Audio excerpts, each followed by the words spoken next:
Buenos días. Bienvenidos al Congreso de AIAF. Welcome to the AIAF Congress. Welcome to Seville and to La Cartuja Stadium. I'm going to give the floor for the opening to the President of the AIAF, Patricia Moyersoen. Hi everyone. Welcome to Seville. This is the first time since 2 years ago that we can meet. That's why I'm so happy. However, I will speak in English.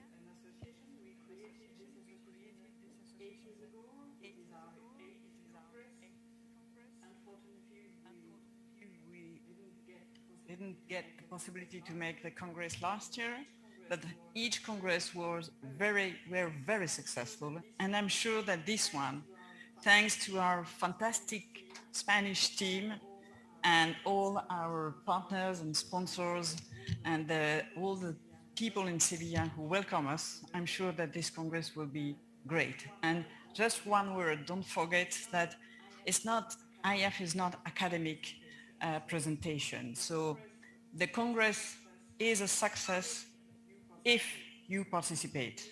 So we need the participation of all of you. Of course, we have speakers, but what we want to do from the very beginning, and each year we insist on this, the Congress cannot exist without all of you and all of you asking questions, debating with us and with our speakers. So thank you very much for being there, and thank you very much for your participation.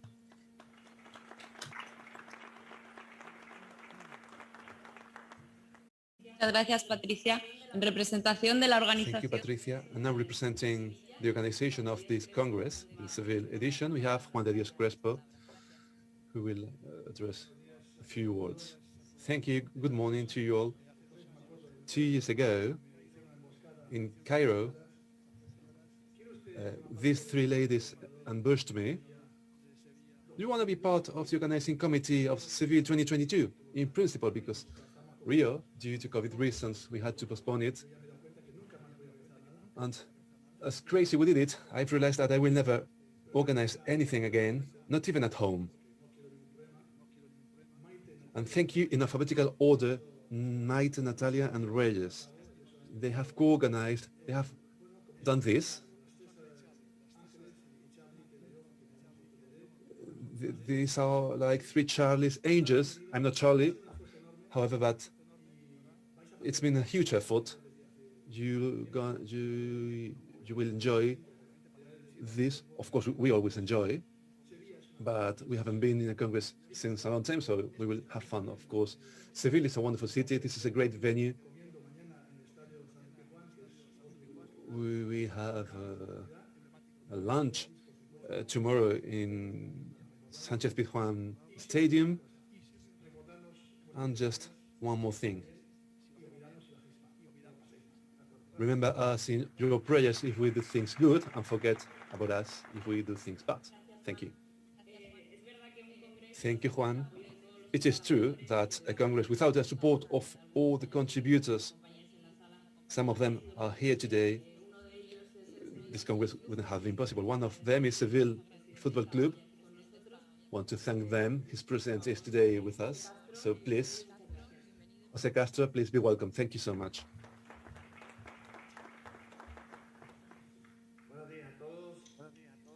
Good morning to you all. It is truly an honor to be with you today to open the 8th Congress of the International Association of Football Lawyers. It's a pride that the General Assembly of the Association will take place in our stadium, Ramón Sánchez-Pizjuán. The essence of this Congress is summarized in just one question. Quo Vadis? Football. Where are you going, football? No one knows the precise direction, but we can think what course it will take. However, football has nothing to do with soccer 10 years ago, and football 10 years from now will have nothing to do with present football. However, the role of lawyers is paramount to bring order between the interests of the various stakeholders in our sport, clubs, federations, players, agents, without clear regulations and without lawyers prepared to defend them, the future of football would be very complicated because there are many conflict of interests. But going back to the key question of the Congress, Quo Vadis, football, where are you going, football? I would say that football is going towards where it's always been going, upwards, looking for growth. But the context has changed. We are in the digitalization era, and technology and football is still a mass phenomenon, but its consumption has changed, and surely it will keep changing. The challenge, in my view, is trying to find the necessary measures in order to regulate the new scenario that lies ahead. Of course, a Congress like this one is an ideal meeting point for exchanging views, sharing experiences, and define a roadmap that allows us to draft a legal environment with full guarantees for our sport, both for today and for tomorrow.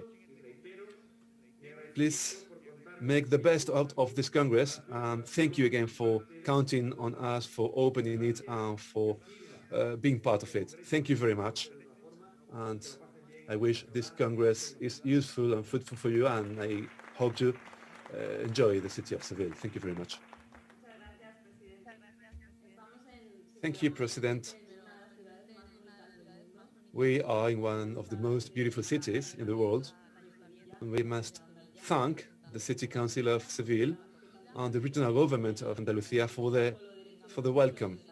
I hope that both today and tomorrow we can enjoy football, but also some culture, so that you can know more about the city. And that's thanks to the collaboration with the City Council and the Junta de Andalusia that have opened the doors of this house, the stadium, and the city. Thank you to the City Council delegate, Mr. Antonio Muñoz, delegate of Urban Habitat, Culture and Tourism of the Seville City Council.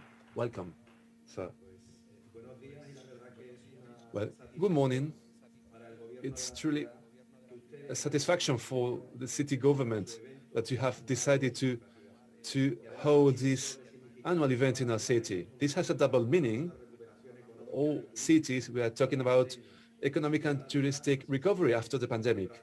Without any doubt, hosting this event in a city is the proof that Seville is on the path of the long-awaited tourist recovery. We have been hosting many events in our city, and we were willing to see Seville going back as an event city. So thank you for contributing with your event to this recovery.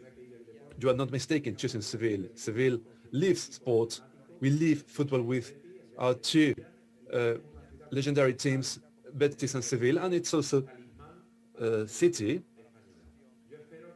which is a talisman for Spanish national team. I hope that your debates, your reflections contribute to the improvement of football, to improve the health of our king sport. Let me finish with one thought.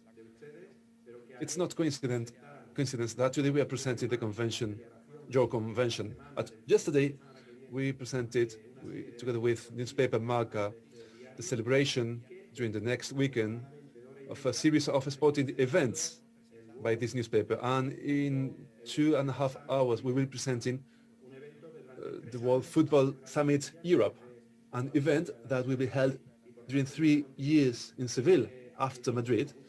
So it is true that Seville is a city of sport, because beyond the practice of sport, you just have to see what happens in our sports stadiums, or people doing sports on the banks of the river, congresses, conventions, but all this is part of the different pieces of the puzzle that lives for sport. So I hope that your reflections serve us, as I said before, to improve football, and of course I hope this is. We want you just.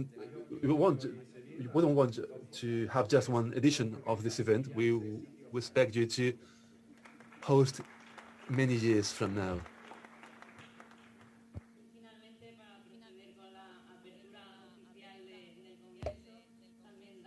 And to officially opening the Congress, it's an honor to have here the General Secretary for Sports of the Regional Government of Andalusia. Thank you for being with us, Mr. José María Arrabal.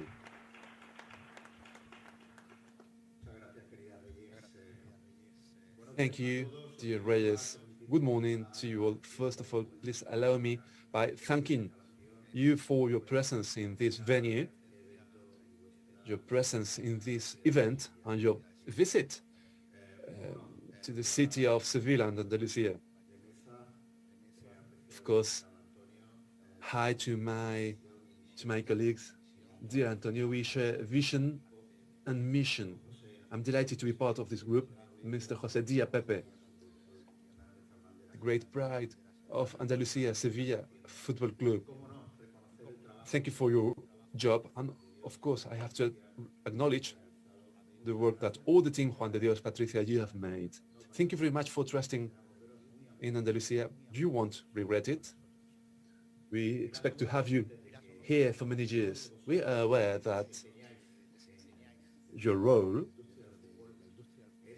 in the football industry is probably the less romantic role of all. We all know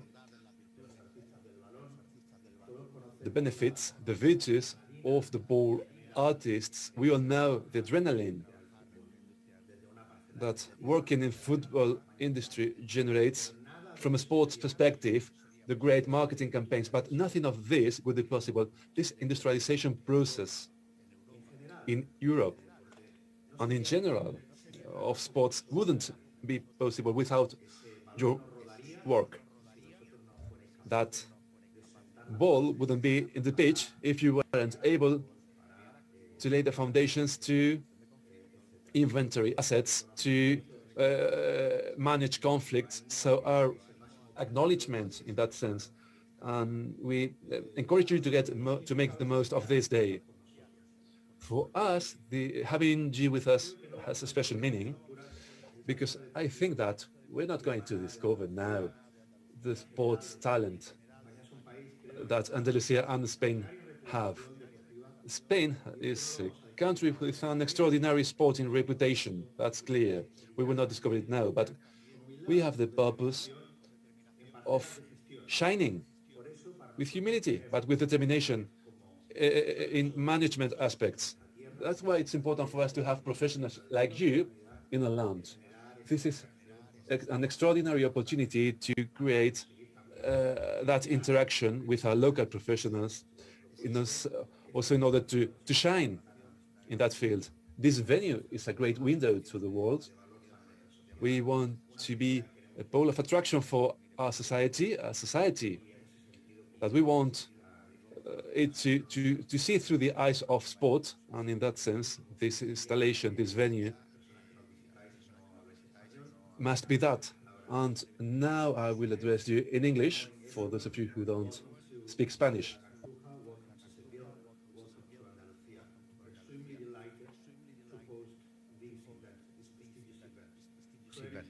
Credit to the organizers, and of course, recognition to our fellow institutions present here. Your role is particularly important in the process of industrialization of football universe, because despite not being recognized sometimes as the most creative task, it is definitely in some ways the hand that rocks the cradle. We wouldn't be able to develop a energetic industry without your participation, without your involvement. Credit to that. We are extremely happy to have you here with us in Seville, in Andalusia, in Spain, especially because we are We are determined to shine as well in terms of management, apart from the sports practice, the sports performance, and having the chance to with our professionals local wise to interact with you guys is extremely fruitful. I'm sure about that. Other than that, we are going to make sure that your experience here in Seville achieves your expectations, and hopefully to be able to have you back in the near future. Thank you so much for being with us, and all the best. Have a lovely day.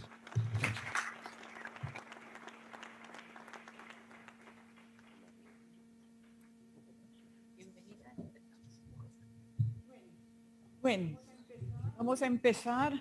Gracias, muchas gracias. So let's kick off.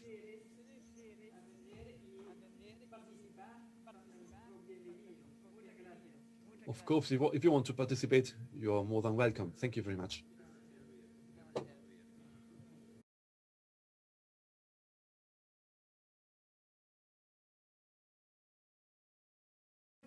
So we are going to start at the first roundtable. As I said just before, for those this year, since we are here in Spain, we decided to have some roundtable in Spanish and roundtable in English, both languages of football, of FIFA official languages. We have other, French and German, but now we are very happy to, thanks to the insistence of our strong team from Latin America and the Spain, saying that why we should not have roundtable in Spanish. Here we have the first roundtable will be in Spanish. So if you need translation, please, you have this, you can, the first one is, yes, it is in Spanish, yes. So the topic of the whole Congress is Quo Vadis football. That was the idea of Juan de Dios Crespo, Quo Vadis football. What a question.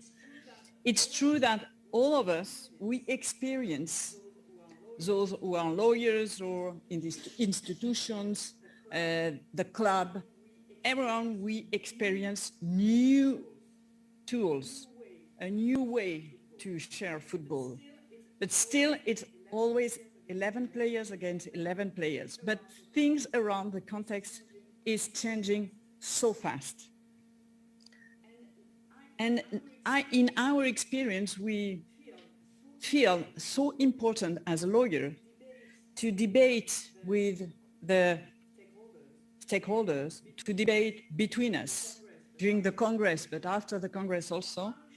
How should we move in our mind to be with the new football, to be part of the new football? So the institution first, regulations, how the FIFA regulation could face this revolution, because we are facing revolution. And I know that all the institutions, especially FIFA, knows, and they have the strong task to anticipate what will be the next new competitions, new digitals, new rights, NFT rights, everything is new. So for all of us, it is a fantastic opportunity to recreate the way we work as a lawyer, to share with all the stakeholders of this fantastic industry, and to be prepared to face this revolution and to be in this new revolution. So first roundtable, what is the future of FIFA regulation? I call my dear friend as moderator Horacio González Mullin, and as a speaker, Erika Montermor, head of player statute FIFA, Erika, Loic Alves, legal counsel of FIFPRO, José Cruz, chief executive of Sevilla Football Club,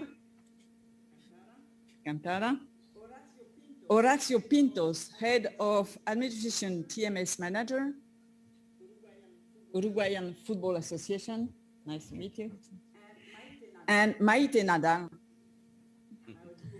our dear colleague from L'Affaire Abogados.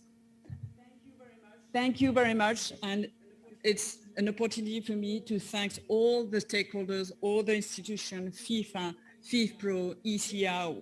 They are all with us, and I'm very happy. I would like to thank them that they always agree to debate, and don't be shy.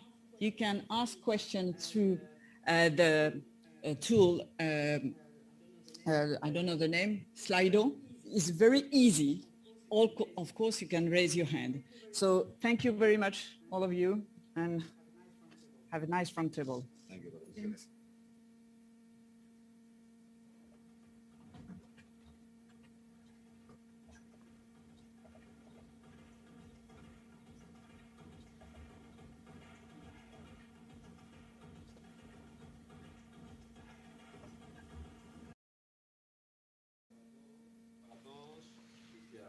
Patricia, por la presentación. Thank you, Patricia, for your presentation. First of all, it's a great joy that we will feel for after 2 years we can be together doing this face-to-face after different webinars, Zoom meetings. So it's a pleasure to see you again. It's like being born again, seeing so many friends face-to-face. And find all of them so well. Second, of course, congratulations to the Spanish team, Nati, Maite, Reyes, Juan, for this huge event. I remember that 2 years ago in Egypt, we talked about the possibility of this project, and today it's a reality in this beautiful city of Seville. The topic we are dealing with is Quo Vadis, FIFA regulations, where FIFA regulations are going to. As you can see, we have 5 speakers that will speak about this topic. Each one of them has their own profile. I will begin by Horacio Pintos, who is on my right. He is one of the references of the Uruguayan Football Association. He is the head of administration and the TMS manager. This means that he has a vision of a member association, the vision of a FIFA member association. Then we have Maite. She's a lawyer. So we have the vision of all of us, of how we see the lawyers, how we see FIFA regulations. You are the last. Sorry, you're the last one. You are the star. On my left, we have José María Cruz. He is the Chief Executive Officer of Sevilla FC. So division of clubs there. And here, next to me, we have Loic Alves, who is replacing Alexandra Gomez, who couldn't make it here. She had to go to South America, but he is the representative of players. He is the senior legal counsel of FIFPRO. So we also have the vision of players, and here we have Erika. She is the core of all this discussion. She's representing FIFA, the governing body of world global football. So that's it. I'll give the floor to Erika to give us a general overview of the latest changes in the regulation and coming changes in the near future, and then we will begin with discussions. It's a pleasure having you here. First, thank you to the organizers for the invitation.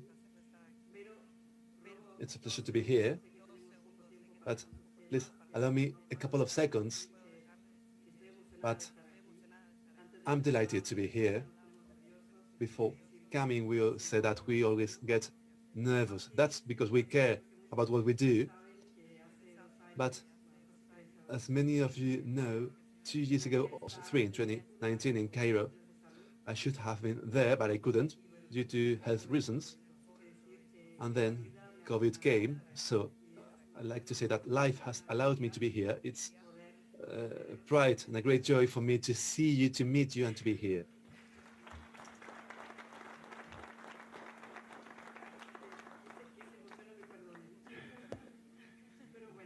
Please forgive me because I'm touched here. Okay, let's go back to a topic at hand. They always ask me, was it UEFA? No, it's FIFA. Then I came back to UEFA. I never thought that we were going to be criticized for being too fast and implementing too many changes. That's why I'm here, to explain what happened and what's coming. Although you know many things about this because there's a lot of transparency, you can check everything in FIFA.com, but in order to give you an overview, to put things in an orderly manner, I have my roadmap here. I have Ornella here with me. She deals with all of this. She will check if I make any mistake. In 2017, after Infantino's arrival, we had many changes.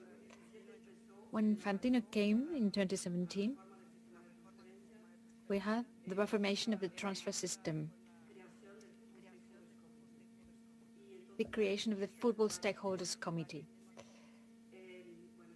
They started to discuss several topics. The clearinghouse principle was approved. We'll cover this in a while, of also agents with my colleague Villas-Boas, and also training rewards. But let's see what's been completed. In January, we had a change in the regulations. It was a special package with some topics that were particularly important.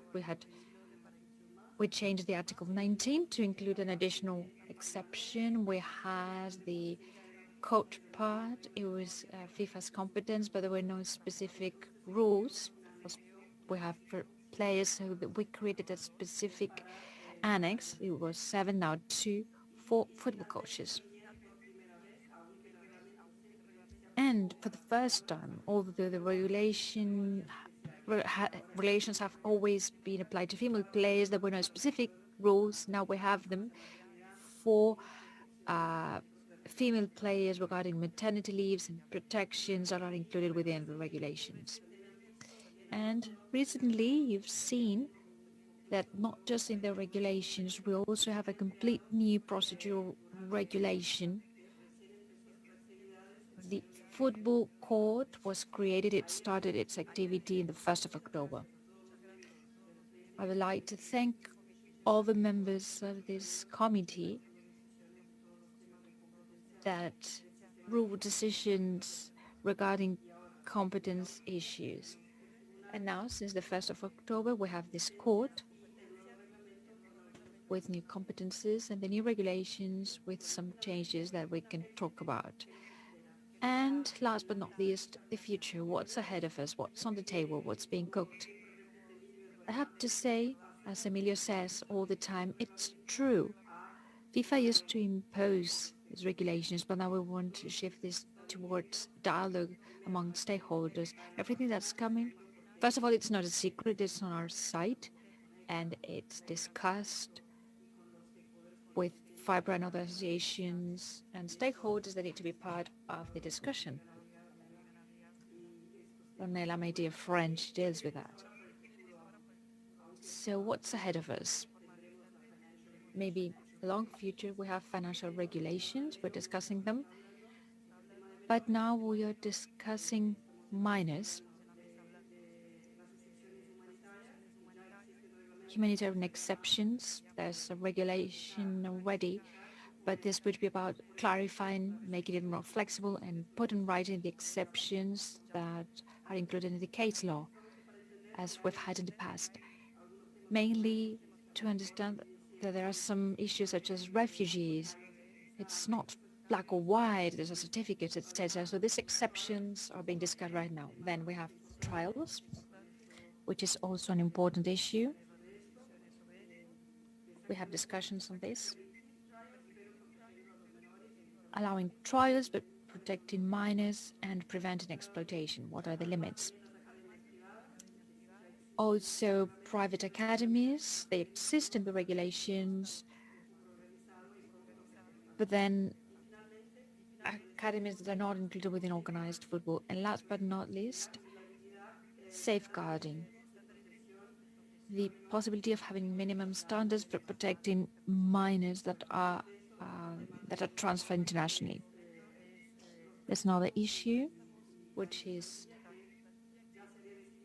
borrowing and staff size. There was a previous decision, but it had to be postponed due to COVID. Now we have windows for registration transfer. There could be a potential flexibility in time for registration periods. Maybe it could be changed. We could understand the differences that there are in calendars or seasons. And then we're discussing the calendar too. So there are many topics on the table. And I would say that the next thing, what we have for next year is clearinghouse. This would be implemented in first quarters if we get the license, and then regulation implementation, and then agents. But I'm not going to get there because those who are really experts on that will cover that.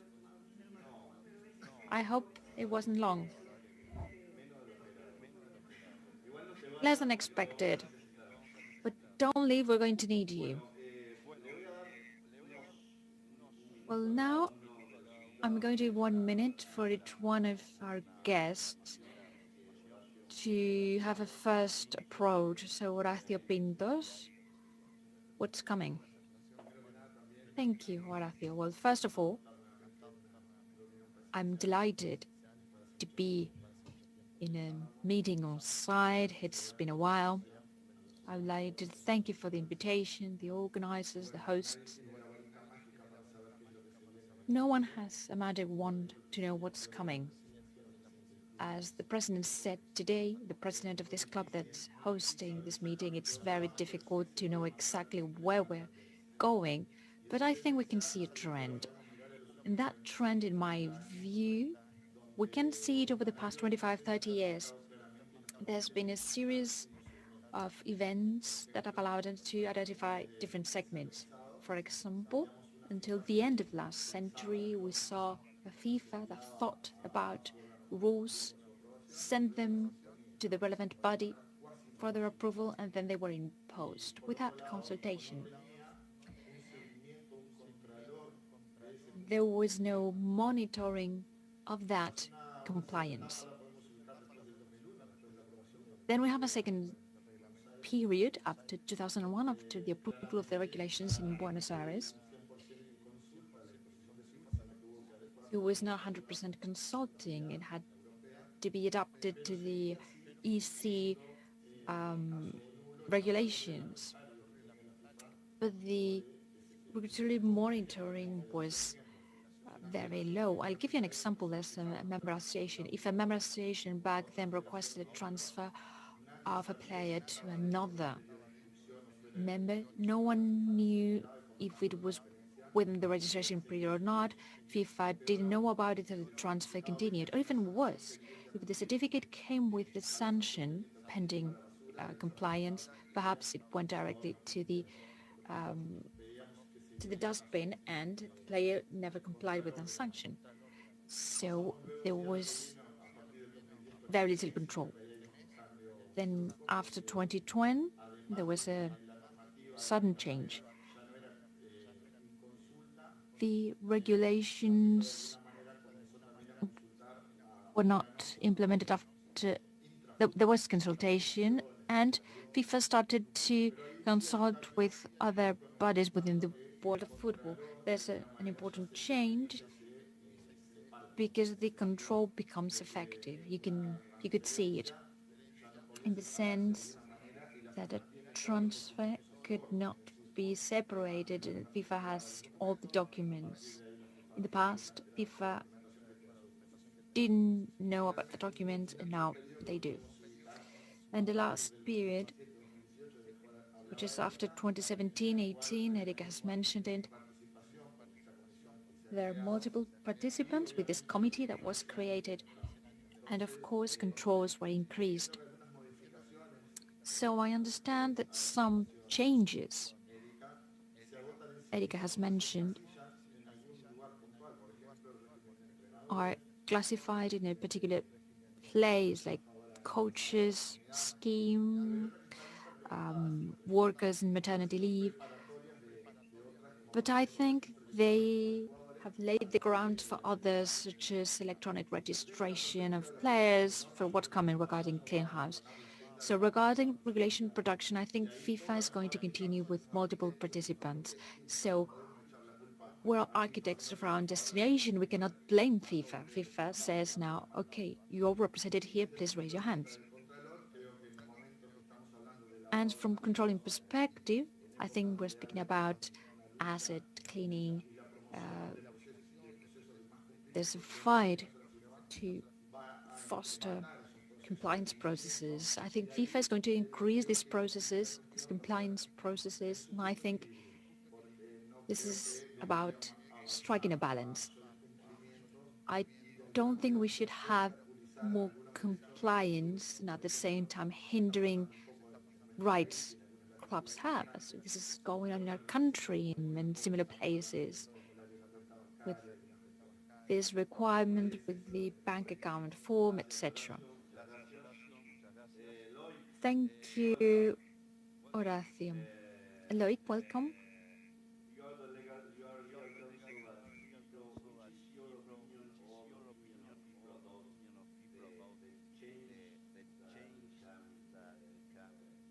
in the rule of FIFA.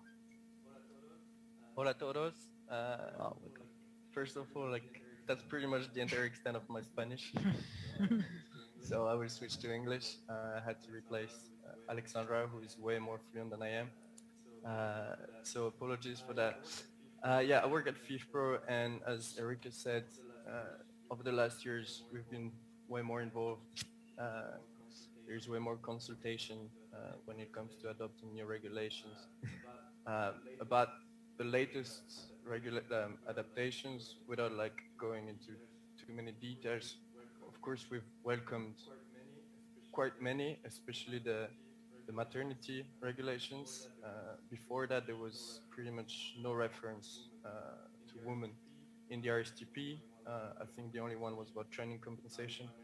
Now we finally have dedicated sections that are even mandatory. So we welcome that. And from our perspective, when we were actually asking female players, what do you think are the boundaries for you to have a career in football, they had mainly two reasons. The first one was, well, at some point we'd like to have a family, and going on leave comes with a lot of uncertainty. And the second was salaries. So at least the first one is now addressed.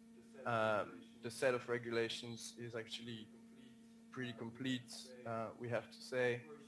Of course, a couple of tweaks will probably be needed, and it will probably come in the discussions on the future of regulations, because now that we are using them on a daily basis, we notice that maybe some wording can be made clearer, but overall it's been great. Now, of course, there is the question of the implementation of these regulations, and FIFA has sent a nice circular to remind the members that it has to be implemented as of 1st of July 2021, because we noticed quite frankly, a lot of FAs didn't do it. So they might have seen it, might not have seen it, but they didn't implement it. So, of course, the obvious issue with that is domestic players, they cannot then come to the DRC, so they cannot enjoy the benefits of these new rules. And if they go then to the domestic courts, well, they cannot invoke them because they've not been enforced. So I guess that's going to be the next big challenge in terms of these regulations. Then for coaches, of course, that's not really the core of our daily job, but we're happy that some workers get access to the DRC on a solid basis now. And then for the agents, that could be the topic of an entire day, I assume. And it's still being discussed. It will be interesting to see what final framework will be adopted. And then we can also go back to 2018, where it was welcomed that like articles like 24 bis or 12 bis were included in the regulations. Then we will talk about 17 later, so I'll keep my opinion for that moment. Thank you, Loic. La visión de los clubes de fútbol. José María. View of football clubs. José María, could you please give us some words? Well, good morning. I would like to thank Juan de Dios and the hosts for inviting me. I'm pleased to be here, and I'm even able to speak Spanish, which is not common in the places where I usually speak, so it's a double pleasure. I hope you enjoy your stay here, the conference, and everything that this wonderful city has to offer. I would like to make a brief introduction so that I cannot take time from the discussion. We have a complicated agenda. I would like to highlight some of the comments that have been made. As a member of international organization, I was lucky to be in FIFA until my committee was cancelled. So I checked the perspective of football clubs. I could also help the regulators in FIFA, and I know how complicated change processes are.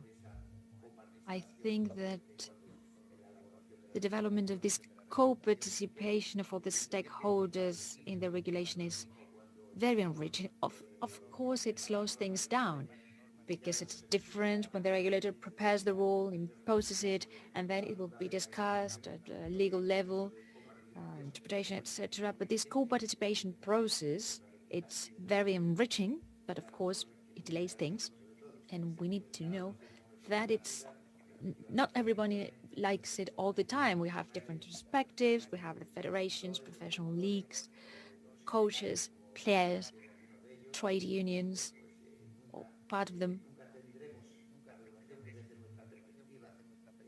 We'll never have the regulation we exactly want from our sector perspective, but we need to congratulate FIFA because we have a change in regulation, and it's always positive. As a lawyer, as a humble lawyer, I'm always surprised. I'm really thankful for it. I'm surprised at how specific FIFA regulations are. Whatever language you read it in, whether it's Spanish or English, which is the two languages I use, it's very specific. It's exceptional.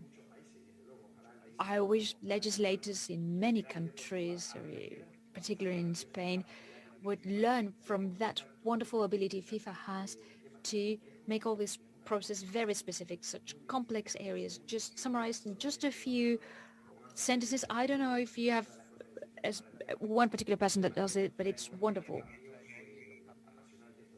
The issues, the changes, they're all very passionating. Some of them are very important, but some of the stakeholders that are presented here, others are more general in nature. I think they're all welcome, and there are changes ahead to be made. But as a representative in the discussion and representation of clubs, I'm really comfortable that this participation process makes us have better rules that are better fitted to the discussion among all of us. Thank you, José María. Maite, you're the last one to speak because you're the host. You invited us all here. And you have the view from the lawyers. Yeah, lawyers should be the last ones. Thank you very much.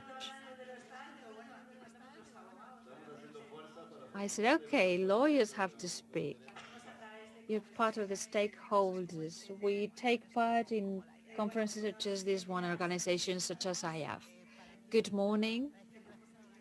I would like to thank the organizers. I was going to say that, but well, thank you. I would like to thank IAF.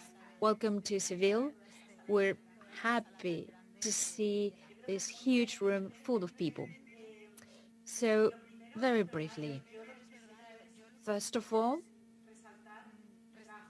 I would like to highlight how great FIFA's work is. There's been a great change. I've talked to Ornella, Emilio, and others. I've always told them, you're doing a great job if we compare the past and the present.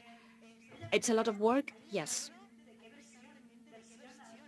You have to pay attention to see the last version. I think the last one dates back from August, but then you're in January, you have a version from August.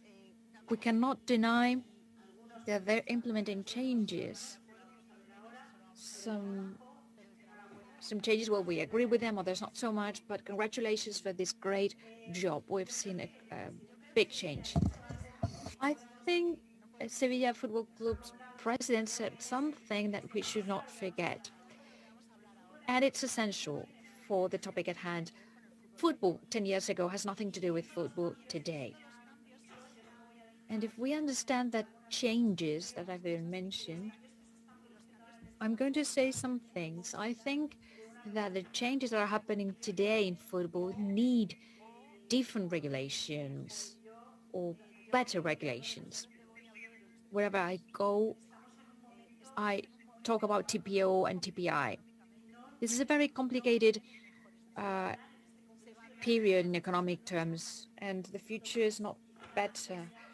We're going to speak about new financing ways, so perhaps this would be an excellent time to take a decision on investments. Some investments are not allowed as of now, and regulating them. I think this is a turning point. That change would be excellent.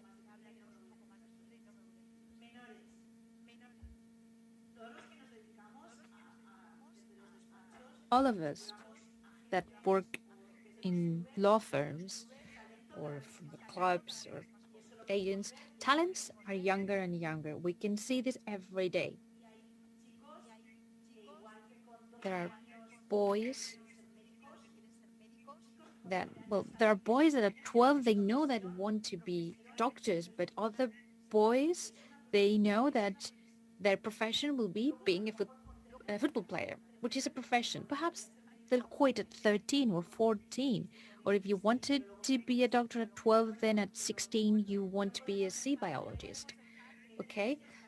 But we have to acknowledge that this is changing. We see it in clubs.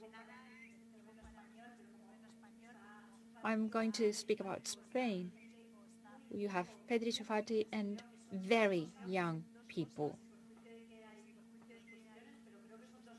There are other issues too, but these two things, well, I think we need to take decisions, important decisions now. Because sometimes for us lawyers, Horacio, you know that, it is very complicated for us to explain some things to our clients. And these two things are very complicated to explain, some bans. So I've laid the ground. Now it's your time. Okay, Maite, thank you. We're going to summarize the issues that have been raised. We'll try to cover the widest range of issues, but sometimes time is a tyrant. The first issue we will discuss will be international minor transfers. What's coming, and more than that, I would like to see how we can fix what's happening, things that are not going to change. This minor international transfer, they are focusing on the best interest of minors. We need to protect minors. This is FIFA's intention, and indirectly training or origin clubs are the ones that are protected, or this is not the spirit of the regulation. But the question that we should ask ourselves, these regulations, these strict bans on international transfers of minors, beyond the exceptions, do they actually protect the minors' interests? Perhaps there could be another interest. Okay, let's start with minors. So, Erika, you can start, and then we'll give the floor to the other participants. I'm not going to speak for long, but I think this is a discussion for everyone. But I would like to say two things. Coming from Brazil, I've been FIFA and UEFA and then back in FIFA. And I see that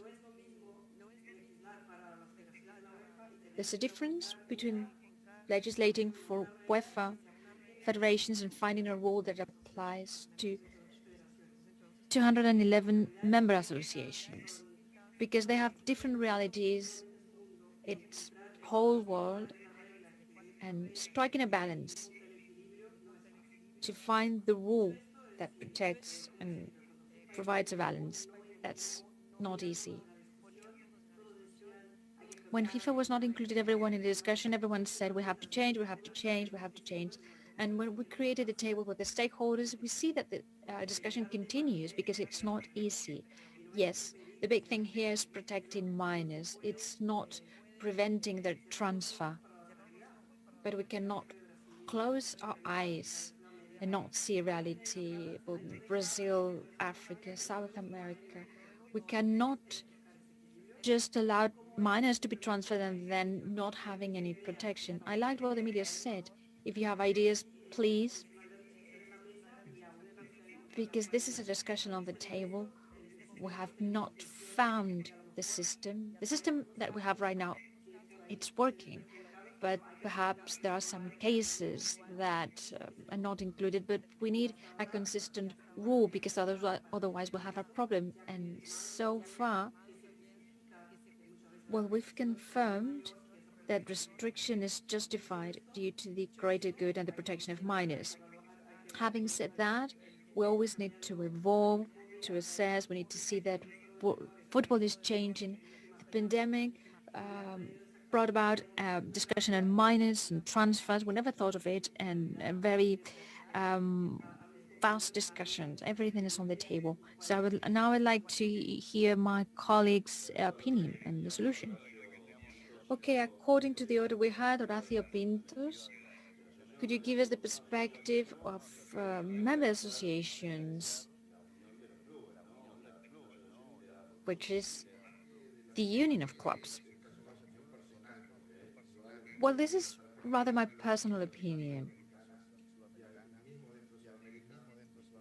because there's a difference between different, for example, South American associations, and then we have European associations. But clearly the core of the issue is who this regulation protects. Well, it's the minor. But we cannot stop with this question. We need to find solutions. If we study it from a club's perspective, exporting clubs, which is usually South American clubs, they want to maintain this age at 18, because if it's reduced to 16, Europeans will be able to take European players, and they could go to other countries, not just European countries, to neighboring countries too. But young players should be able to improve on their skills as in any other profession. I don't have a solution like Erika has suggested. Maybe other people have it, but I think that we need to find some middle ground so that football players can continue to increase their skills, but we cannot compensate clubs with the same values of 2001. In 2001, when these values were established, well, 20 years later, they have been established. Its solidarity mechanism has increased a lot because the prices of transfer have increased, but the value of compensations for training have been kept in the same range. And I wanted to add something else, and maybe some of you are familiar with this.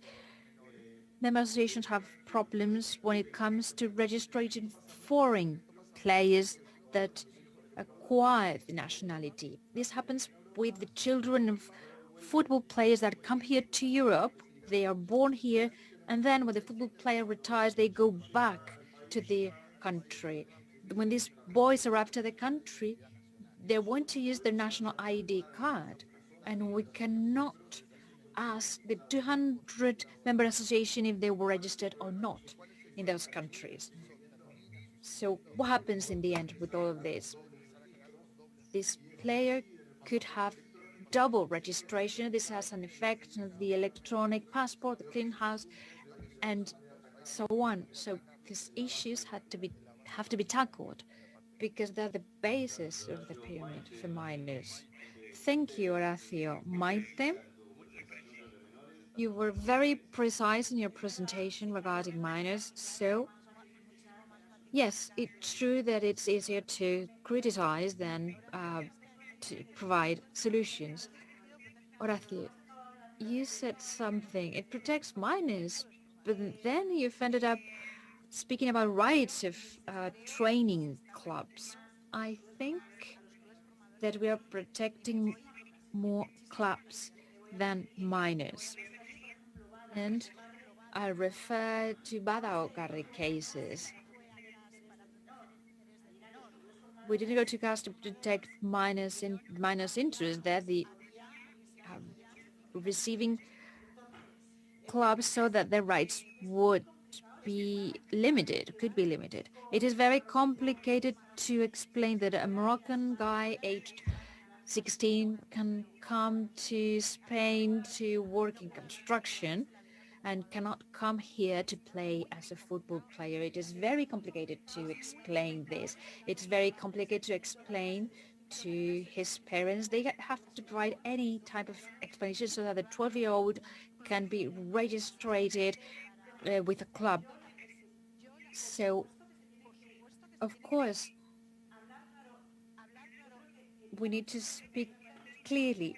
I think that Erika has said something which is very important for me. It's true that in Europe, we look at everything with European eyes and we don't realize that there are other realities.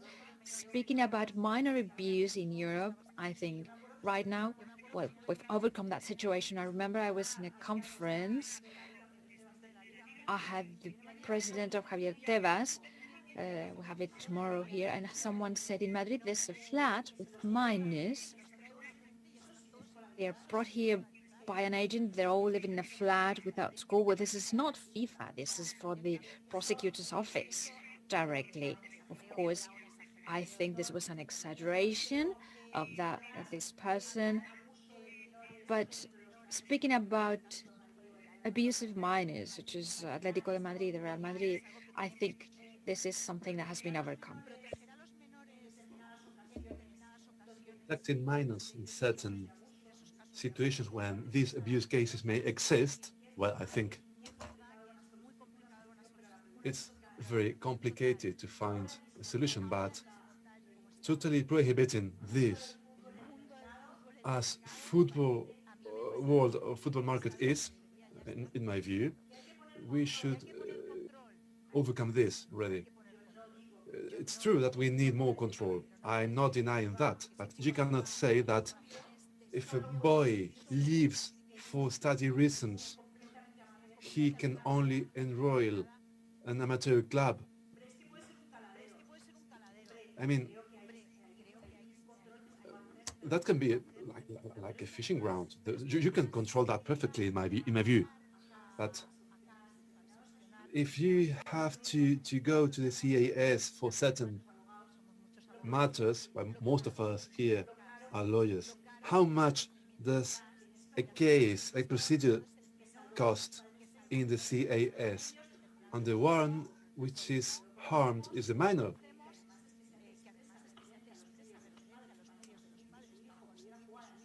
Let's not forget that, like Renault, unless those cases for Atletico de Madrid, in all the other cases we are creating a problem. And I insist, football is more and more professionalized, and it begins before. Maybe we are cutting career opportunities to earn a living as you can earn your living as an engineer. I think we are limiting parents' ability. I think FIFA is controlling too much something that is extremely regulated in certain occasions. I mean, I cannot turn my life to FIFA if I have to go to work in Germany and I want to enroll my son in a club, and that is actually happening. And then I insist, we may be creating very unfair situations which are harming minors instead of benefiting them. So that's what I think. That famous case of Nigerian players who came, that's not already happening. I don't know if you've seen a documentary which is called Black Diamonds. I think we have overcome that. Thanks to the FIFA regulations, yeah, but we have to go a step further. That was useful back then, but maybe now it is time to open up a little bit more. What you said about refugee minors, of course, but maybe we are losing the focus. Why a 16-year-old Moroccan boy cannot come here to earn a living as a football player? Or those of you who teach, why with someone who is 14 can ride a motorbike? Because that's a risk for them. Why the tennis players that can go all over the world with 15 when they are 15 years old and not a football player? So I think we are in a time that when we should reflect on the status of football now, where we are going to, because I think that it is going, what we will see is younger and younger players. For me, when a boy is 15 or 16, a boy, it's clear that he can suffer injuries. If you don't see him or her with 15 or 16, you won't see him or her with 20. So there we need FIFA regulations that controls, not hyper-regulating, but leaving more freedom to the guardians of that minor, so that the family can decide, so that that person who wants to develop himself or herself in that field, and the Superior Sports Council here in Spain has resolved on several occasions against Article 19, thinking that rights of minors were being jeopardized, because they think that, first of all, they must play. The sports in Spain is recognized in the Spanish Constitution as a duty. The authorities must make sports available to citizens, and that was being violated. And there was also a discrimination also because of being foreigner. So when the Superior Sports Council put the Spanish Constitution before the regulations, I think it's time for us to reflect on this topic. Thank you, Maite. Loic.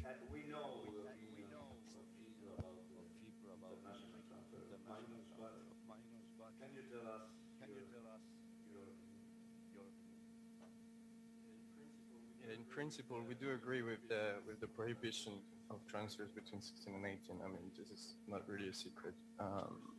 Of course, we also agree with the current exceptions. When I hear that problems like the Nigerian players are like behind us, I fully disagree with that. Of course, in principle, like freedom should be here, but here, and as was underlined, we're talking about the protection of minors. And since the balance to strike is that hard to find, then the prohibition is the solution right now. And of course, FIFA is working on loosening up those regulations, and it's under discussion. This is also like a positive step, but I don't think it's a fair comparison to take a Moroccan minor moving on a construction site in Spain and compare it to what's happening in football. And also, I would like respectfully argue that this Moroccan minor moving for like construction site or construction work reasons is not going to be abused either, and his working conditions will be amazing. And that's actually the same in football.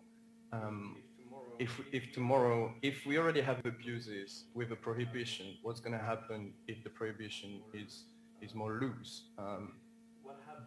what happened actually is also that then private academies have popping up all around the world, and this is to go around the prohibition. Obviously, then they find like a loophole and get like a unreasonable legal link to an existing club, and they start transferring players. But when you read the contracts, you cannot say that abuse has disappeared. Some of these players, they're giving up like all their rights for their entire lifetime, and these are contracts that exist, just to be part of an academy that is like promising them a career in Europe.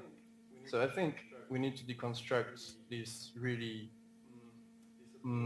this opinion that comes from privileged football industries. I think that minors are gonna be fine when they're being transferred. Of course, they're gonna be fine if they transfer to most big clubs around the world. But this is a privileged opinion, like a privileged situation for few players.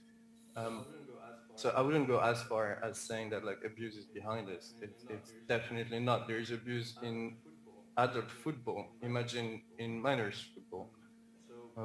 So I agree that it's not easy. I agree there's probably a need like to take into account some specificities like refugees, and we've seen that quite a lot, or like those refugees traveling on their own, or also minors traveling for education reasons. But the prohibition at this stage is probably the best protection we can have for those minors. Okay, thank you, Loic.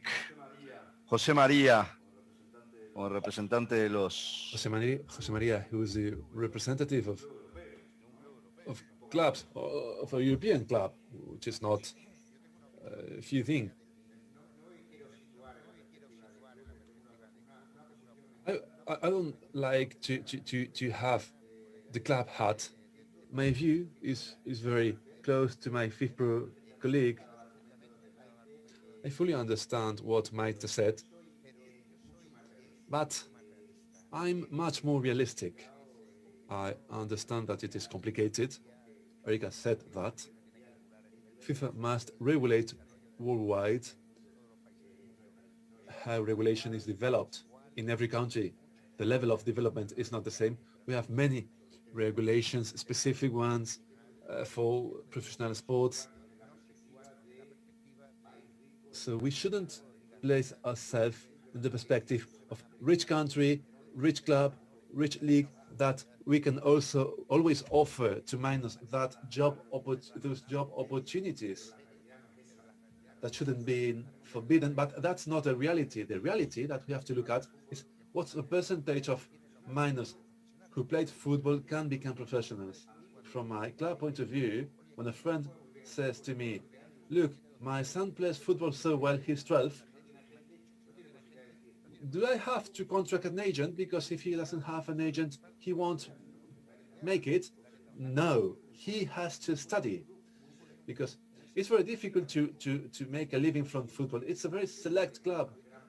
Very few get there. I don't think that we have a great problem if we see the industry as a whole, that we are forbidding or limiting too much that kids from any country can become professional football players, to make a natural selection. Well, let's speak honestly. I don't want to be transgressive.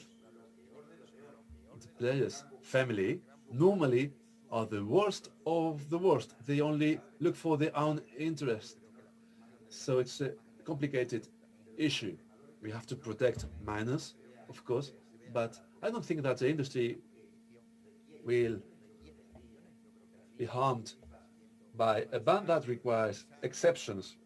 That's the sense of FIFA. They are reviewing trials, they are reviewing club academies and private academies, also humanitarian reasons. That's another important topic. Those are positive things, but during some time that this rigid prohibition has prevented some grotesque situations. I had one case, a boy that comes to Seville because their parents wanted him to live here in Seville. When he was 12, he visits my sports city, takes a picture, and FIFA requires me to explain to them what's he doing there. Well, he came here to visit us and he took a picture. We cannot exaggerate so much. That nuance that he can play in an amateur team and not limiting transfer to a professional team, that's vital, because we must allow movements for all kinds of reasons so that they can play football. It is a right, provided that it is not professional football. We have to separate that. Of course, the richest clubs that we want to show to prove that we have the best academies, the best tutors, the best possibilities, yeah, but it is not a drama, because the framework allows that boys who want to play professional football, they can play. We could have an homogenization in 16, 17. I prefer 18. We also have the EU regulation. Let's not forget that. But the steps that have been taken are the right ones to remove those grotesque situations when it seemed surreal that a boy couldn't play amateur football because the family was moving to another city. We must avoid those cases. They must play, but we also have to protect minors, because it is easier to find formulas so that the prohibition doesn't limit an adequate development. We prefer that, more flexibility, rather than an excessive, too rigid prohibition that could complicate things. I don't know if I'm closer to Maite. You're a lawyer. You're looking for... No. I just in South America, we see boys and girls who may be very good playing football. We live in very humble neighborhoods around drugs and prostitution. So forbidding that boy to improve his situation just for the sake of doing an international transfer. No, but my view, that boy should leave that environment, but in his country, in South America, yeah. But we cannot think that they will be coming to Europe. No, I'm not just talking about Europe, because international transfers can go to other countries, the USA, for instance. But that's forbidden. Europe is not the only destination. But if the problem is the abuse, let's focus on the abuse and not on the transfer. I think what we must avoid abuse. We must make destination clubs. Muy complicado. Muy complicado, muy discutido, y estoy de acuerdo contigo en cuanto a que muchísimas veces, no podemos generalizar, pero muchísimas veces los peores son los padres, porque acá los intereses que queremos proteger es el del menor, pero tenemos interés del menor, el interés de los padres, que no necesariamente es el del menor, el interés del representante, agente intermediario, que tampoco necesariamente es el mismo, y el interés del club. Cuando tú decís de reducirlos a los 16 años, que si lo miras desde el punto de vista del menor estaría bien, pero en Sudamérica los clubes saltan todo, ¿no? Sí, pero pará, me vas a llevar. Maite. No, yo solo quería decir... Y Erika, si querés. A ver, que por supuesto, evidentemente está el interés, lo primero. Solamente llamar la atención sobre un laudo que acaba de, yo creo que acaba de salir, que es el CAS 7503, donde se ha permitido la inscripción de un menor que se muda por razones ligadas al fútbol. Pero no solo por razones ligadas al fútbol, y por razones ligadas al fútbol no ha sido lo más importante la decisión del juez único a la hora de autorizar la transferencia. Entonces, a lo mejor se abre la posibilidad de, vale, tú te mudas por razones ligadas al fútbol, pero acredítame, porque es lo que dice el laudo, que tienes una formación, un poco los criterios que se están exigiendo ahora para la excepción del 2B, que tienes una formación, etcétera, etcétera, etcétera. Es un laudo bastante reciente que abre esa posibilidad. Pero vuelvo a reiterar, para lograr la inscripción del menor se ha tenido que ir a CAS, ¿vale? Y eso es tiempo y sobre todo dinero. O sea, y va a seguir CAS por esta vía, autorizando transferencias que se sepa que están hechas para que el menor desarrolle su carrera, pero siempre que se acredite que tiene interés formativo, que va a seguir, por supuesto, estudiando, que está en un entorno normal. Pues lo dejo ahí también porque se está abriendo por vía jurisprudencia, que igual, oye, pues a lo mejor es una manera a partir de determinada edad, pues eso, abrir a partir de los 16 años. Pero como es un laudo bastante reciente, quería comentarlo. Horacio. Parecería que hay un común denominador en todos este tipo de casos de excepciones. En la europea, las condicionantes que le pide, en la que acaba de comentar Maite, en esa decisión del CAS, y también en la nueva excepción del mismo país de los menores, de dos federaciones en un mismo país, que también le pide los mismos condicionantes. Entonces parece que todas esas excepciones se están condicionando a los originarios, a las originarias circunstancias y condiciones de la 19.2b, ¿no? Bárbaro, gracias Horacio. Nada, simplemente para los que también les puede interesar, hay un artículo muy bueno de Despina en el boletín del TAS 2022, ¿no? 2022 o 2021 sobre transferencia de menores, que es muy interesante, así que pueden. Bueno, tema de menores, Erika, que hicieron alusión a la FIFA alguna vez nada más. No, mira, yo creo que pues, en este momento, de lo que hablamos, está en discusión, pero sí, personalmente, ahora diciendo, no como FIFA, estoy más también próximo del hecho de que en el momento hay muchos abusos aún y no creo que la solución sea permitirlo. Yo creo que aún hay que mantener que es una excepción, teniendo en cuenta que el porcentaje de jugadores que se diventan profesionales es casi mínima y que aunque haya toda esta prohibición, seguimos viendo abusos y utilización de las secciones de modo erróneo. Entonces, para mí hay que mantener y sí poner en la mesa que lo que estamos haciendo, sí hay que flexibilizar algunos puntos. Los que van a estudiar, las razones monetarias y otros tipos de situaciones específicas que a lo mejor hay que flexibilizar, pero no creo que sea el momento de permitirlo. Pero esa es mi opinión personal. Y aunque fuera, como hablamos, esa ahora es una decisión del Football Stakeholders Committee, ya no es una decisión que FIFA lo tome de manera sola, individualizada, imponiendo. Y como siempre, como vemos, si hablamos con clubes o con FIFPRO o con World League Forum o con asociaciones, vamos a tener distintos puntos de vista y creo que esa es la manera de encontrar cuál es el equilibrio, cuál es el punto común que podemos tener para encontrar la manera de proteger, pero también permitir que desarrollen sus carreras. Y acá, simplemente, acá aparece lo que es el rol del abogado, ¿no? Erika pidió a gritos y Emilio también que si hay soluciones las demos o que busquemos soluciones, así que no sé cuántas personas tenemos hoy, pero 200 y algo, 300 y algo, no sé cuántos hay acá. Podemos ayudar y colaborar buscando soluciones para mejorar. Quizás, siguiendo un poco lo que dice Erika, bueno, no liberar, pero sí flexibilizar y buscando soluciones para flexibilizar. Menores dejamos de lado porque aparte se nos va el tiempo, es terrible.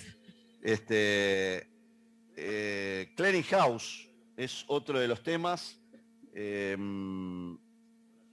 Horacito, si querés te doy la palabra. Ya algo adelantó Erika. El 1 de enero entra en vigencia la Clearing House, ¿no? No lo sabemos todavía, ¿no?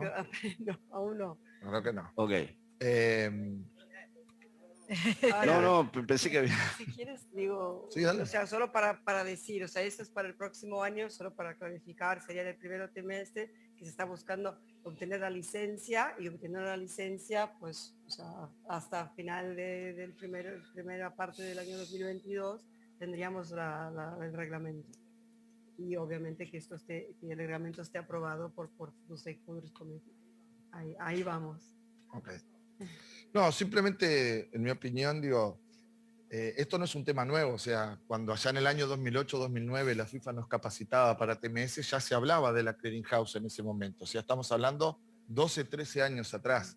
Sin embargo, la clearing house que se preveía en ese momento era para el pago de las transferencias de jugadores mediante el sistema, o también para el pago de las comisiones de agentes, pero no para la solidaridad de formación, porque en ese momento ni siquiera se tramitaban por el TMS los reclamos de solidaridad y formación. Ahora, nadie puede discutir el fin en cuanto a que se va o se intenta por lo menos buscar que se reduzca la brecha entre lo que deberían percibir los clubes y lo que efectivamente perciben. Estamos hablando de que había una diferencia abismal, creo que era cerca de un 20%. Perdón, solidaridad y formación. Solidaridad y formación, sí.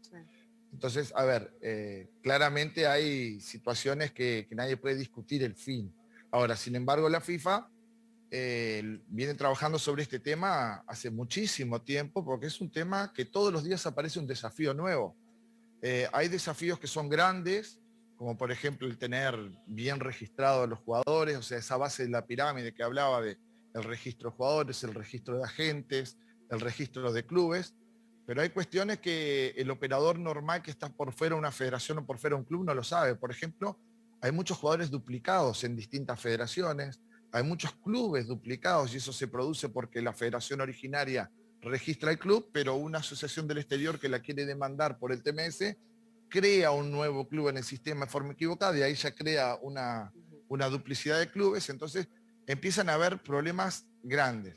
Pero también hay problemas chicos que uno no se da cuenta y los advierte en el momento. Por ejemplo, si en el día de hoy yo envío el certificado de transferencia a otra federación, el día de hoy, ¿a quién se lo imputo para el pago?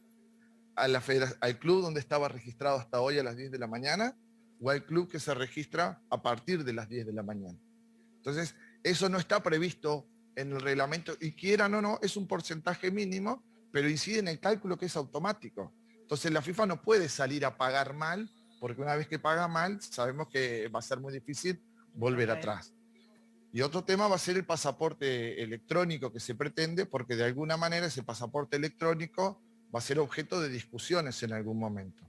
No sé FIFA cómo lo hará al final, si lo va a hacer con una resolución de la Secretaría General, que era lo que estaba prevista, o sea, laudarlo mediante la Secretaría General. El problema que vemos ahí es que en una cuestión administrativa podremos terminar en el TAS antes de entrar al proceso mismo de pago. Es decir, si dos clubes entran en un conflicto por el registro de un pasaporte o dos federaciones, indudablemente se puede afectar a una o a otra y tendrá que laudar FIFA primero y inmediatamente ir al TAS por el pasaporte, o sea, antes del proceso de pago. Y entiendo que FIFA no pagará para no pagar mal, o sea, hasta tanto no tenga una seguridad y certeza jurídica sobre el pasaporte. Pero ¿cuál es la conclusión? Por esto se debería trancar, ¿no? Yo creo que esto tiene muchos más beneficios, estos pequeños problemas, y creo que hay que echarlo a andar y luego esos problemas de alguna manera ir ajustándolos de manera de que pueda los beneficios empezar a brindarse ya. Pero sí tengo dos asuntos que son el tema de la cuenta bancaria, que siempre iba a saltar. No sé si sucede aquí en Europa y en otras federaciones, pero en países como el nuestro y en algunos limítrofes hay muchos problemas de que los clubes no cuentan con una cuenta bancaria y eso les impide de alguna manera presentar el reclamo ante FIFA. Yo creo que se debería buscar la fórmula de que se permita que al menos una cuenta de la federación miembro, aunque sea auditada por FIFA, como es el tema de Forward, porque obviamente sé que la entidad financiera que va a actuar en el clearing house va a emitir un proceso de cumplimiento, porque no va a pagar, porque hoy en los momentos que vivimos lo va a ejercitar. El tema es que no podemos de alguna manera cercenar el derecho que tienen los clubes por algunas limitantes que se van poniendo. Y el otro tema, con respecto a la clearing house, que me preocupa es, esos clubes que no pasen el cumplimiento, esos créditos, ¿a dónde van?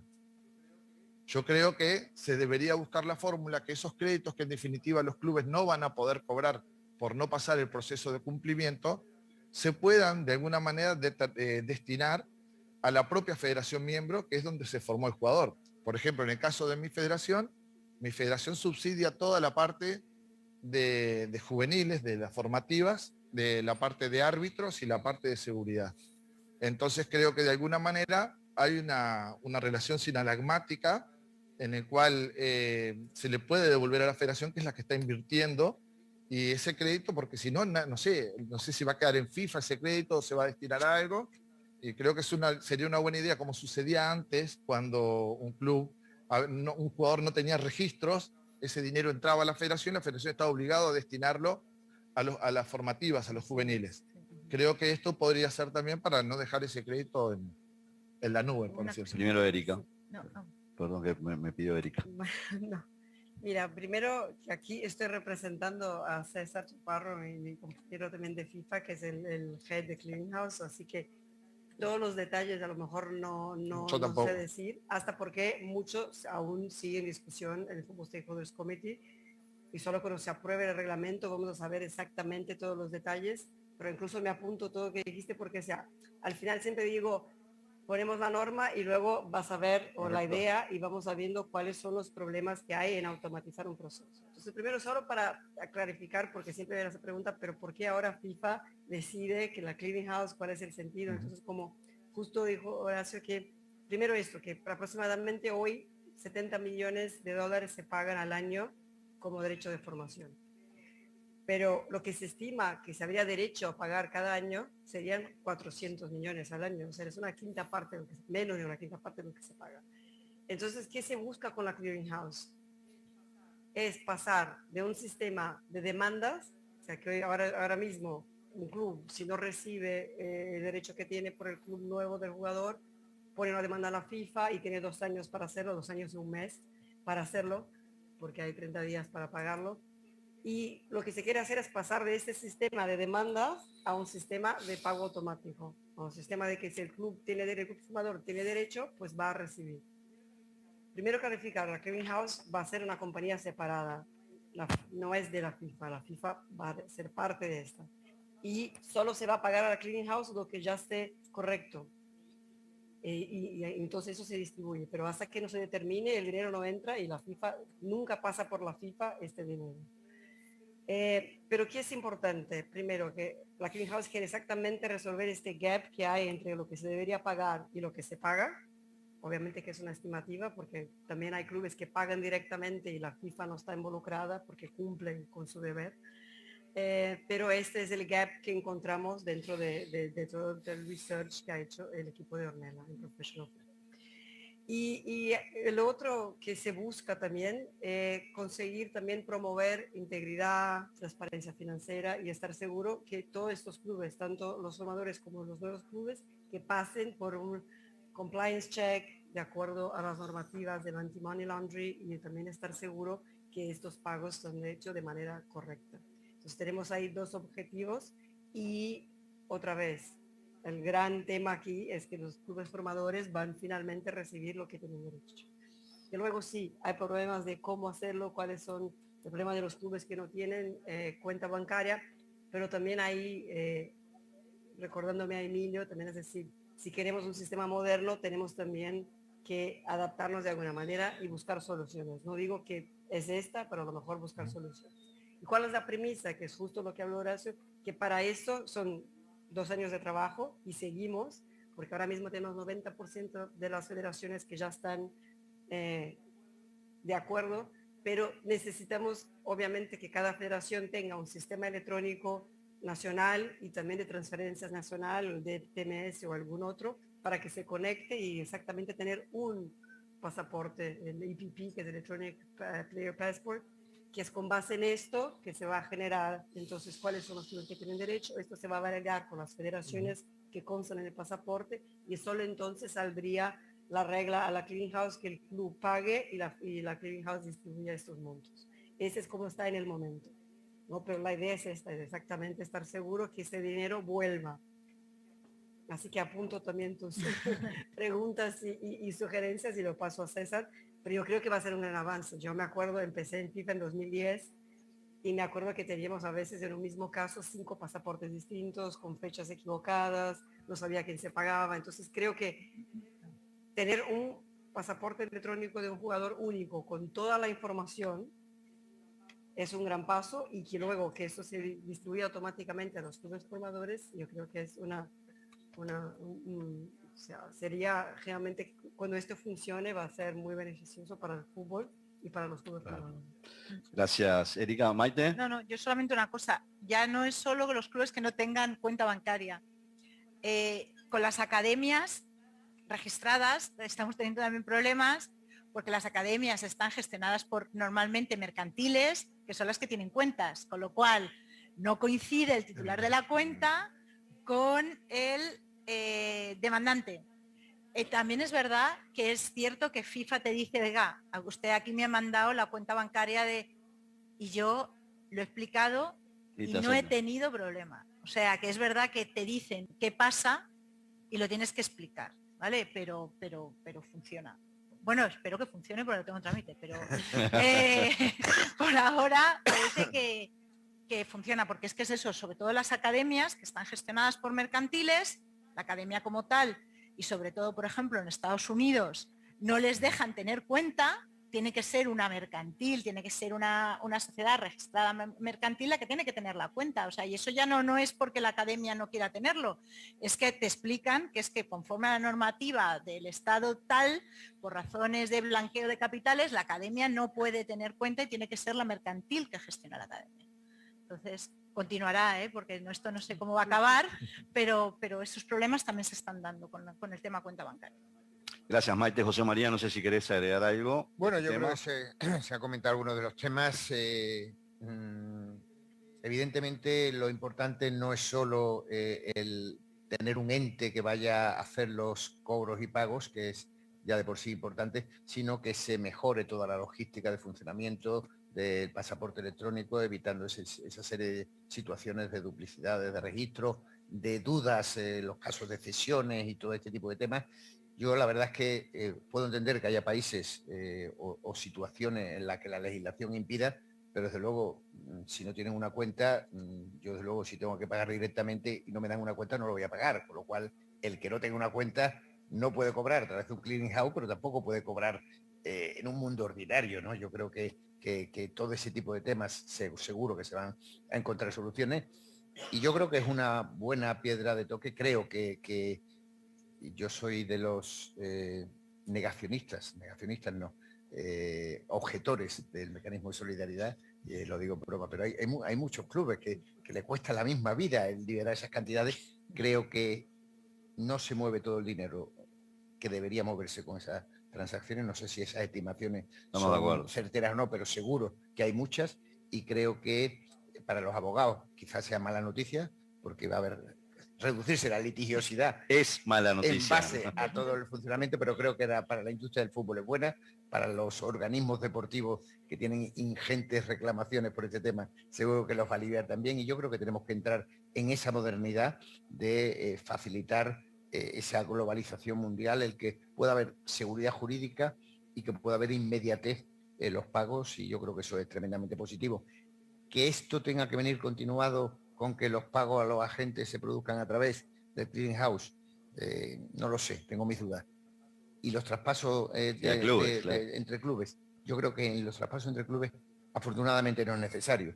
Y desde luego, si como oí en algún intento de reforma quieren eliminar o limitar los plazos de pago en los traspasos internacionales, creo que ya ahí nos estaríamos metiendo en un verdadero jardín, porque creo que la autonomía de la voluntad de las partes debe respetarse. No creo que haya casos de abusos como para tener que imponer un plazo máximo de pago en las transferencias de jugadores. Creo que tenemos que buscar la razonabilidad también. Vamos a ir viendo si con los pagos de mecanismos de solidaridad y derecho de formación el sistema va funcionando, y veremos si esa necesidad, que en ese segmento creo que era una necesidad sentida y que va a ser una auténtica mejora, lo que funciona no lo toquemos demasiado, no vaya a ser que nos compliquemos la vida. Parecería además que con la velocidad que han adquirido los procedimientos en la FIFA tampoco es necesario en cuanto, me refiero en cuanto a reclamaciones por saldos de precio, etc. Correcto. ¿No?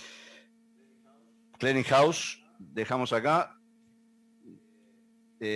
Y vamos a un tema que tocó Maite, que Erika miró para el costado como diciendo no me gusta nada, que es TPO and TPI, y Y bueno, y sí, un poco lo que decía Maite, a partir del año 2020 los clubes de fútbol han sufrido muchísimo, todos hemos sufrido muchísimo, los clubes de fútbol también, y bueno, los TPO podían llegar a ser una forma de ingreso de dinero en los clubes. No sé, Maite, si querés arrancar y hablar de este tema. Simplemente, antes que arranque, simplemente, si nosotros analizamos un poco la historia, nos vamos a acordar que el 18 bis, que es el que regula los TPI, fue impuesto por la FIFA en el 2007, creo que en el 2007, y hasta el 2015 no hubo una sanción contra ningún club por violación al 18 bis. El 18 ter comienza en el 2015. El 18 ter es la prohibición de terceros titulares de derechos sobre jugadores. Comienza a tener vigencia en el 2015 y a partir del 2015 hasta esta fecha prácticamente han habido una cantidad de sanciones a clubes por violar el 18 bis, que durante muchísimos años no habían habido sanciones, y pocas son las sanciones por violar el 18 ter. Así que, Maite.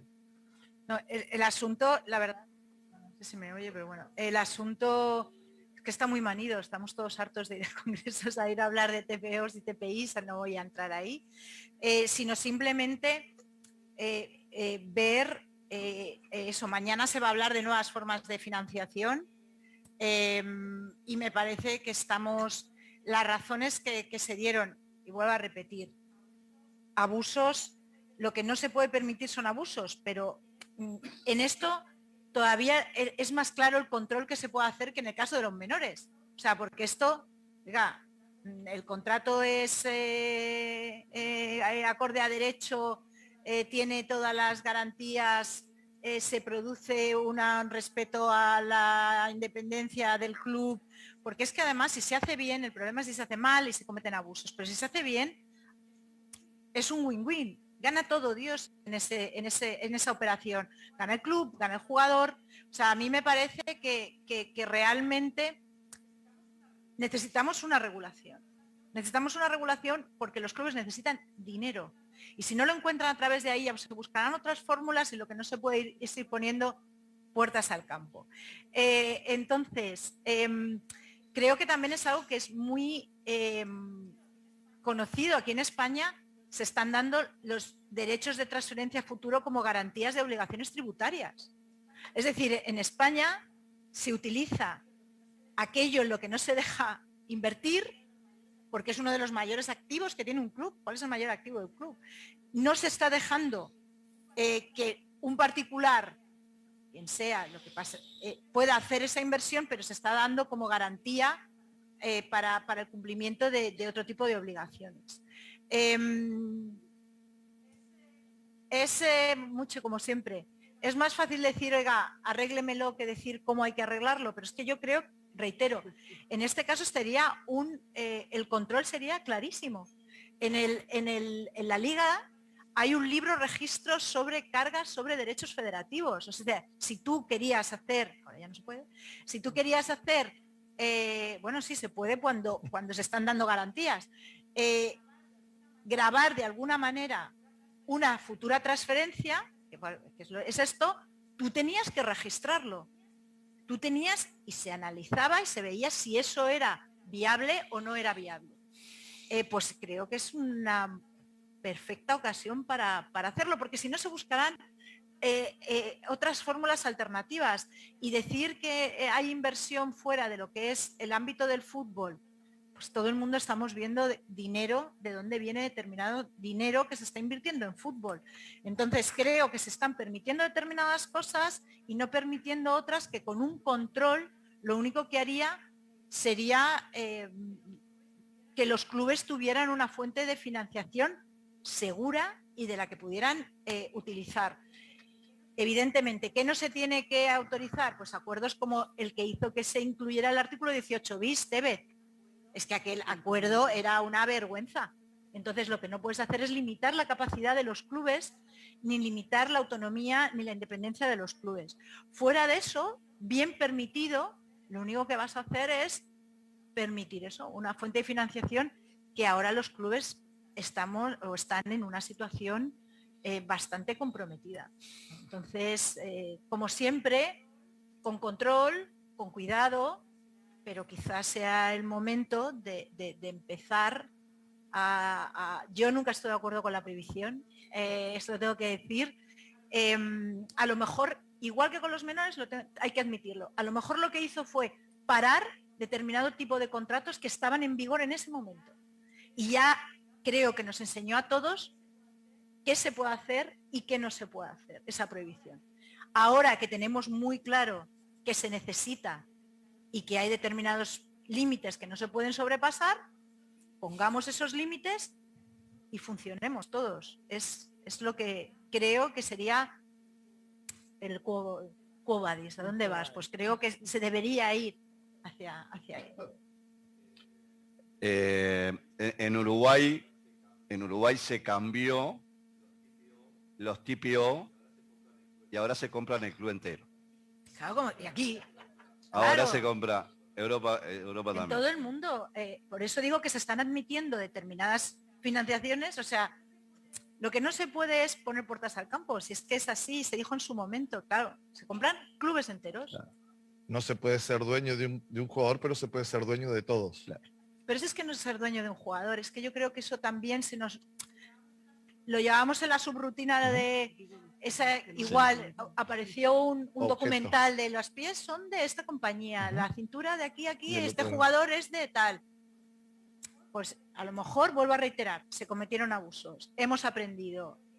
Creo que el sistema se ha reiniciado y a lo mejor podemos funcionar de otra manera. Hemos aprendido todos, ya sabemos que no se puede hacer. Lo de Tevez, es que lo de Tevez ahora es impensable. O sea, esos acuerdos con esas obligaciones para los clubes, pero también es que hemos ido al lado contrario, a la compra de clubes enteros. Erika. Bueno, en primer lugar decir que es esto, creo que fue Patricia o alguien que mencionó que siempre la FIFA tiene que, ¿cuál es el próximo paso? ¿No? Entonces es esto, se prohíbe esto y las partes o los clubes encuentran otra manera creativa de encontrar una salida.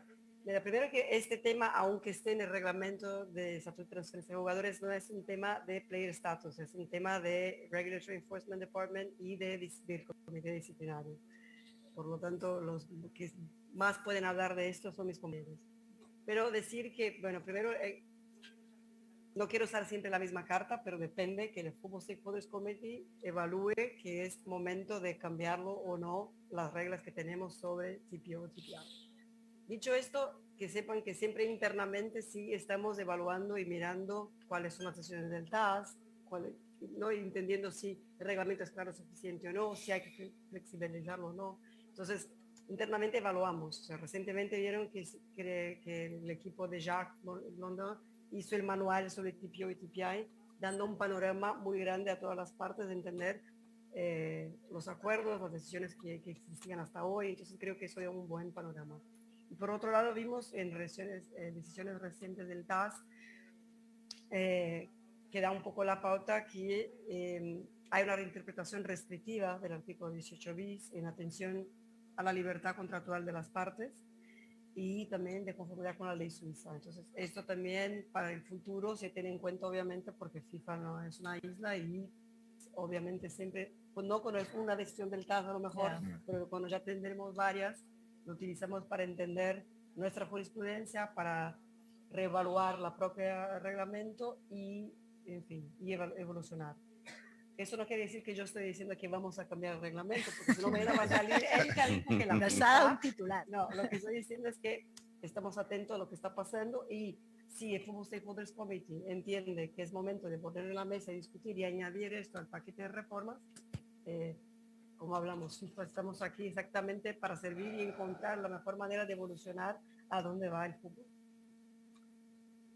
Gracias, Erika. Loic, TPO, TPI, we know the opinion of FIFPRO. It's not a secret, but... Yeah, like anything that restricts in principle the freedoms and like employment opportunities of players, we're not going to support it. And of course, we're going to be in favor of restrictions or bans. But this being said, it's not like if we are like hardliners. If it would be collectively bargained in a system where everybody is equal in the negotiations, we could talk about it. But here, those clauses, they used to be agreed in like face-to-face meetings, and like it's obvious that only a handful of players are able to negotiate like on an equal level with clubs. So I understand that there is like economic difficulties in the football industry right now. It's not new. It's probably worse because of COVID, definitely. But I doubt that the solution is to deregulate an industry that is already very little regulated, and especially not by like putting even more restrictions on individuals and like stepping on some of their very basic fundamental rights, because that's what we're talking about in the end. So yeah, if it's agreed collectively, why not? If it's the Wild West, definitely not. It is a good news. No? Huh? It's new. For me, it's new. Thank you, Loic y José María. Bueno, muy breve. Yo he pasado de ser defensor a ultranza de la permisividad con una regulación a entender y convivir perfectamente con la prohibición. Vamos a ver, por partes. Me parece magnífico que FIFA esté valorando la posibilidad, a raíz de decisiones que haya habido detrás, de la influencia cuando estamos tratando entre clubes. Yo creo que haya habido un exceso de celo por parte de alguien en FIFA que ha visto todo era influencia de terceros, acuerdos que han existido siempre, que realmente no hay desequilibrio entre los clubes y que creo que iban más a favorecer el desarrollo de futbolistas, sobre todo cláusulas típicas de cesión con incentivo, desincentivo. Yo creo que no había una falta de igualdad entre los clubes al contratar eso, y creo que ha habido un exceso de rigor, y me gustaría que ese proceso de reflexión para reconducirlo a lo que realmente debe ser un abuso, y que no todo se vea como abuso, porque de verdad los clubes estábamos indefensos, ya no sabíamos qué hacer. Hemos cambiado toda nuestra dinámica, nos asustaba todo hacer cualquier tipo de cláusula, y yo creo que esa aclaración que se ha hecho en ese manual de FIFA ha sido pertinente, pero creo que ahí en esa parte debe reconducirse a unos límites razonables. Yo no creo que la situación actual justifique como panacea el que el TPO vaya a mejorar la situación financiera de los clubes. Creo que quizás, y otra vez estamos en un tema que es global y que en cada región es diferente, puedo entender perfectamente, no conozco el fútbol uruguayo, pero conozco algo de Argentina y Brasil, y ahí como que es muy difícil para el sostenimiento de los clubes, que ni siquiera son sociedades... asociaciones civiles. Son asociaciones civiles en general, y ahí parece que sin esos mecenas, por llamarlo de alguna forma, sean agentes o sea otro tipo de personas, difícilmente habría sobrevivido el fútbol. Que haya habido abusos de ese tipo de situaciones, no sé, quizás en algún país en el que la situación jurídica de los clubes, la ausencia de un mercado audiovisual potente que permita la ausencia de un control económico como existe en otros países de las grandes ligas europeas o a nivel de UEFA, lo dificulta. Creo que ahí se puede entender. Hoy me cuesta trabajo pensar que para la crisis del fútbol europeo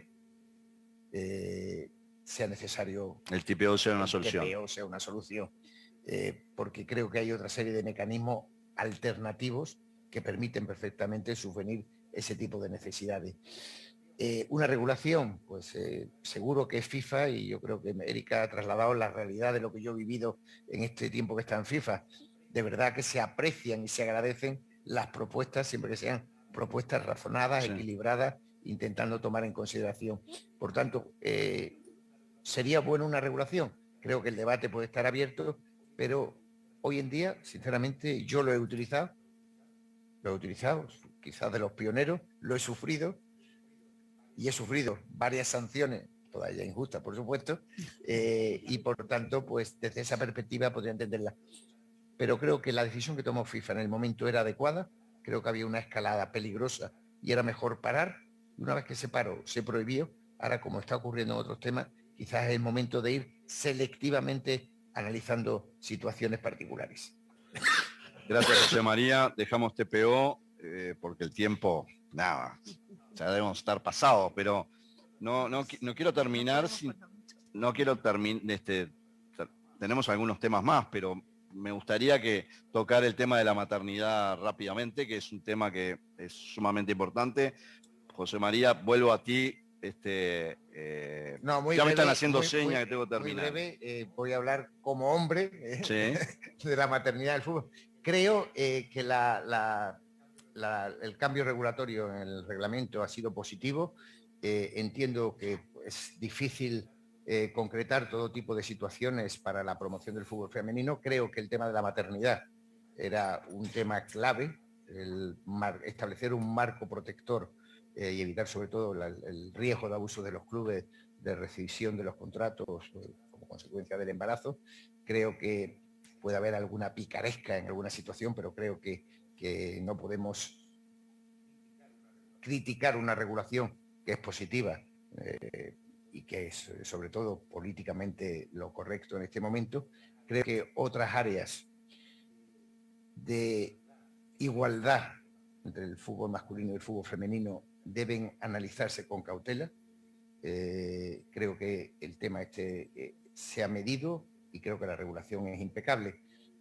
A nivel de convenio colectivo de fútbol femenino que se firmó recientemente, estamos en ese proceso de promoción del fútbol femenino también en España, creo que se han introducido algunas cuestiones, también puede ser interesante que a lo mejor a nivel internacional pues podrían seguirse, como es esa posibilidad de la continuidad obligatoria para el club pero voluntaria para la jugadora del contrato cuando se queda embarazada en el último año de contrato temporal. Bueno, pues siempre se puede discutir si eso puede dar lugar a abusos. Yo creo que en un mundo con el que estamos hoy pensando que eso se va a utilizar para el abuso es una auténtica aberración.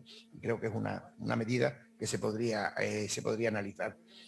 Lo que tenemos que tener mucho cuidado, y yo que estoy participando muy activamente en todo el proceso de elaboración de los estatutos de la Liga de Fútbol Profesional Femenina en España, es que no incurramos en los mismos errores que hemos incurrido históricamente en el fútbol masculino, que aprendamos para que este proyecto nazca huérfano de ese tipo de errores que hemos tenido en el fútbol masculino y que apliquemos las mejores prácticas para que un producto que creo que tiene mucho futuro, pero tiene que ir poquito a poco y no lo podemos quemar. Y sobre todo, y no quiero parecer políticamente incorrecto, la igualdad es esencial, pero la igualdad no significa que los futbolistas masculinos y las futbolistas femeninos puedan cobrar lo mismo, aunque pertenezcan en un mismo club. No podemos poner a cargo de los clubes, y creo que además tampoco sería positivo para el fútbol femenino, el que apareciera como una actividad subvencionada artificialmente. Creo que tiene que ir evolucionando, tiene que buscar su sitio, tenemos que ayudar todos para que facilitemos la mujer pueda jugar las mejores condiciones al fútbol, pero desgraciadamente el fútbol profesional femenino tiene que abrirse su hueco y ese hueco va a depender del mercado, no va a depender de otra serie de circunstancias por mucho que queramos favorecerla, y va a tener que competir en igualdad de condiciones con otros productos audiovisuales y de consumo y encontrar su hueco, encontrar la retribución adecuada a lo que se produzca. Gracias, José María. Loic, do you want to say something about maternity, the rules? Yeah, I already touched upon that at the beginning because it's a rule that we really like. Now it's true that when we looked, so among our membership, we always ask like, okay, has this rule been implemented or not ever since FIFA passed it? It was a bit disappointing to see that very few federations had actually implemented it. In a way, it kind of reflects the way they treat women's football or the women's football industry. They think that just because it's not recognized as professional by the league or the FA, then there's no need to really care about it. So then, of course, when there's a new change in the RSTP, when you take in mind that already changes that are applicable allegedly only to men's football are not implemented, then you can think about what they did with those new rules for maternity. And that was good because FIFA was really receptive to that, and they sent these new circulars lately to push them again. Of course, like you could argue that it's 7 months that have been lost in the process, but still, now we've heard that like the federations are waking up, the leagues as well, they're trying to implement them. It's also interesting to see that the first few cases that have come our way are not from countries that you would have expected to come from. Even in like big football countries, those rules were like overlooked or simply like, I don't know, disregarded. You never really know what is the reason, because there's always this kind of, it's not arrogance, but those countries, they think that their labor systems are like good enough, so why should this be implemented? But the reality is like, well, if it's mandatory in the FIFA RSTP, then the federations have to find a way to implement it as well.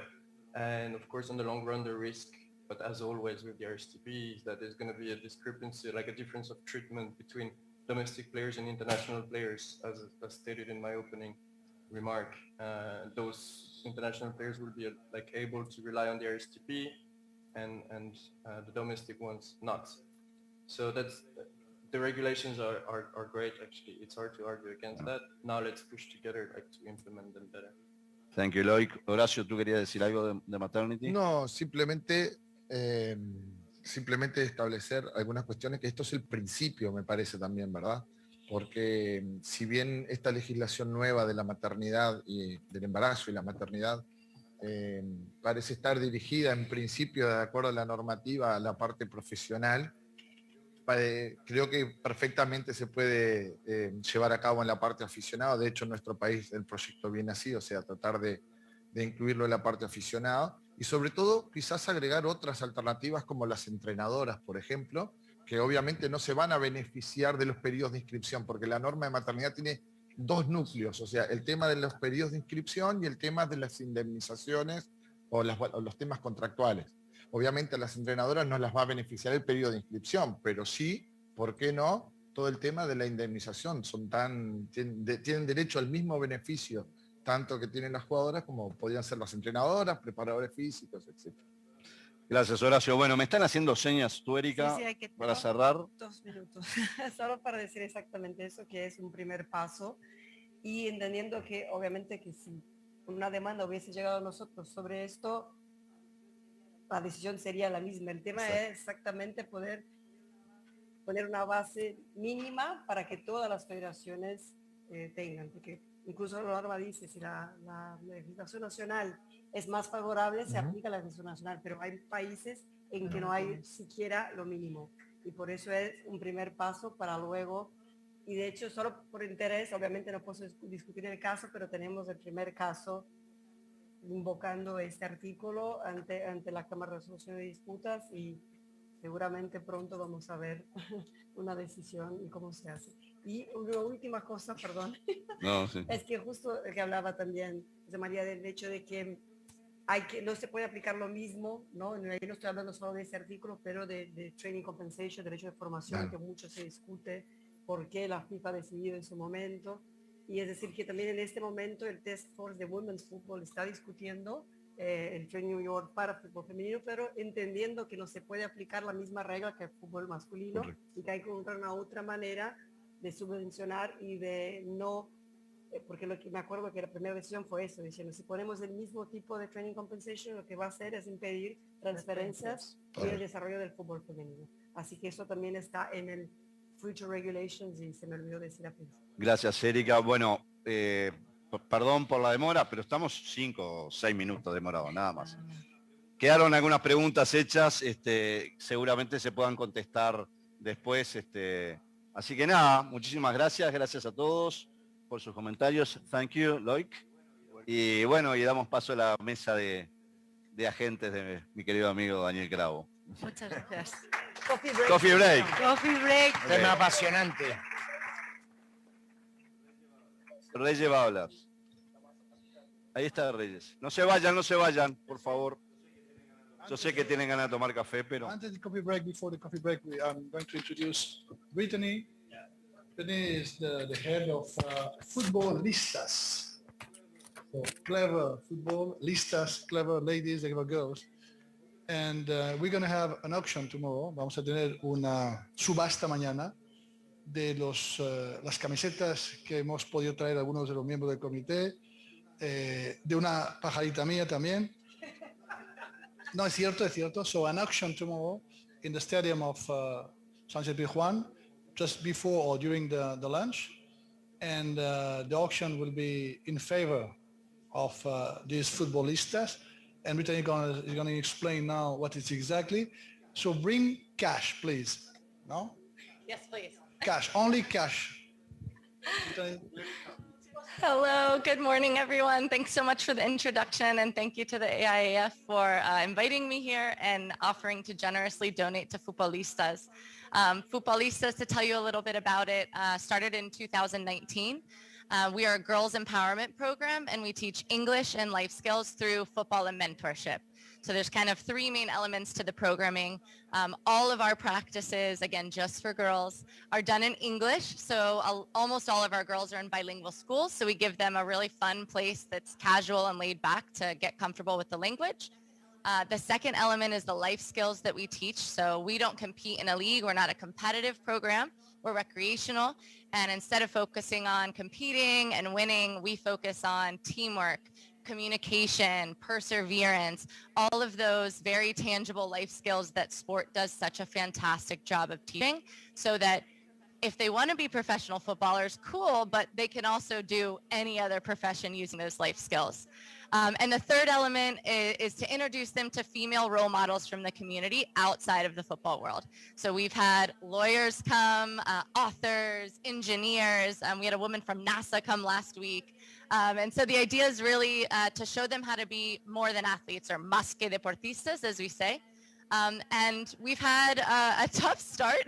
About 3 months after launching the organization, COVID hit. So we were inactive for about 18 months, but we've bounced back now this fall quite strong. We're actually partnering with Sevilla Football Club this year. And as part of that, they've helped us get access to some fields in a neighborhood here called Polígono Sur. And for those of you who aren't from here, Polígono Sur is not just the poorest neighborhood in Sevilla, but also the poorest neighborhood in Spain. So you can imagine if access to football for girls in Spain in general is tough, it's specifically tough in this neighborhood. So we're super excited. We started our group there Tuesday this week. We have ambitions to grow it. We have room for up to 30 girls in that one program. So we're really excited to apply the donations to helping those girls participate, get the best curriculum and coaches possible, and to keep empowering girls there and all over Sevilla and maybe all over Spain as well. So thank you guys so much. Excited to see you tomorrow. Please bring money, awesome jerseys, and it's for a good cause.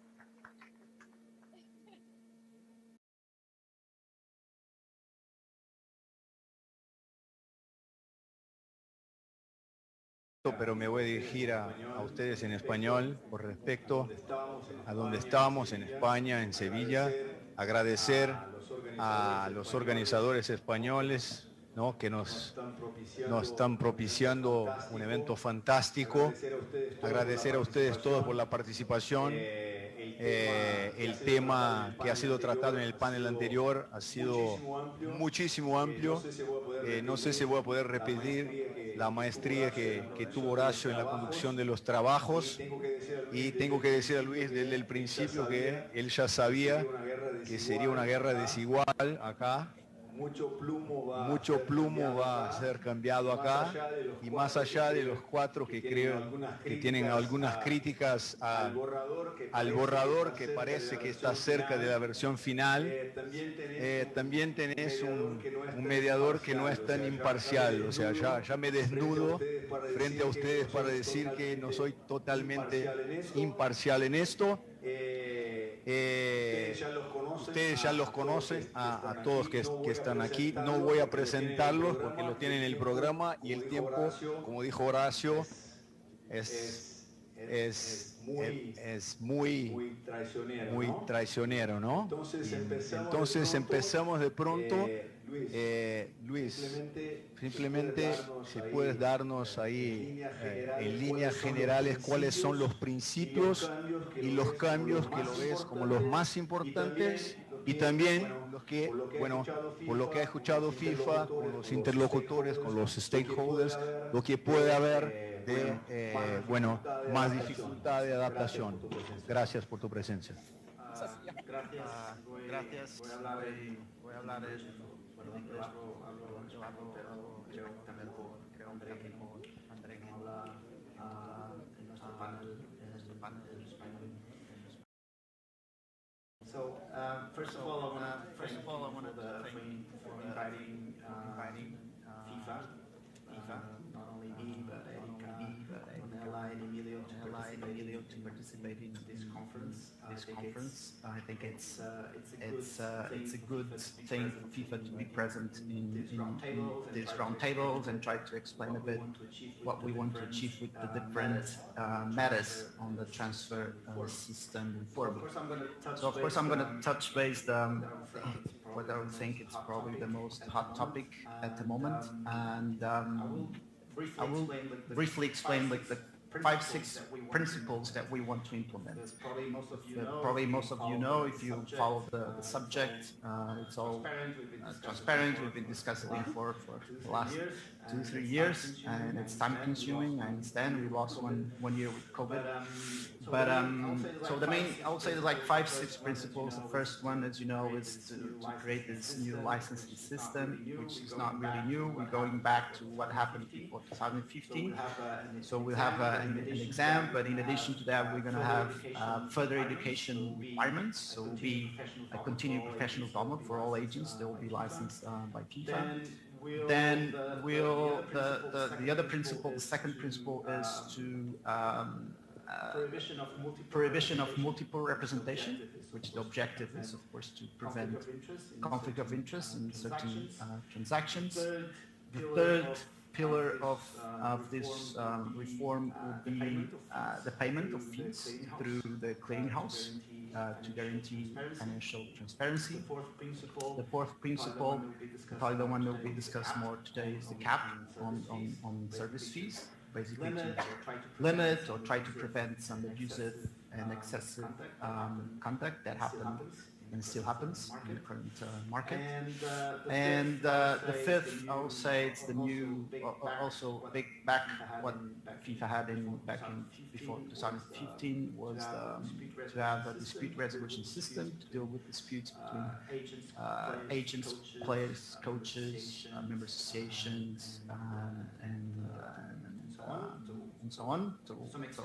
To some extent, the football tribunal is already established. We have already an agent chamber. Of course, it's not composed yet because we don't have the regulations approved, but this is already a show that we are in the right track. And finally, the cornerstone for this, which is the license itself. So it will be a worldwide license. So with this license, you can work worldwide in any jurisdiction or any member association, which at the moment doesn't happen, and was one of the biggest critics that came from the regulations of intermediaries in 2015, which prevents now a person to have to basically register in each member association to develop.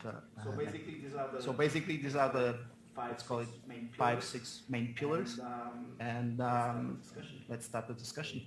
Okay. Álvaro, bueno, claramente todos nosotros aplaudimos algunos avances que creo que estamos de acuerdo, que es la posibilidad de cobrar, por ejemplo, comisiones, ¿no?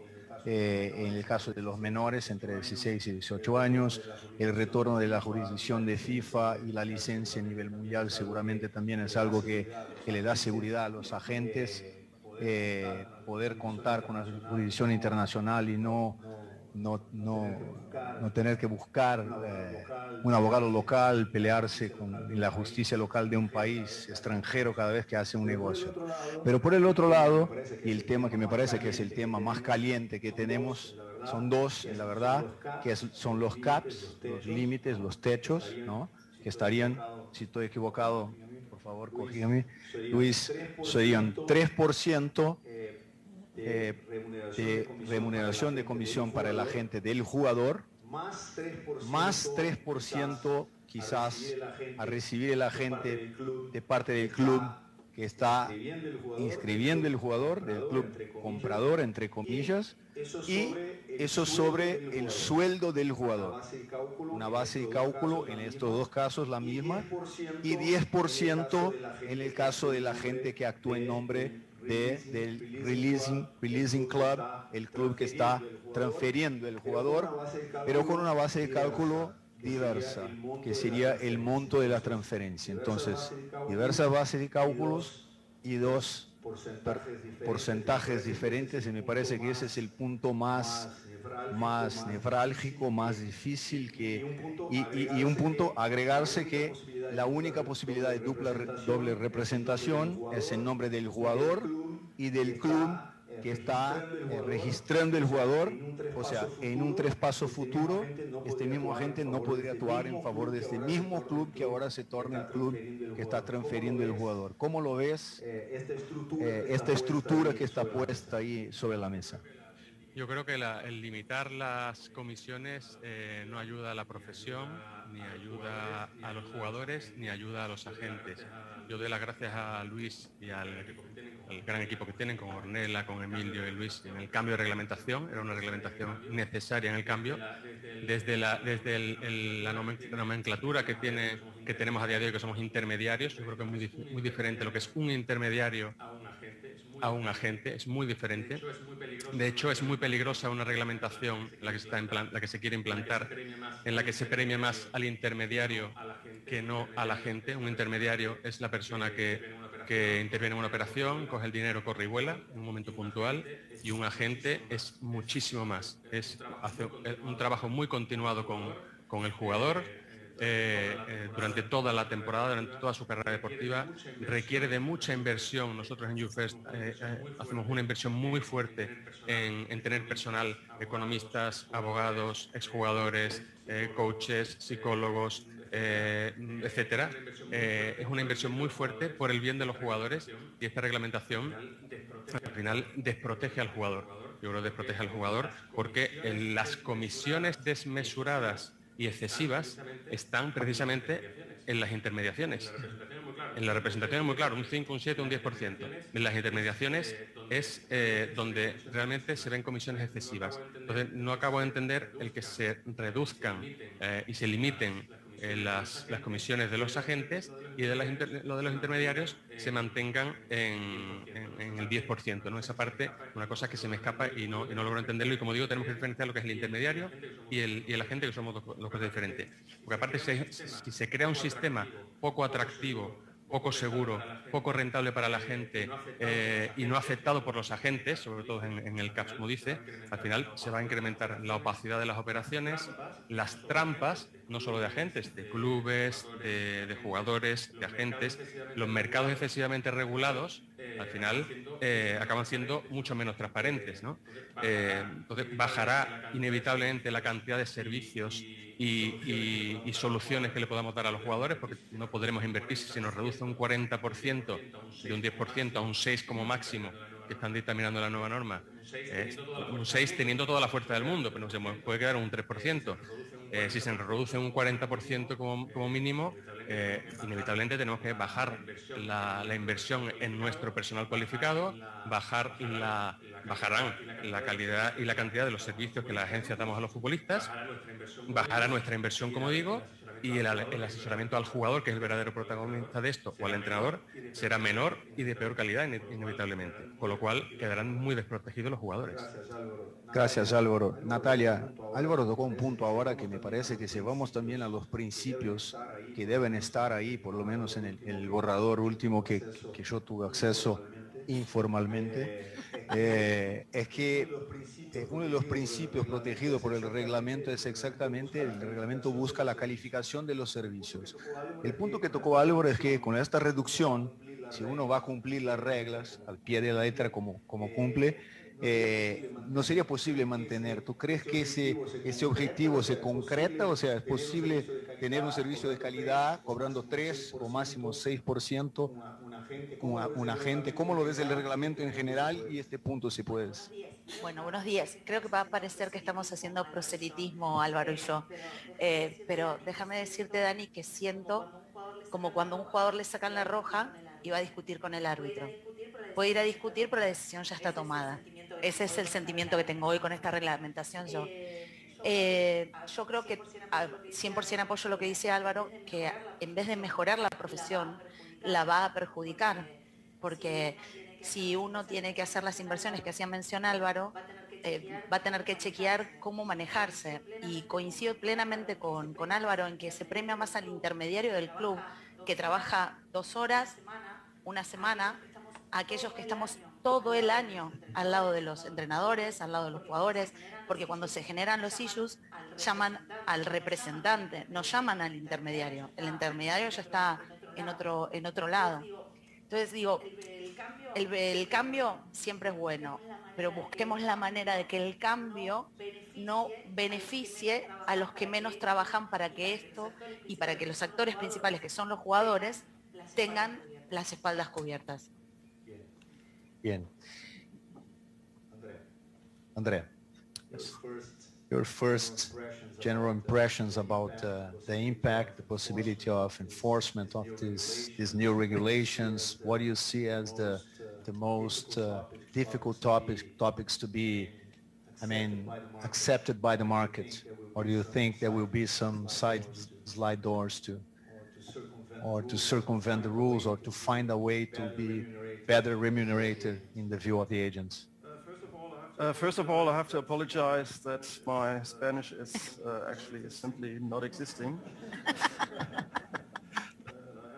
And I haven't learned it since yesterday, so hopefully I don't say anything completely contrary to others here at the table. I don't know actually if we have already touched this, that FIFA has made a new draft, which is there since middle of October, I think, to my information at least. And where you say, are there ways to circumvent any provisions, any prohibitions or alike? I think what FIFA has done now in the latest draft is to close more or less any possibilities of this circumvention, especially with the new connected agent and this definition. But I'm quite sure that the market will try to find some other ways of finding agreements between the parties, which they would have done also without any restrictions. So I'm sure the market will find some ways. If not, I see a slight danger that, especially with regards to the caps, that the caps will push smaller agents out of the market. And I don't know if we want this situation that only the big agencies survive and then dominate the market. Now we have a highly competitive market, I would say. But in case a lot of players will be pushed out of the market, this might switch into the contrary. I'll come back with you about the multiple representation just for a while. Patricia, FIFA clearly declares that it's trying to tackle the abuse in the biggest commissions. Do you think that it's coherent to this principle or to this aim to keep the possibility of the agent of the releasing club, which means the intermediary, I think we all agree, with 10% over the transfer fee, and then just reduce for 3% of the agent properly said, the agent of the player? Do you think it's coherently a tool to apply the principle? I think that, first of all, I think that the new FIFA regulation is very good news, because we know all that we need a new regulation. But as a lawyer, I always, even if I'm provocative, wonder why a club needs an intermediary to make a transfer. Why a club need an intermediary to call a colleague? What a club need an intermediary to negotiate, and that could be done by a lawyer, for instance. But the reality, what we say on the industry, it's the truth that there are intermediaries who made a great job because they succeeded to have high levels of transfer fee.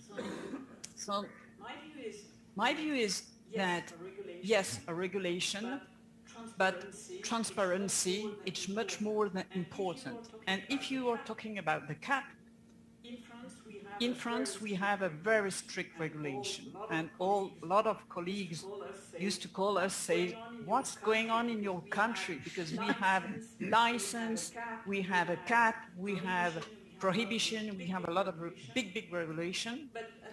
But at the end of the day, we all know that there is tools to circumvent the regulation, and the cap is not the most important thing. The most important thing for me is transparency. And if you put a cap 10% on the transfer fee and 3% on the agent, player's agent, still my question is, what is an agent services? What is agent services? And for me, there are two parts of agent services. The person who put in contact to a player, an employee, an employer, or put in contact or negotiate. This is a young player, or he needs to have someone who make him known by the others. And this is a hard job to grow a player, to take care of him, or a trainee, and it's a huge job. And 3% is ridiculous if you look at the job which is done by the agents who are taking care of players. On the other part, what is the agent service when it's only 3 or 4 or even WhatsApp? Because as a lawyer, when the club, we say to the club, what did exactly the agent? And we ask the agent, what did you do exactly? Says, I cannot prove. I have, okay, 3 WhatsApp. 70 million. 70 million. No. 90. No. 80. No. 85. No. 72. Okay. 74, but half. Okay. 3 WhatsApp. 10%. And the lawyers, we've done all the job. So that I put this on the table. That's why you're president. Daniel, por alusiones. Just a sec. Patricia, that's why you are our president. So, I think Patricia is not intending to say that you have to reduce the 10%, okay? She's not saying that at all. I mean, it's clear by what Patricia says also that it's much more, you can connect the agent of the player and the agent of the engaging club as the agent properly said in the structure that is being presented by FIFA. And I wonder if you all, within your work in these regulations, I mean FIFA or you personally will be comfortable, if you realize also that by creating this only exception to the dual representation and excluding the agent that actually is working only on behalf of the releasing club, you are keeping the difference between an agent and an intermediary. We know that agents can do intermediation, but when you say that an agent is working only for the releasing club, in my point of view, and I think we share this view, he's acting as an intermediary mostly. So do you realize that why this distinction by a remuneration based on a higher amount, theoretically speaking, and the other one that is with, in other words, to the intermediary that you wanted to tackle, you kept 10% over the transfer fee. For the agent, free up to 6, as Álvaro said, if he's really good and if he convinced the club that is engaging is has to pay something also. Can you give us some, what's the reasoning behind this distinction?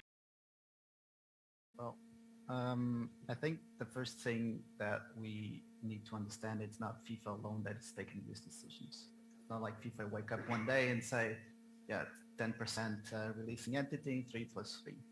So this comes from some extent we call a collective bargaining agreement between all the parties involved. I understand the main argument on the other side is that the agents are not part of the stakeholders committee, which is a completely fair argument, but at the same time we consulted with them. So this is part of analyzing basically what is the market with PCA, with FIFPRO, with World League Forum, with agents, with federations and confederations. And the reasoning is there was a need to make that difference of the 10% of the release income compare. I agree that the services that an agent, let's call a player agent, provides, it's more demanding than, of course, let's call a club agent. And I agree, probably the 3% doesn't cover all the work that the agents by agents do. But at the same time, FIFA is regulating one part of the football agent services. It's not regulating all the services that an agent provides to a player or a club.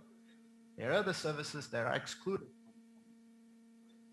So at the end, although I agree that it's a big disparity between a releasing entity and the engaging entity and player agent, at the same time, we're trying to the scope of our regulation is only one part of the service. We understand that the player agents provide other services. But may I ask you something? We are speaking about the same transfer. Mm-hmm. It's a transfer of a player from one club to another. So the scope of the job of the agent of the club or the agent of the releasing or engage is basically the same. Both, they are working to a tripartite agreement. So why one of the services should be rewarded with 3% over a lower base, and why the other has to be in the same negotiation? We're speaking about the same negotiation. That's the practical question. I'm sorry to insist on this. No, I agree, but like I said, it's part of a collective bargaining agreement. So if I have the clubs, the ECA and FIFPRO, World League Forum, probably agents don't agree because they don't want to have the cap. So of course they won't propose any number. But that's part of the agreement. So we respect basically, and we are basically in the middle of this discussion with all the stakeholders. They always have a view, and that was the decision. And we respect based on that umbrella that the stakeholders committee approved. Whether their openness to change, I think so. Okay. And hopefully there will be still meetings to come to find an agreement with all the stakeholders and also with the agents that are willing to talk to us. Álvaro, maybe you have to invite FIFPRO to support your position by saying that, no, and I'm not joking at this point specifically, because I also agree with you that it will be detrimental to the quality of the services provided by agents to small players and the small agents. So maybe it's something that FIFPRO should be concerned also. I don't know if you wanna, Álvaro, perdón que te puso en inglés, pero simplemente para decir, FIFPRO podría de alguna manera, ahora que Luis dijo que bueno, quizás si los stakeholders vienen puede cambiar algo, ¿no es algo que FIFPRO podría ayudar en el sentido de que los jugadores no van a estar mejor asistidos con esta remuneración que está ahí propuesta? Los jugadores no van a estar mejor asistidos ni mucho menos. Yo creo que también que FIFPRO quizás es algo diferente a lo que somos los agentes. Los agentes vivimos el día a día de los jugadores. FIFPRO no lo conozco en profundidad, pero por lo que conozco, creo que tienen otra dinámica y otra mentalidad. Yo, una de las cosas que hablaba también con Luis, que quizá los agentes deberíamos estar más presentes en las comisiones decisorias, ¿no? No vamos a decidir nada, pero sí estar presente, poder dar nuestro punto de vista, pues somos los que trabajamos en el campo, en el día a día. FIFPRO, yo creo que esa parte como que se queda más antiguo, con perdón de ser alguien de FIFI, ¿no? Yo, en lo que decía Patricia, me quedo con lo que del 3% es ridículo, sin ninguna duda. ¿Cuáles son los servicios de un agente, Patricia? Yo te diría que nosotros, te voy a decir los servicios que damos los agentes, algunos de ellos, y yo voy a preguntar qué servicios da un intermediario. ¿De qué servicio da un agente? Nosotros damos soluciones deportivas, búsqueda de clubes, asesoramiento de un agente de cabecera de un jugador, soluciones legales, con muchos de ellos que subcontratamos para también invertimos en esa contratación para soluciones legales, que vosotros sabéis toda la de conflictos legales que tienen los jugadores, soluciones patrimoniales, soluciones para la mejora de su rendimiento deportivo, que eso antiguamente no lo hacía la gente antigua, pero hoy en día tenemos psicólogos en plantilla, coaches, nutricionistas, médicos para segunda opinión, recuperadores que van a ver a nuestros jugadores en Italia, en Bélgica, en España, pagados por nosotros. Todo eso, entonces son inversiones que hacemos para y por los jugadores. Soluciones para la mejora de imagen, tenemos especialistas en marketing, en comunicación, en redes sociales, porque hoy lo requieren.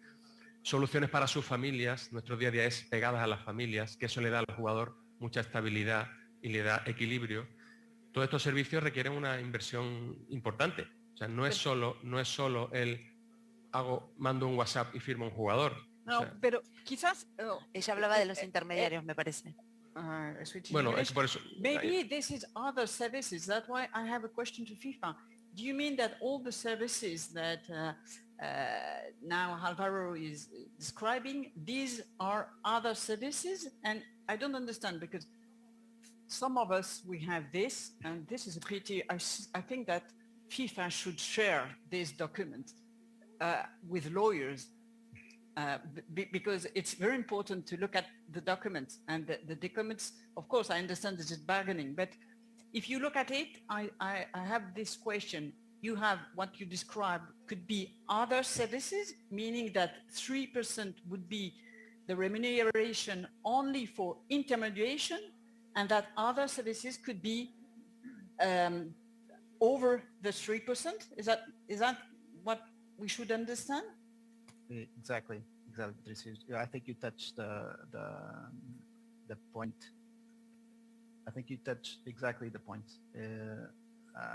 Other services are other services, and Álvaro basically explained what the other services are that the player agent provides. The thing is, I don't think they charge those services, because they expect at some point when they negotiate an employment contract, they will get paid. So it's like an investment they do. It's a business model, which I respect. The business model, they provide service for free. And at the end, if they find a good or a star player, then all that investment hopefully will be repaid or not. We don't know. But I would say if they're still in the business, I think the gross margin must be really good to continue with those other services. But to answer to your question, yes, the other services outside the caps. They provide, like Álvaro said, legal services, endorsement deals, image rights, any other service that are not within the definition of football agent services, which is basically the ones that affect the transfer system at the end, negotiation, employment contract, communication between clubs, negotiation for the registration of a player, negotiation employment contract with coach, transfer agreement, all this, which is the central point of these regulations, then yes, those are capped, but not the other services. ¿Y a quién se los cargamos los otros servicios? ¿Perdón? Al jugador. Se lo tenemos que trasladar al jugador. El mercado hasta ahora nos permitía que se lo cargábamos a los clubes. Entonces, de esta manera, los otros servicios se los tenemos que cargar al jugador. Because the services are in the benefit of the player, not the club. That's also an issue that we try to achieve with our regulations, which is a client pays model. We come from a model where cambiamos el modelo de negocio, the services that a player receives is not paid by him. But probably if you ask the player what services are included. So for that negotiation of employment contract, can I reach out to you agent and I want to find a house, is that included? If I found me a sponsorship agreement, is that included in the service fee that the player agent is charging? So they also, it's part of what we want to understand with the agent services is how transparent it is between the agent and the client itself to say what's it included in the package that I'm not paying you, the club is. Luis, if I may just make a small remark. I'm sorry to say that, but it doesn't seem a realistic approach in terms of you cannot, with a young player, charge every and all service because he doesn't pay. So that's why everything, the trust and the work of the agent is based on the investment on all this care of the player and everything, because it's realistically is impracticable every and all service you charge a player. that's not the reality of the market, of the job. Álvaro, just give me a minute. Come back to André. I want to explore a little bit, if you can. I know that you have a very, I don't know if it works well, you can explain to us, but a kind of sophisticated in Germany in place about the multiple representation, that it seems to work well with the concept of transparency. And that's why also you think that we could accommodate somehow or change a little bit the draft of FIFA in this sense. Can you tell us how does it work in Germany and why you think that should not be prevented, the multiple representation? Yes, I will. I doubt that Luis will agree to this and will agree to that this is a good and working model. But I mean, we are talking about transparency. But I think in most cases we have complete transparency. You mentioned the tripartite agreements before. So in these cases, obviously the player knows what the commission fee is. In Germany, we have a slightly different system, but we have the obligation via the licensed players regulations that the player must know the commission of the agent, and the market standard is that he also signs the agreement for his knowledge, but without being a party of the agreement. So with the multiple representation, we have the system which is more or less accepted by the German Football League, that in case the player comes to a club, to the engaging club, the intermediary enters into two agreements. The first one is the agreement for his work with regards to conclusion of the employment agreement, and the second one is, let's say, a future sale agreement or future mandate, which will be signed a few months later in most cases, or this should be in a perfect world the case. And in this future mandate, the intermediary is instructed to render intermediary services with regards to a potential future sale of the player. This has been confirmed by the German Football League by giving some requirements, saying this agreement must be subject to a separate instruction for every transfer window, and of course you cannot have as remuneration a percentage, but you have to columns are accepted, so you have a table with a maximum of 6 columns, and of course the club is aware that the player is the client of the agent, so we have there full transparency. And to my experience in this case, the club doesn't really care about the future and also allows then multiple representation. And in case there is a new club, a new engaging club, and the old club is then the releasing club, they always have the freedom to not to agree to a transfer. So I don't really see the massive problem with that if you have full transparency with everything. Luis, about this point specifically, we saw that the only exception of the dual representation is that FIFA accepts that the agent of the player in one transaction can be representing the player himself and also the engaging club. Mm-hmm. But then when this same club becomes in the future the releasing club, this same agent concerning the same player is prevented to work in that transfer on behalf of the same club that became the releasing club. Is that correct? And what's the reasoning behind that? You told me, but you have to tell it. No, yeah, that's correct. I understand the German way of doing business. It's all like there's no conflicts, there's only interests in that sense. So there's no conflict of interest definition there. But here, for me, it's clear when you're presenting a player or a releasing entity or a engaging entity, there are different interests involved. And if you're representing the player, of course, the agent should get the best salary for that player.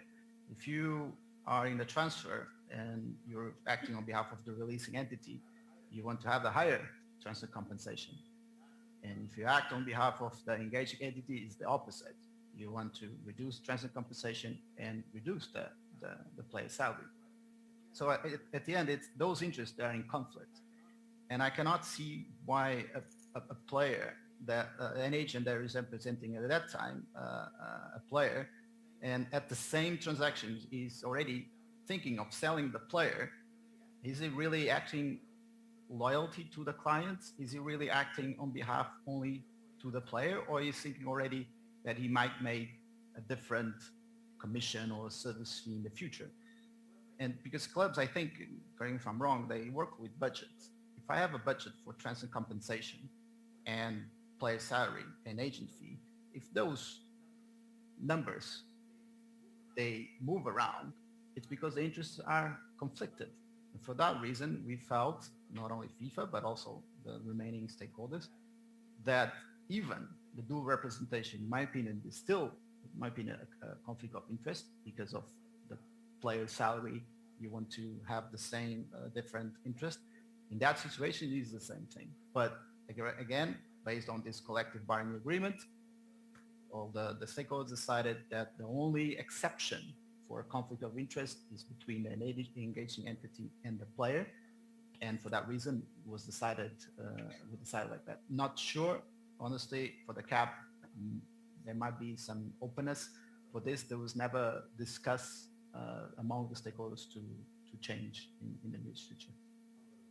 Álvaro, ¿qué piensas sobre la única posibilidad de que la gente del jugador pueda recibir comisión del jugador y del club que está registrando el jugador y no del club que está vendiendo? ¿Es una práctica hoy cuando un agente, ahora te pregunto, cuando hoy llevas a un jugador a un club, es una práctica a veces que puede representar este club en la salida del jugador en el futuro? ¿Cómo es eso? Porque en Sudamérica, más o menos, te digo, es la moneda que los clubes tienen hoy para dar a la gente que trae un jugador que aún es un jugador promisor, pero no. Entonces, hoy es práctica corriente en Sudamérica, esa es la moneda que hay para pagar los agentes, o sea, vienen con nosotros y apuestan en el futuro. No sé cómo es aquí, cómo lo es, porque eso, con esta nueva reglamentación, no se va más a poder utilizar esta práctica, ¿no? Aquí el conflicto de intereses es inevitable que no exista. O sea, al final nosotros trabajamos para los jugadores, defendemos a los jugadores en su día a día, pero al final inevitablemente también ofrecemos a los jugadores a los clubes. Ya estamos ligando con ellos, ya hay un interés creado por nosotros mismos y por el mercado, ¿no? Con lo cual el conflicto de intereses existe. Ahora bien, se acentúa más con la nueva reglamentación, creo yo, porque cuanto más dinero llevemos a los clubes, más gana la gente con esta nueva reglamentación. Y menos salario ganan los jugadores. ¿Por qué digo esto? Porque lo que percibo yo de esta reglamentación es que se van a inflar los precios de traspasos, se pueden inflar los precios de traspasos y reducir los salarios de los jugadores, cosa que los agentes no debemos, ni entendemos, ni queremos compartir, ¿no? Porque nosotros peleamos por el salario de nuestros jugadores, ¿no? Entonces, creo que la nueva normativa incrementa ese conflicto de intereses. Que la gente que pelea por su jugador, al final, para ganar más dinero, tiene que pelear por el club. Entonces, eso es lo que a mí me chirría de la reglamentación. Y por otro lado, dices, ¿cómo? Me parece fenomenal la transparencia, pero ¿cómo van a controlar lo que yo cobro si mi servicio es distinto y más profundo que otros, por ejemplo? ¿No? Entonces, yo doy un servicio top, ¿por qué me van a controlar los servicios que yo tenga que dar? ¿No? Es un poco en respuesta a lo anterior que comentaba.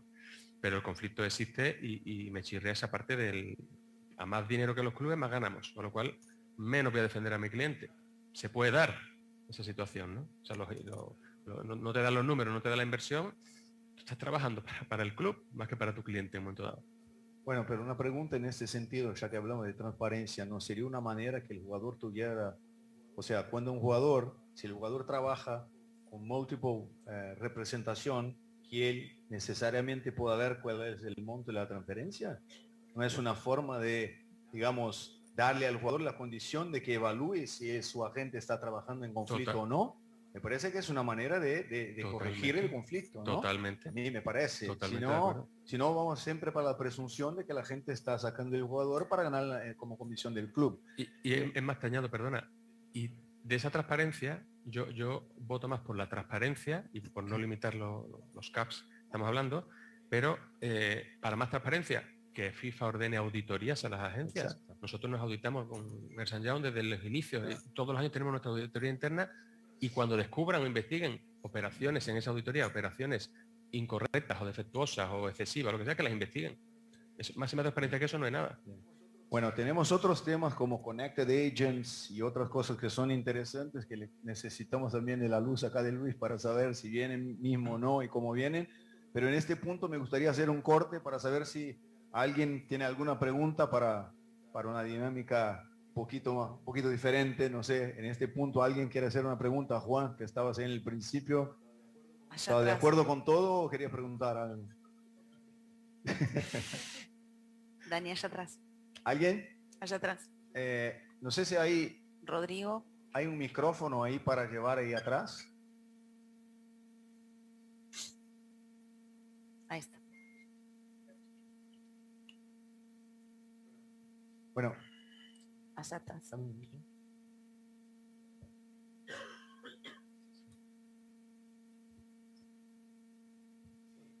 Sí, Daniel. Hola, Hugo. Hola, hola a todos. Mi pregunta, más que una pregunta, es una aseveración.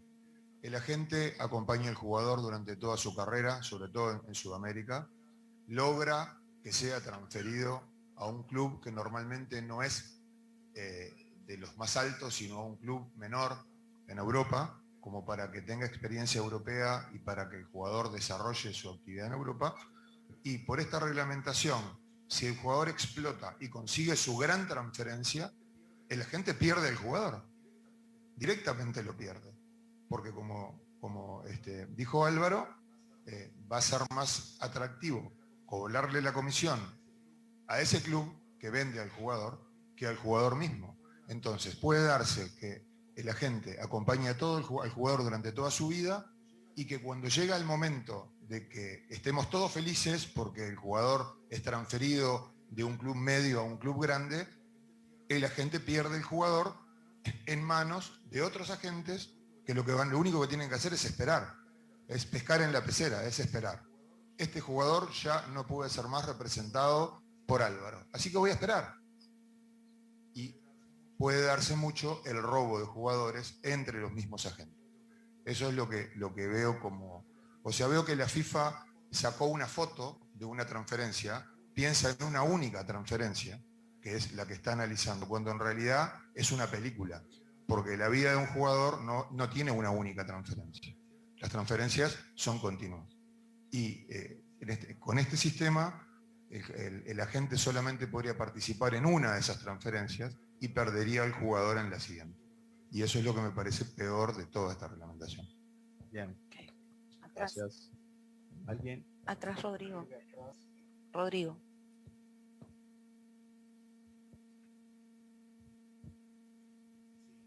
Sí, hola, gracias. Yo tenía un par de Rodrigo, González. Sí, tenía un par de preguntas. La primera es, y me parece que Álvaro lo explica muy bien, el tema de la imposibilidad absoluta para los agentes de cobrar a los jugadores, especialmente cuando están en etapas jóvenes, por esos otros servicios. Si no podría establecerse algún tipo de solución desde la parte de FIFA, en el sentido de que, bueno, quizás el jugador debe ser consciente en el contrato de representación que firma con su agente de cuáles son los servicios que se van a prestar y que esos servicios tienen un precio potencial o un coste potencial y que puedan luego ser traspasados, digamos, esos costes pagados por el nuevo club en adición a ese 3 o 6%. Es decir, y yo creo que se podría establecer un sistema, unos caps o un precio hora o lo que sea, a los efectos de poder trasladar ese coste, porque es absolutamente inviable para un agente cobrar esos servicios. Es la manera más rápida de perder al jugador,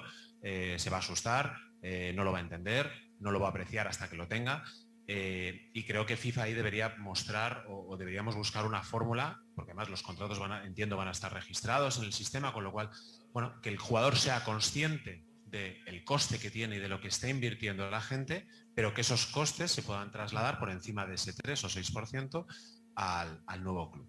Esa es una primera reflexión por si hay manera de cambiar esto o estamos todavía a tiempo. Rodrigo, ¿me permite simplemente una pequeña interrogante? Nosotros estamos dejando afuera de la discusión la parte que es intangible. Una gente como Álvaro no puede poner el precio por la hora simplemente que trabaja, porque viene trabajando, no sé, 20 años. Cuando él llama a alguien que puede darle trabajo a un jugador suyo, hace un intangible para métricas que son simplemente de hora trabajada, que no podemos sacar nosotros, dejar de afuera.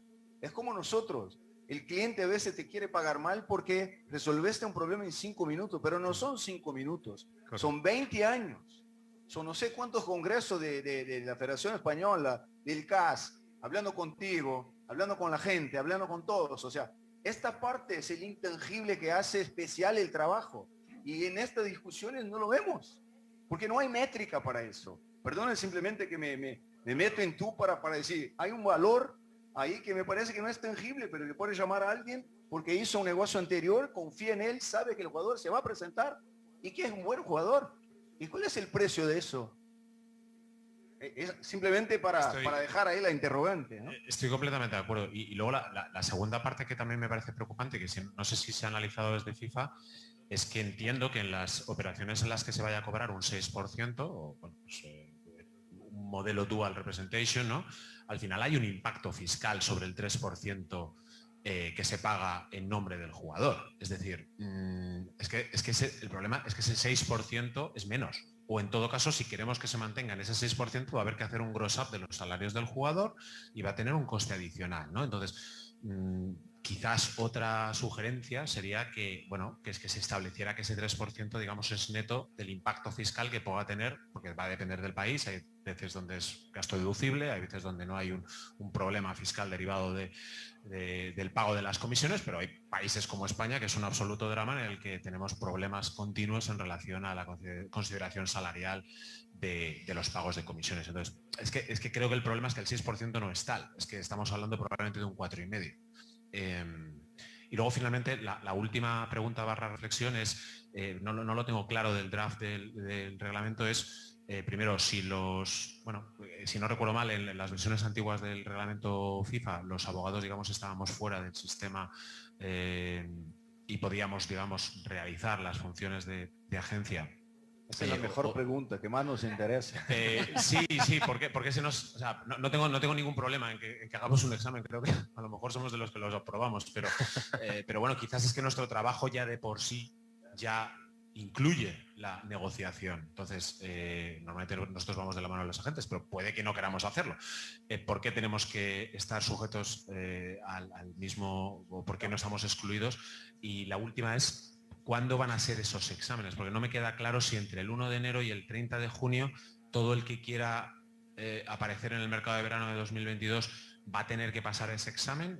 ¿Hay un sistema vía federación para pasar ese examen? Bueno, Luis, las dos preguntas. Las dos primeras son consideraciones que estoy de acuerdo 100%, las dos últimas las traslado como preguntas, ¿vale? La penúltima pregunta, Rodrigo, es los abogados, nosotros obviamente sabemos que podemos trabajar en negociaciones. Cuando va la descripción de los servicios típicos de agentes, me parece servicios típicos de abogados también. O sea, no es pedir permisión a FIFA, sino saber si los clubes o jugadores que utilicen nuestro trabajo, que no somos agentes licenciados, van a sufrir alguna especie de sanción. Yo la cambio la pregunta para preguntarte a ti eso. Y la segunda es sobre los exámenes. That's a really good question. I think it's one of the challenges that when we're drafting to see what's the difference between a football agent service and illegal services. And they overlap. Let's all be honest. They overlap. But we're not regulating legal services. If someone is qualified in a certain country to provide legal service, they can provide legal service. There's nothing FIFA. FIFA is not the bar association of lawyers. They still can provide whatever legal service they provide. Whether they can be legal services and agent at the same time also depends on the jurisdiction. In Portugal, like what I understood, it's like there's apparently an opinion that from the Portuguese Bar Association, that it's not possible. But so we don't intervene in that respect. If you're a lawyer, provide legal services, you're allowed to provide legal services. Nothing we prevent to do it. If you can do both things, yes. And it's true, they overlapped. And I think lawyers, and being a lawyer also, I think the service is a bit better because they know the regulations, the negotiation skills also there. So at the end, it's a bit of overlap. Probably don't have the connections that an agent has between different clubs, but definitely it's not. That's why there's no exception because, like for example, the parents, the same thing. But we're not preventing anyone to provide legal services. And what about the exams? You have a deadline or something? The exams, it's a really good question also because it really depends when we expect to approve. We have different timelines, unfortunately, and it's been difficult to implement those. At the moment, we want to approve. The plan is to approve it till the end of the year, and the plan is to have at least 2 exams next year before the regulations enter into force. But if you saw the regulations, there's also exceptions for those who passed the exam before 2015, that they can go through the licensing process without taking the exam, provided they comply with the requirements established in the regulations. So it will be, to some extent, a 2-layer process where people that didn't take the exam need to take the exam, and those who take the exam before 2015, they go through a different process. Okay. One more question from Efrain, then I come back here and I give the ball back to you later, okay?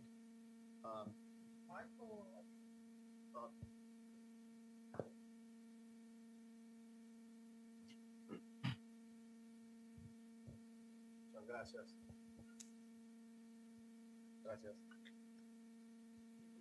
Thank you, Daniel. Thank you all. Well, you know me, many people know me here, so I'm quite sometimes provocative. So I'll try to be provocative, but I'm speaking really, truly. We have a very interesting discussion here for more than an hour, but for me, the most important part or person or personality that should be here is missing, which is the player. We have no player here. And we are actually think about it, we are treating the players as dummies, stupid, they do not understand anything, they have to be treated by others because they are stupid. This is the way we can understand from the discussion. And systematic non-payers, they will not pay. So, well, I'm not naive, I'm only 35 years in the business of football, but in the end of the day, people will act and react as we look at them. And this is not the case. And now I'm coming just in a comment because first of all, I totally agree that there is a huge difference between an intermediary and an agent.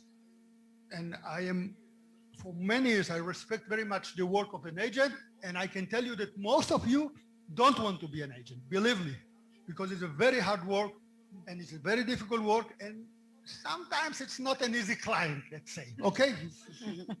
But if FIFA indeed intends to, in a way, reduce the amounts or whatever, because there are concerns about demand, I have one suggestion, and a very easy one.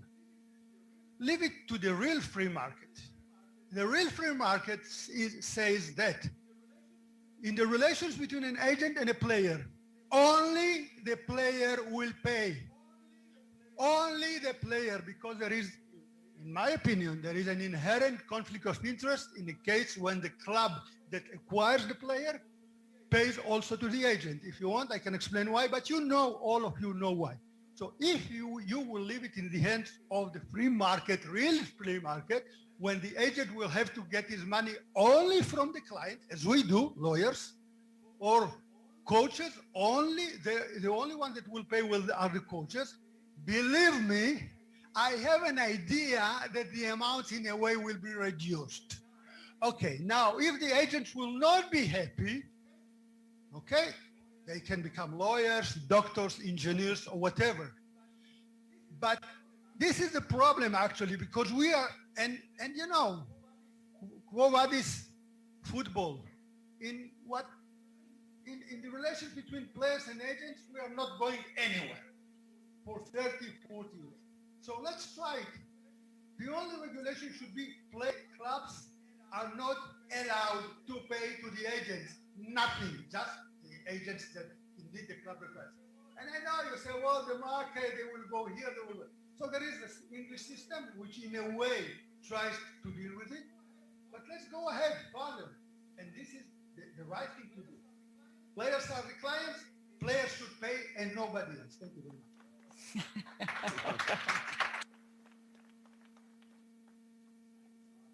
I did not forget about you, okay? Patricia first. About minors, if I may ask. The new regulations are allowing the agents to charge from a professional minor commission for the work with this limited 3%. Although the agents are prevented to approach in any sense by an indirect person, by phone, by WhatsApp, personally, any minor that is not a professional, by the wording of the draft, as you read. So is it correct to prohibit the representation of minors under 16? We know that charge is something else, but not even to have this relationship of agency with a minor of 16? First, I think that if we go in the way Ephraim said, could be different, because the family will understand that if they hire an agent, they will have to pay the agent. But the system is not like this. And the new regulation, which is actually facing the real problem, I was really amazed about the whole, maybe it's the conclusion of the whole negotiation, but looking for minors, a young pianist or a young cellist have his agent, because it's possible, and they have their agent from, could be start at 9 or at 10, and it is regulated in each country, and it's not, they are not, the agent are not acting for free. And it's, to me, saying that someone is going to work for free, we all know that it doesn't exist, okay? So it's always the club who are facing the situation. How could we pay the agent of a minor because this agent bring the minor? So if you look at this, first, it depends what is a professional contract. In France, you know that first, under FIFA regulation, professional means paid, being paid. It could start at 14 years old in France. 14 years old, you can have your first contract. So, and in other countries, it would be 18 years old. So my view is that if an agent is working, he has to be paid. It's always, if you put a prohibition, we all know as lawyers that our client, they would find, and even if we say, no, you can not do that, you cannot do that. And I had a lot of parents in France that say, no, you cannot sign this contract because the French law says that it's prohibited, but they still pay, and the agent say, don't worry, you will not pay. At the end of the day, the club will pay. And the club says, I cannot pay. Okay, no problem. I will give you a mandate for the future transfer. I will give you a mandate for another. So it's everybody, and in France, it's criminal law. So even the president of the club, everybody, the players, everybody should be under criminal law, but still it's continued. So why the solution would be to say, okay, everyone needs to work and needs to be paid. But the thing is, it has to be clear and transparent. That's why for me, clearing house is very important. If a family of a minor want to pay an agent because he's convinced that they will do a very good job, why not? For me, why not? Thank you, Patricia. Natalia, ¿qué piensas sobre esta del menor, de poder trabajar? Incluso no puede establecer la relación en principio. Que no puedes hacer un approach, o sea. A ver, siendo sudamericana, no me imagino un menor sin representante. Hoy en día, para los chicos de hoy en día es más importante tener la última bota de moda y un representante porque creen que con eso van a llegar a jugar a primera más fácil. Desde el lado de, si lo miramos desde el lado de profesionalizar todo, en el caso que me ocupa en Sudamérica, los padres de los menores, no me van a dejar mentir los abogados acá de Sudamérica, tal vez no están capacitados para acompañarlos. Entonces, la ayuda de un profesional con conocimiento ayudará a ese menor a hacer el mejor camino posible. Entonces es como, entiendo el conflicto de intereses, pero digo, ¿dónde lo dejamos al menor? Como dijo Maite en la mesa anterior, ¿estamos defendiendo al menor realmente? No, me parece que ese es un punto esencial. Hay situaciones que yo creo que no pueden ser calificadas a priori como conflicto o convergencia de intereses. Y estamos tratando todas ellas simplemente tratando de cuidar de los conflictos. No sé si puedes, Luis, una pregunta que sé que va a ser, esto sí, es un instituto, una creación que está en el reglamento ahí, en el horno, digamos, sobre la parte de los connected agents.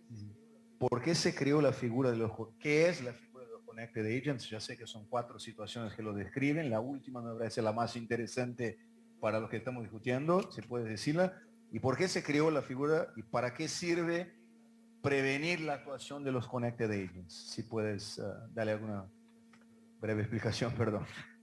No, exactly. It was from submissions that we received from other stakeholders. They say, oh, if you don't create a definition of connected football agent, it will be the easiest way to circumvent the conflict of interest. And that was our approach. We analyzed internally and said, yeah, that's definitely a fair point. And it's not new. The FA regulations had that in 2013, 2014. We're not inventing the wheel. It's something that exists in the past. And I think it's a fair point, honestly, to have that definition. Then we can see on the last, if it's reasonable to have the last situation, let's call it, the last paragraph to be a connected football agent.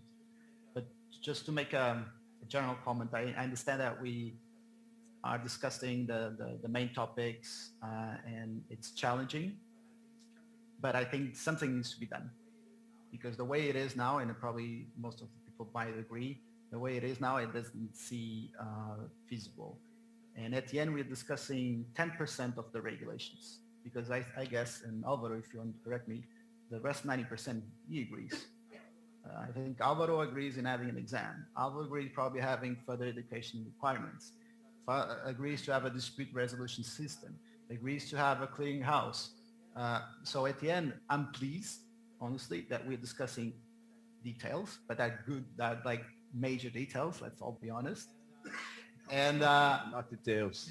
But at the end, the agent's pockets. If you have 20 or 26, 27 articles and we're discussing 1 or 2, I think it's a good achievement in my personal opinion. We can switch. You change this article about the caps and then we give you another one. Con un 5-5 lo cerramos. Sí, exacto. Claro. No sé. Bueno, ya sé que estamos llegando sobre la hora. Quería simplemente, yo voy a dar la palabra para quien, no sé, si quieres alguna... Do you want to make any statement or observation, Andrea? Patricia, Natalia. Yo, una cortita, vi en una de las preguntas anteriores que hablaba cuando la FIFA en el 2019 empieza a exponer toda esta reforma, yo veía que hacían una comparación con los training compensation y las CAP. Y eso me llamó la atención porque dije, ok, los training compensations es la obligación de la FIFA que se paguen, guardar por ello. Porque hacen la comparación entre un trabajo privado, ¿sí? Y los honorarios que se pagan por ese trabajo privado y algo que deben tener en consideración y cuidar que se haga. Todavía tengo como esa duda y vi que alguien, Miguel García creo, hizo esa pregunta. siempre me quedó esa duda. ¿Por qué hacen el slide era los training compensation, una linita así chiquitita, y las commission cap? O sea, las commission. Y dije, qué raro esto, ¿no? ¿Cuál será el interés? Mira, y Natalia, no, yo creo que es una, con todo respeto, es una narrativa para impactar. Es decir, los clubes formadores ganan menos que los agentes. Pero el servicio del agente, que está por un porcentaje de 3, 5, 10, tiene que ver con una transferencia que quizá salió por 10 millones. Claro. Y no por de 0 a 5% de este 10 millones. Quizá le salió los 10 millones y más indemnización por formación. O sea, mi trabajo puede ser mesurado como agente, digo, no el mío como abogado, pero mesurado por esa transferencia de 10 millones y no sobre algo que es una partecita de 0 a 5%. O sea, la relación, la métrica, Sí, a mí no me sirve. Pero, hice esa reflexión porque ves que lo sí. preguntó Pedro García. Sí. Álvaro, ¿alguna consideración final antes que... ¿Con quién tenemos que hablar, Luis? Para arreglar esto.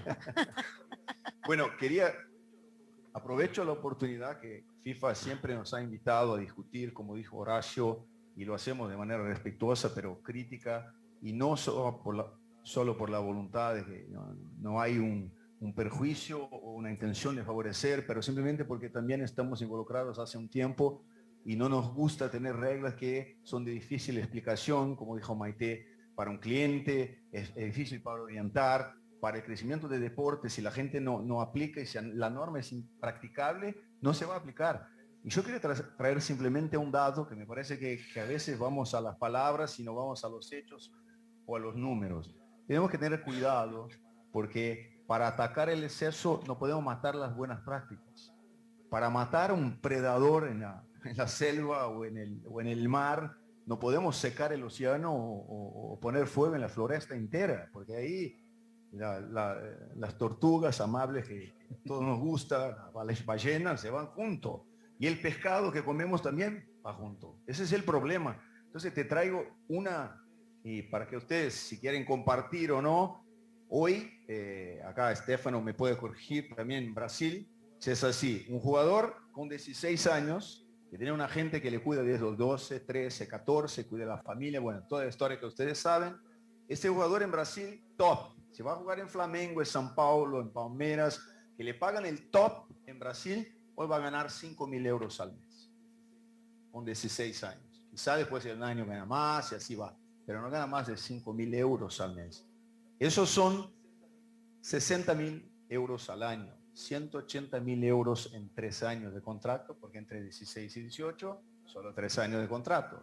Entonces, este agente que no puede representar al club, el mismo club que él llevó el jugador, pero en la venta no puede representar, tiene que contentarse en cobrar 5.400 euros por no sé cuántos años de trabajo, o si es muy competente y el club acepta pagarle, el club que está registrando el jugador va a ganar 10.800 euros. Pero mira que estoy hablando de 20 jugadores, de los 20 mejores jugadores de Brasil. Estefano creo que está de acuerdo. O sea, nadie va a trabajar por eso.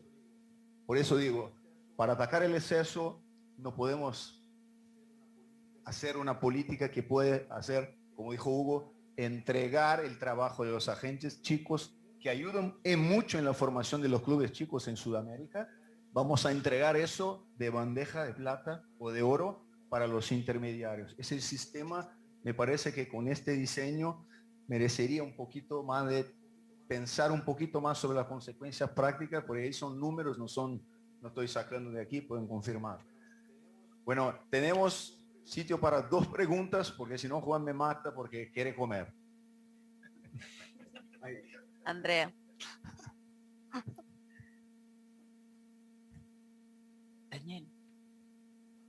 Hi everyone. 2 points.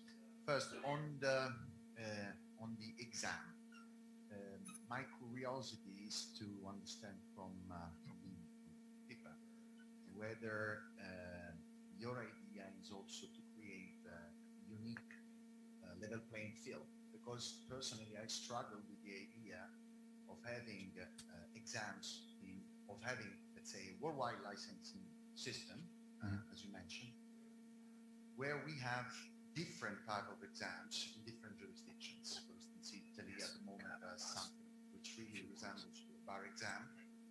struggle with the idea of agents licensed in Italy, which then will have to compete one day with agents qualified in other jurisdictions having completely different set of rules, for example. And we have jurisdictions whereby, at the moment, the exam is regulated by state law, and others which are sort of more open system.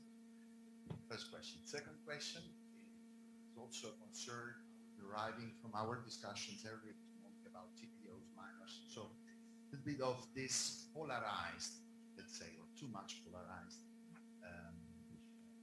issues or items, whereby FIFA tackles and that tries to address clear abuses of the market by sort of setting aside certain practices or trying to establish new ones.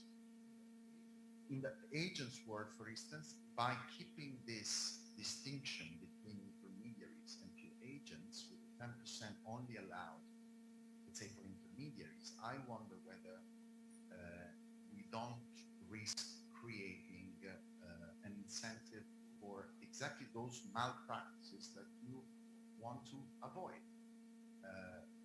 For instance, the creation of a sort of competition to be the reference sort of agent for a selling club, based on not very transparent, let's say, channels, or for the agent of the player to engage in agreements which are in the gray area of the TPOs for future sale, given that what they're working for is only capped at the 3% in a given transaction. Thank you. Well, I think the first was a question and the second, it was more of a comment. So the first one, FIFA cannot go against national law. So if Italy has passed a national law that you have to take 2 exams, might as well take 2 exams. FIFA cannot do nothing about it. France having exams since when, Patricia? I don't know, 10, 15 years they have an exam. There's nothing we can do about it. We cannot go against the national law. There was a question also here. So what happens here when I act as an agent within, for example, France, that, correct me if I'm wrong again, Patricia, that it's forbidden to have dual representation, right? You can only represent one client. Only one. Only one. Same thing. You need to comply with the national law. So in that sense, there's nothing FIFA can do, but it will be the same. It's the same for everyone. So in Italy, of course, you have the general, correct me if I'm wrong, it's what from FIGC when I talked last week with them, and they're raising exactly the same questions that you raised. So what happens? And for those who will be there, probably going to have less people taking exam there because they need to take 2 exams. And in France, the same thing, the general one and let's call the football related one. And for that, of course, we're going to have the same exam for everyone.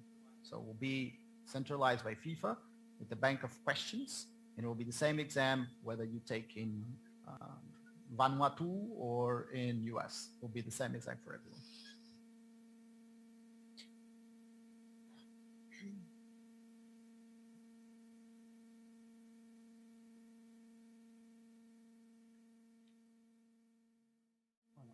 Primero, antes que nada, Luis, perdona por sufrir el acoso de todos los abogados.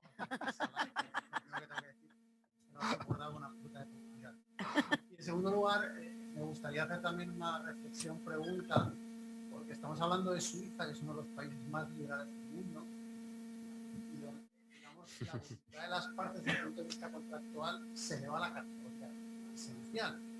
¿Cuánto valen los servicios de una gente? Porque la otra parte quiera pagar. Creo que te pregunto, ¿no? ¿No conseguirías otro enfoque quizás más correcto? Dejar que las partes del mercado regulen las relaciones y que FIFA intervenga siempre a posteriori monitorizando, basándose en los principios de presupuesto lealtad, de conflicto de interés. Pero ¿por qué querer encorsetar una actividad que es tan rica y tan compleja, que conoce tantas variables y tantas intervenciones, tantos roles y distintos agentes? ¿Por qué querer encorsetarla en un reglamento? ¿No sería más práctico decir, bueno, yo voy a dejar que sea el mercado el que se regule, que es un enfoque mucho más liberal y mucho más cercano a lo que entiendo que debe ser el derecho suizo, y el sentir suizo para eso y hacer un control posterior, no previo.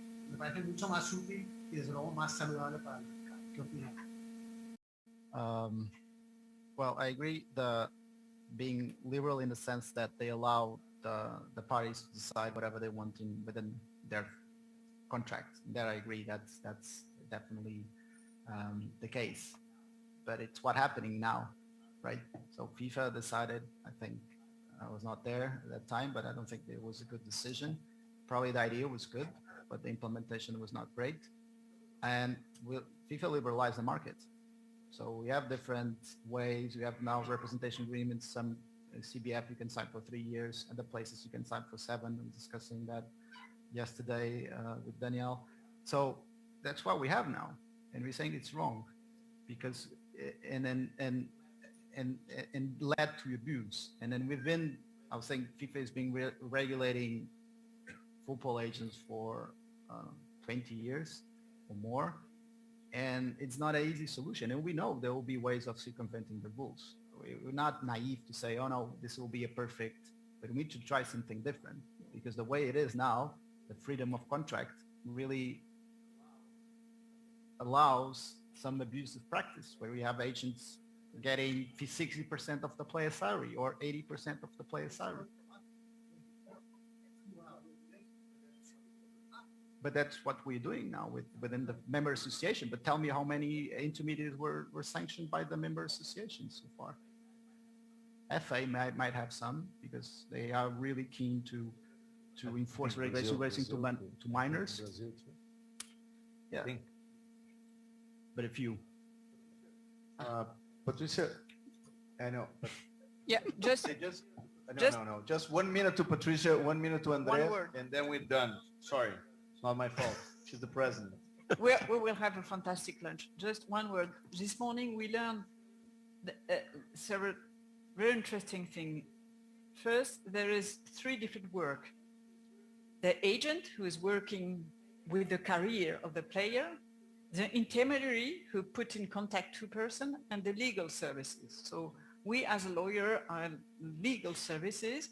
So it's very interesting for looking at the future.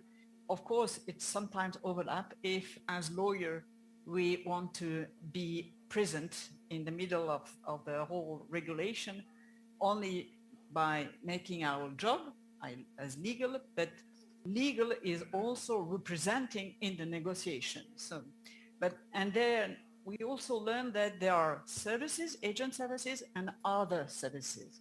So I think this is very interesting and we have to think of course, this roundtable cannot tackle all, but looking at the future, also I really appreciate what you said, Erika says, and FIFA says from some years, that it is a step. So we know that we will have other steps.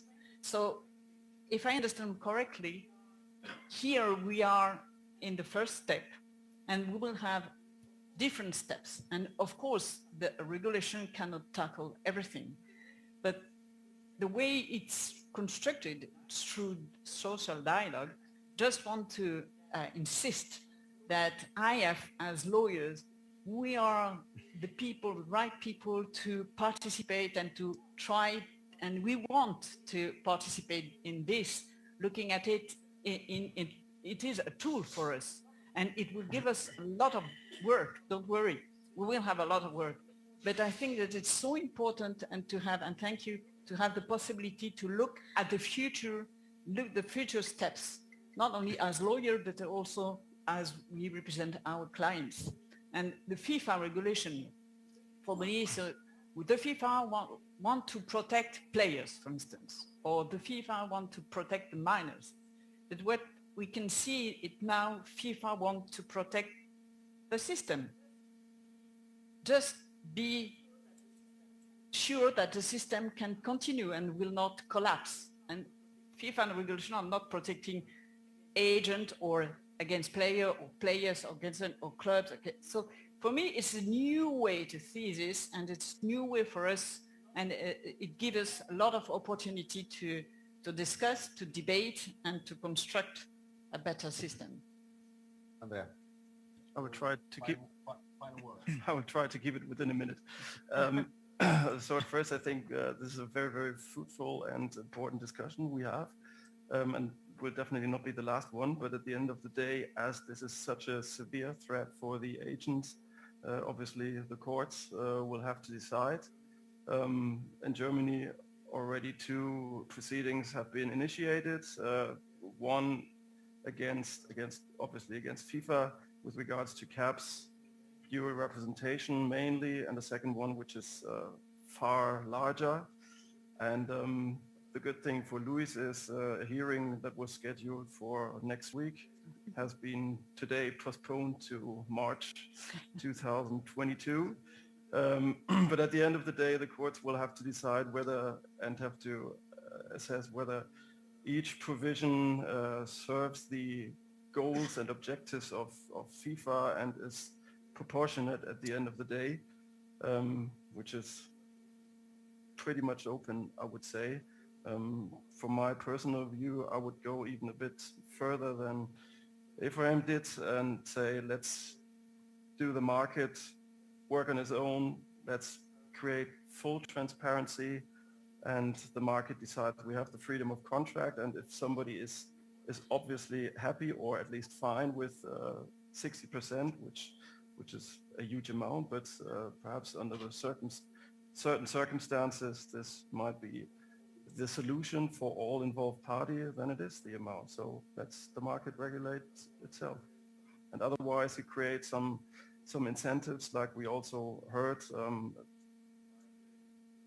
like a circumvention of payment rules, or even if the agent decides, oh, I can get 10% as intermediary for the releasing club, so I better take this one, and then I cannot work for the player, but this is fine for me in the circumstances, and this is at the end of the day obviously detrimental for the player, who's the weakest person in this scenario then. And this should not be the solution in such cases. Thank you. Thank you all for being here. Thank you for your contribution. I think it was a fair discussion, 5 against 1. And you're FIFA, so you have a Let's celebrate. status. So before we can go to eat, let's give some applause to our speakers, please. Thank you very much.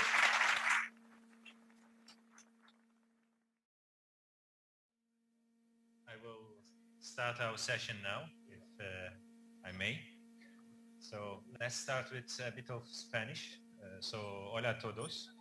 Me alegre mucho estar hoy aquí con ustedes y presidir esta sesión.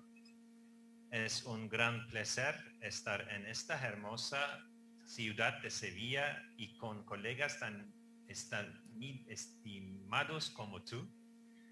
He sido un estudiante perezoso en este español, por lo que ahora cambiaré al inglés. Muito bem. Sorry about that. This is all I got, pretty much. But hello, everyone. And I'm very happy to be here today with you and preside over this session. Before starting our panel, I would like to hope that you and your loved ones have not been affected severely from the COVID-19. But if there are any, I would like to offer my sympathies to those who have been hit hard by it. On the other hand, life goes on and sports lawyers are actively returning to the field like we do here.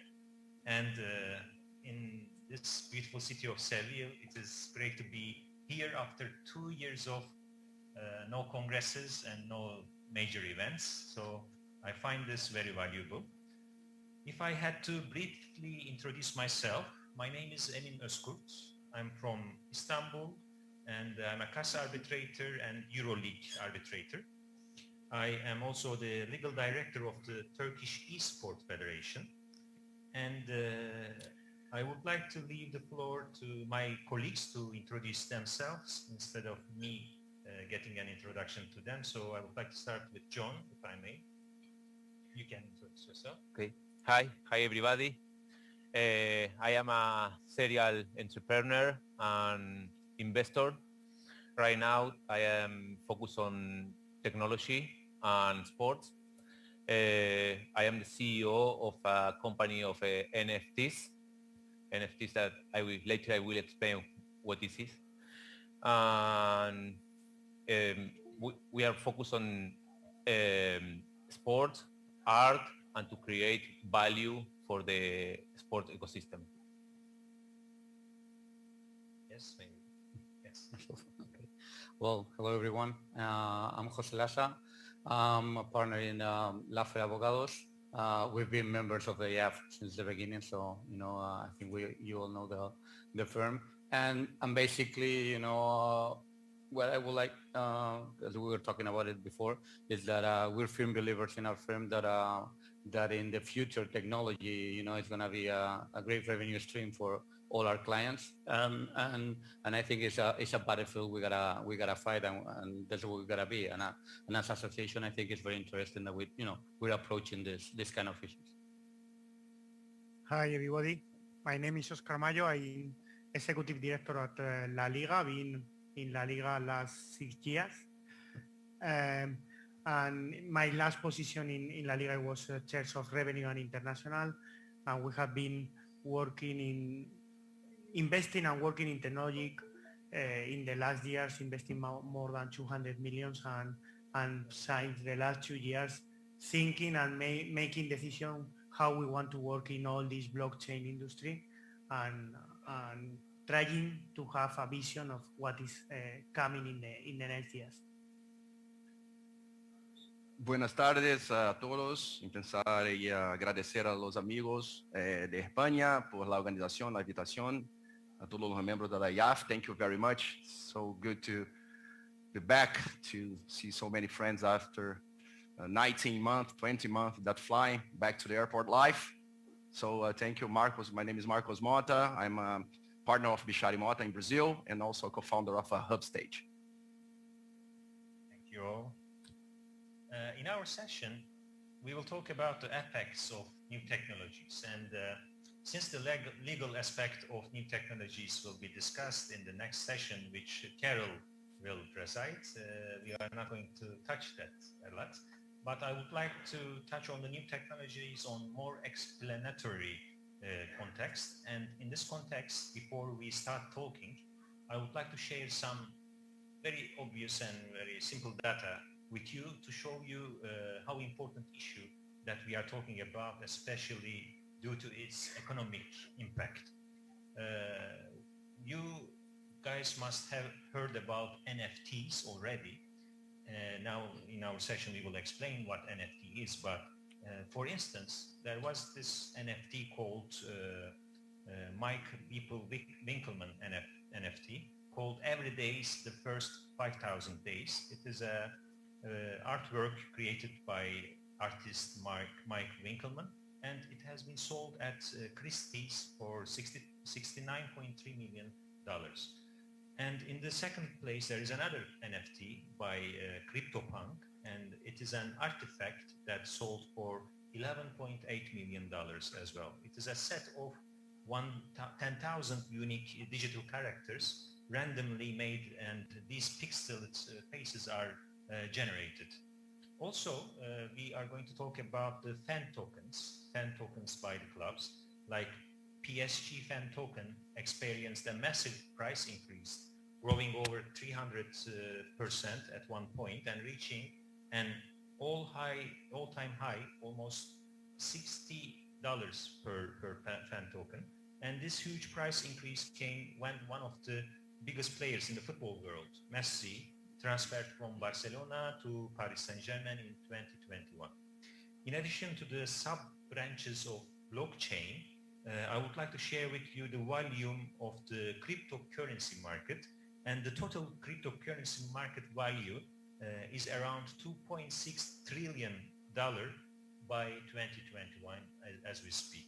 So there is a great number of revenue and economic created in this new technologies related to sports, partially related to sports, and sports players, clubs and organizations are trying to grasp the relevant share from this economic issue.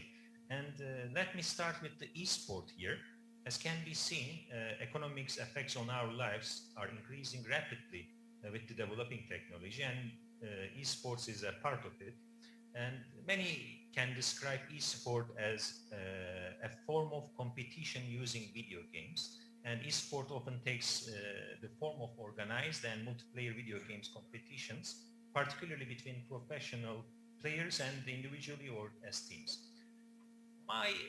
From here now on, I will go with the questions to my colleagues here and try to get the mentality by questions, try to get to understand what the topics we are going to talk about means in real life. So, Marcos, I would like to start with you with the first question.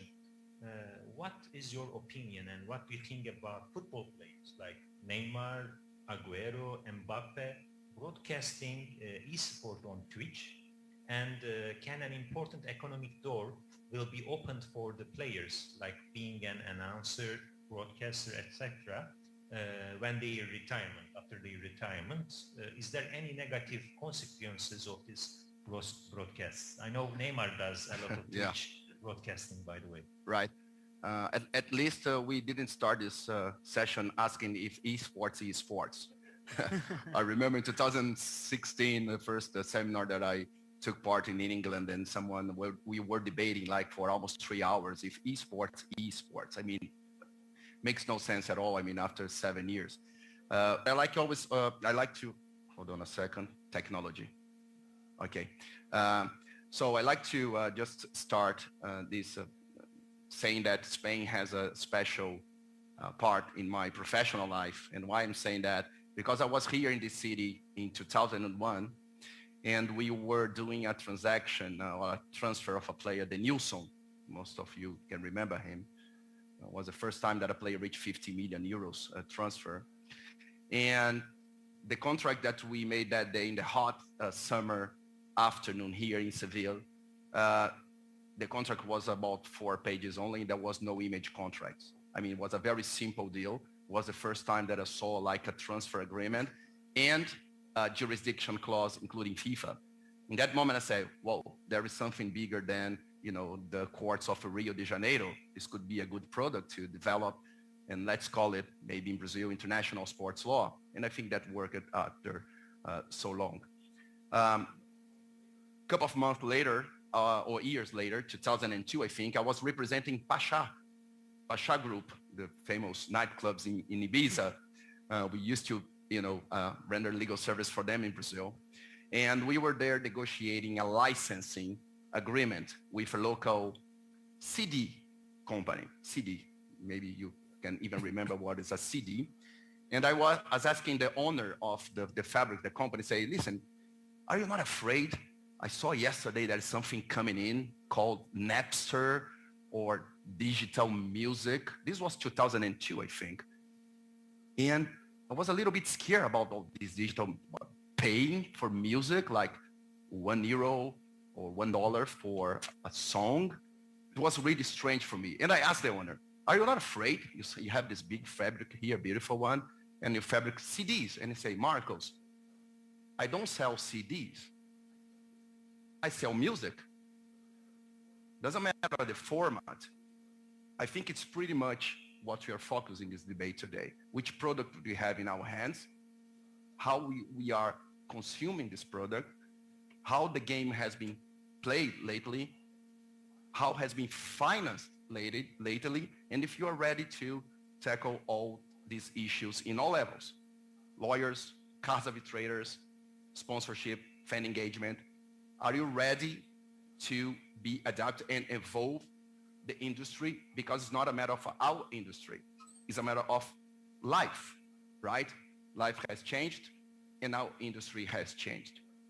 Esports is a reality. It's a $300 billion market, 2.7 billion people playing esports nowadays. It's a fast growing sports in the world, more than football. It's esports first, the next 3-5 years. Esports, football, basketball, and then urban sports, meaning some calls energy sports, some calls radical sports, and some calls urban sports. And we advise some skateboarders, the Olympics, some really icons in the industry, and they play esports. They have the avatar. So the question is how far this can go. Esports is part of our industry. We can dissociate from normal played football, and why it's so powerful. And then comes to the question that Emin raised about Neymar, the Twitch, and so on. Because that's the same pillar which is urban sports is based. And that's why urban sports is the fourth sports growing faster in the world, more than tennis, because there's this sense of community. We are a community. There's something here that make us as a union, as colleagues, something very organic that we keep on going like this organic and community of sports lawyers forever. We advise the Vans shoes in Brazil. I'm a former skateboarder, for those who doesn't know, in the 80s, I was a former skateboarder. And if you go in my place in Rio and open my, my desk, I have at least 10 pairs of Vans. And I'm 50 years old. I'm still wear my Vans because I have the very sense of community of the urban sports that I used to be part of it in the 80s. And this is very important when it comes to, for example, new forms of how we consume football. Why Neymar is tweeting, why Aguero, why Messi. Messi gave his first interview when he joined Paris Saint-Germain to a Twitter in Argentina. And that raised like a fantastic, more than 1.5 million people were connected, listening to Messi. You know how is Neymar's hair, you know how's Cristiano Ronaldo abs. But I ask you here, who knows how's Messi voice? Who knows how's Messi laugh? I don't know. It's a matter of character. But at the end of the day, he was connected to someone that has a great sense of community that maybe normal broadcaster can't give. And this, of course, has behind a great cross-selling. Messi maybe has reached an audience and also PSG indirectly that they could not reach in normal, usual broadcasting ways of consuming our product. Because at the end of the day, it's not about the vehicle, it's about the product that we are focusing. That's a very important concept when you deal with all these technologies. And we are here about technology. And innovation is just one pillar of the modern sport. You have 365 use of space, like we are here doing today in a stadium, used for a seminar, for a congress. You have sponsorship, new levels of sponsorship and commercial relationships, broadcasting, OTTs, innovation. So this is very important, and my idea here, I think that we agree on that, is not to give answers, but much more to provoke, because at the end of the day, when we leave this room, we are the ones that are gonna ruling and running the market. And our market has to be ready to plug in this reality and the all possibilities that we have in our hands today. Thank you, that's it. Yeah, absolutely. There is a revolution going on in sports sector as we speak. With the inclusion of technology in football, now these days, more and more we are discussing these topics like NFTs, like esports, and etc. And there is also a certain direct effect of, Marcos mentioned that there is this increasing number of people turning to esports rather than traditional sports. And there is a certain aspect of it which possess a danger for football. And I would like to turn to Oscar on this subject, which is along with this tendency, we observed the changes in many usual issues, such as the impact of esport taking more time in people's life has effect on television viewing rates of football matches, or is there? because we would like to hear it from you. Since, Oscar, let's make things a little bit more complicated. So what is esports? Esports is sports played in the metaverse. Clear? No, maybe not.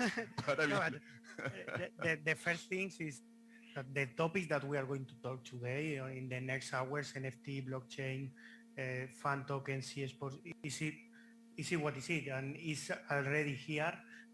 All the world is becoming virtual, and the economy is becoming virtual as well. So it's something that we can not look to other side, because the economy is becoming virtual, and all the industries is going to work in this new economy. So we, all the organization and all the lawyers that work with the organization is going to have to work in this new economy, and this is for sure. We cannot stop this tendency. About your question about the how esports is affecting the leagues, I think that technology is giving us new opportunities to interact with fans. Obviously, we are in the entertainment industry, and we compete about my wife on Sunday decide to watch Atletico Madrid against Real Madrid, or watch cinema, or watch any e-sport competition. So at the end, new entertainment product is competing with us, but as well the technology is giving us opportunity to interact in the different way with the fans. 10 years ago or 20 years ago, the fans of La Liga or the fans of football or any fans can consume football just during the weekend, just during the match, and now the interaction with the fans is huge more intensive, and obviously this is creating a new competition, a new product who compete with us, but as well is creating a new ways to be closest to the fan and to have a more intensive relationship. And we don't see sport as a risk for the future of sports. You didn't realize or you didn't observe any kind of decrease on the viewing rates of the football games after the esports boom in like 8 years ago? There is tendency and is competing of timing, but we don't see huge risk there. We see the esports, in fact, football esports competition, as we have in La Liga, as new ways to be closer to the Zeta generation. Perfect. So you see it as an advantage, like yes. positive. Well, in that regard, I think that Oscar said it very right. We're talking about entertainment. When we're talking about sportainment. Sports. Sportainment. Purely sports. Sports is just an entertainment. And basically, what Oscar is talking about is just cross-selling. What you're doing is trying to sell your same stuff on a cross-sell. I was talking to the CEO of PlayStation the other day, and what they're saying is they're competing against Netflix. They're competing against HBO. It's no longer, it's a sports, it's a program, etc. You're competing from entertainment time. You're just talking about that. What is your fight? Your fight is just purely entertainment. And the one that's watching football, the one who's watching basketball, is pure entertainment. It's just a time that you gotta have a user. And that user, is gonna have what is a lot of time and what is the content that you're gonna provide to that. So what La Liga, in a way, they're trying to do, as Oscar was telling us before, is that, in how many different ways can I present, my entertainment, my content. And Jose, it's amazing when you, all of us here, when you open our screen, the big screen at home, you see so many opportunities, right? Netflix, HBO, Amazon, whatever. And you have an icon there, maybe La Liga, and you have an icon there, Campeonato Brasileiro. What makes you click on that small icon? Because in the past was one for millions, now are thousands for millions. For those who have read the last Netflix report, annual report, they were very clear, and it was highlighted that we, Netflix, do not compete any longer with HBO. We compete with Fortnite, with esports. It's not Marco saying, it's Netflix report, official report 2020. FIFA made most of their revenue in the 20s in licensing esports. More than broadcasting. Of course, we had the COVID, but if you see the numbers, they are really substantial and cannot be ignored at all. And at this context, Jose, maybe it is about time to ask, when we take esport as a sport, there is always a dispute within the sport. And the question is, what should be the ideal dispute resolution method regarding e-sport disputes? Because in esports, it is owned by a publisher, a gaming company who actually make the game, and they have dispute resolution systems in them, but it is not very effective and it's not protective of the e-sport players' rights. And what is your take on this? Well, I will start, like, I know Marcus is fond of this. Let's start discussing where he started from. Please. That is when he said that it's very clear what is an sport or not. We can have our view on that, but it's not what it is. What it is what a government is saying that it is, and even if it's recognized as it's a sport or not. And we lawyers gotta play for that. It's not what we want, it's not what it is, not what we desire, what we think is what it is, and what it is right now, for example, in this country, it is not a sport, so in order to evaluate that, we gotta as well determine what is e-sports. And I'm just not saying that it's just gaming play as a competition, but what I'm saying is that e-sports, we're taking there a whole many publishers, whole many games, which are completely different, and if you ask me, Counter-Strike, where terrorists can win, is that gonna be understood as a sport, even though there's a discipline, sporting discipline, the players train a lot, and there's all of elements of a sport? Is that ever gonna be considered a sport? Many can also argue if boxing is a sport or not, because hurting each other or giving harm to each other, is it considered as a sport, you think? It's a sport because a government says a sport and it's Olympic. That's what I'm saying. Just give an example from Turkey. In Turkey, since 2018, we have a Turkish Esport Federation under the Sports Ministry. It's an official federation governed by any other federation like the others in Turkey. So I know what you mean. There's still a dispute going on, but there are disputes within the players, the clubs, and and I'm gonna get to that. But what I'm saying is that before getting into that, you gotta know that there are many different free sports that we just labeling all e-sports, and the games, as you were very well saying, there's a lot of publishers, there's a lot of games, there's a lot of stakeholders, which are different. That the main difference, and we all know about it, is the publisher, as you very well saying. It's they control the sport. It's a sport that can disappear tomorrow. That's not happening in any other market. We're not used to something that we're not selling this. Maybe there's a cult game where everybody plays because they like it in a very nerdish way to say it. But the point is that can change and can evolve very quickly, and we're not used to that. Regarding arbitration, I think that CAS will be perfect for arbitration. I just see 2 or 3 elements. One will be the sporting side, will be that declared sport. It will be different for any publisher or any game. And another one is that when you go to an arbitration, and it's difficult to approach this with CAS arbitrators here in the audience, but you should know of esports. You should be aware of, when you go to BAT, when you go to FIFA. Yes, I think yours is. No. Yeah, I mean, that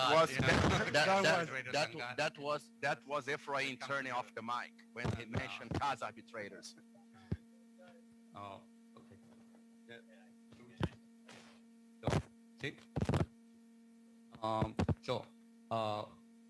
You will need the CAS arbitrators to be in acquaintance with what's going on in the world, with what are the actual disputes, whether there is smart contracts or not, what is the actual relationship. So I think that you will need to have that kind of knowledge within the panel that you will face, and that's not simple, and you should present that, because when you go to an arbitration, as we were saying, in BAT, FIBA, FIFA, etc., you're mostly aware that they know what they're talking about, that the ruling is going to be based on that kind of knowledge. So I think that will be the hardest to me, the hardest issue to overcome in a panel like us right now. Absolutely. I think there is a necessity for a dispute resolution mechanism within esports, within the publishers, and it's not well regulated right now. And I think why not CAS would be the correct legal venue to settle this disputes. But as you know, arbitrators at CAS also should have a certain amount of knowledge to deal with this new technology stuff.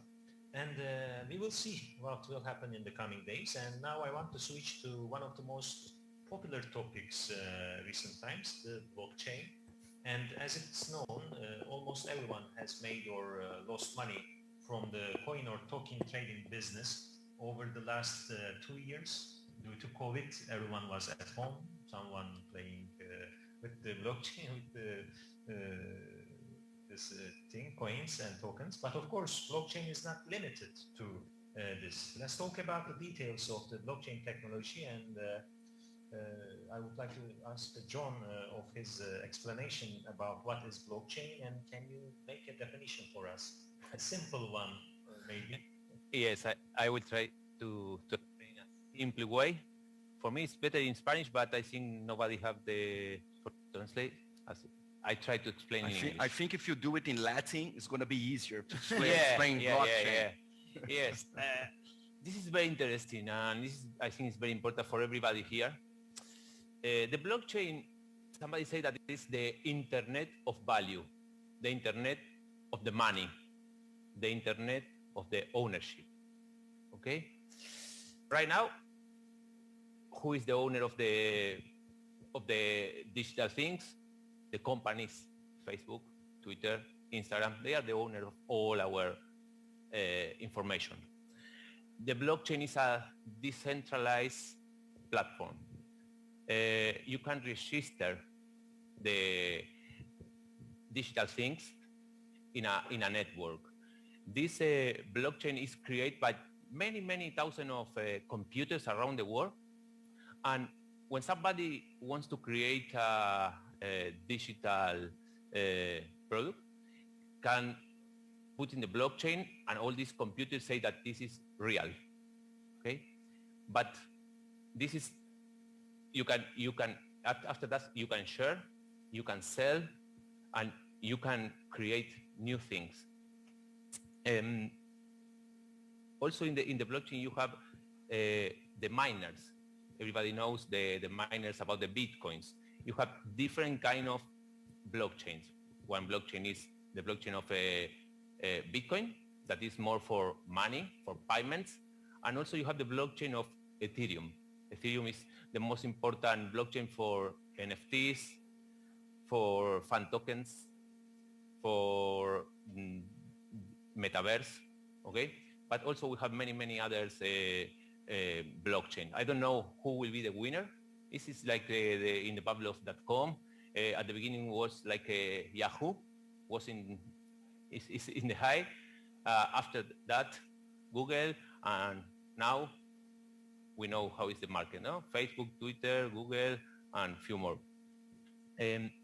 Why is important blockchain? Because in blockchain we can reduce the middleman, because it's like a public chain. This is, we can avoid the we have traceability, and we know who create the products. We know who have right now these products, these digital products, and we can see if this is original or is not original. It's very complicated to explain. I don't know if you understand, but this is like when you start to listen in 1995 about the internet. Nobody understand. You talk about websites, nobody know. But this was the first part of the internet, Internet 1.0. The second one was Internet 2.0, when you can read information in the network, in internet, and also you can add information to the network. And now it's like Internet 3.0. It's Internet of the value. We will be the owners of all. Okay. Thank you. Brief enough, but how we can use this in sports law world, Marcos? Oh. I think there are so many possibilities. This drives me back where I started here today. Charlie, just a question. Who here in this room, just raise hand, is somehow involved in the crypto market? I mean, has bought some NFTs or so on? Okay, you see, not too much. Yeah. So maybe we have, as always call. We have the hype moment, right? I think that we have here an expert in the field. I am not. But in any case, I think that we are in the hype of this trend, and sports is following. You see there were $2.2 billion last year only in NFTs, athletes and sports NFTs, because NFT is a sort of token. I think that you're gonna explain later how it works, but NFT is a sort of token, and you have a lot of sorts of token, athlete tokens, a finance token, a social token, network token. I mean, you have many possibilities that arise out of these possibilities. So we have the hype, then I think we have the disillusional phase, and then finally the plateau of productivity. That's where we have to focus our clients. When the time comes that the dust is down and is somehow dusting down, we know who is somehow involved in the sports field and involved in the crypto sea, can see now more clearly who is who in the market. So in our firm, for example, we are playing and we are surfing the wave, but we are ready for the disillusionment and then the productive phase. The possibilities are absolutely infinitum, to use a term. In the past, we have called the FANG phase, which all the content of a specific player, for example, or of a club, for example, belongs to the FANG. Who's the FANG? Facebook, Apple, Google, and Amazon. Everything was stored there. So you were not the owners. At the end of the day, you were borrowing your own information from the FANG.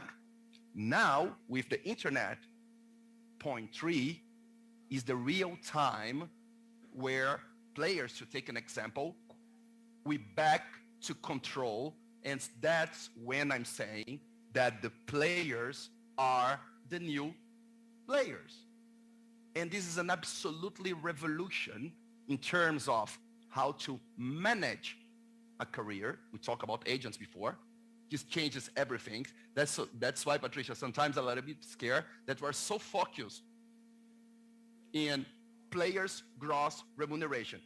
Who can say what is a player's gross remuneration in the Internet 3.0?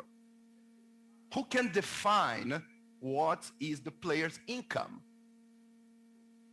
So FIFA wants to cap 3%. 3% of what? In which possibility? In which jurisdiction? In which contract? If you have now smart contracts that you can calibrate as much as you can, like a disposal can. When you put the coin and release a can. That's a smart contract. Again, I'm not here to give you answers. I'm just here to push in you and provoke you to think how many possibilities we lawyers, managers, clubs, sponsors, everyone involved in our industry, it's time to revise the scope of our services. Because yes, we are in the Internet 3.0, and all the data, information, everything that can be monetized is not at the FANG's hands any longer. It's in our hands. It's in the players' hands. It's in the club's hands, in the governing body's hands. So it's that and the end of the middleman. But Marcos, I want to say that now we are in the top. Everybody think that we are in the top because, I don't know, Bitcoin is in $75,000. But we are in the beginning. Yes. In the first 1 or 2%. Only 2% of the population in the world, they know, they have cryptocurrency. Some of my friends say to me, it's late. It's late. Why? It's late. Only 2%. Think about when the 20% of the population be inside the crypto market. Hey, this is early for everybody. If you never buy any Bitcoin or any Ethereum or NFT, or you didn't start to talk with companies about about an agreement to create fan tokens or create NFTs or create or to be in the metaverse is the right moment. This is very early. Yeah, it's interesting what you're saying, because if you take example of Mexico, there's any Mexican here? No Mexicans? Whoa, we have to change our approach, Patricia. So if you take Mexico as an example, maybe in Brazil is the same. Only 36% of the population have bank accounts, but more than 95% has mobile phones. So it's a time of the DeFi, decentralized finance. There's a term that these tech crazy guys use, is a less friction market. And this changes everything. Yeah, again, it's about the middleman. I think, Marcos, that's the key. I mean, as Nathan was saying, we're coming from a world that, let's call it freaky, nerdish, technology part, and now what we're crossing is a bridge. I mean, yes. Blockchain has provided that kind of change, in the way that at the end, blockchain with all the difficulty algorithms, etc., is just a security platform, digital security platform. That's what it is. And the thing is that we can build up whatever we want from there. So what we're getting in any kind of businesses, right from the blockchain. So I think that's the actual change that blockchain is providing. Well, there should be fan token, utility token, etc. But I think, Marcos, that's a very important issue. And I think that as we're here talking about what is going to be the scope is going to be discovering what we can do, with our clients, as being lawyers for the future. But the second is that there's going to be a great change in financial regulation. There's a make a proposal here in Europe from 2 to 3 years that is going to change, the approach to the fan token, the approach to the assets linked to the token, what is going to be an NFT, if that's going to be regulated or not. So that financially speaking is very important. But, at the end, we are out of, let's say, of any kind of legal limitations, we are out of the legal frame, but we're not going to be there, Probably that's going to change, in the next 2 to 3 years because of this, because we're crossing a bridge, where this is going to become ordinary. This is going to become current currency, in our transactions. So that's going to be a big change, and I think it's going to be a big challenge for us as lawyers. No, that is important, and I totally agree with you.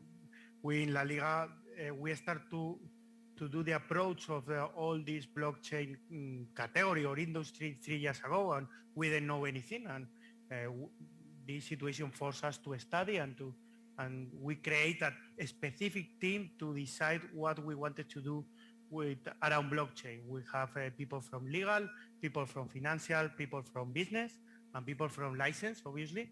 And at the beginning, the first conversation is like, who is going to be our partner to do this sponsorship or to do this category? But we didn't understand that this is the new economy. This is not about selling a partnership or selling a category. This is something that is coming and is going to be transversal to all of them.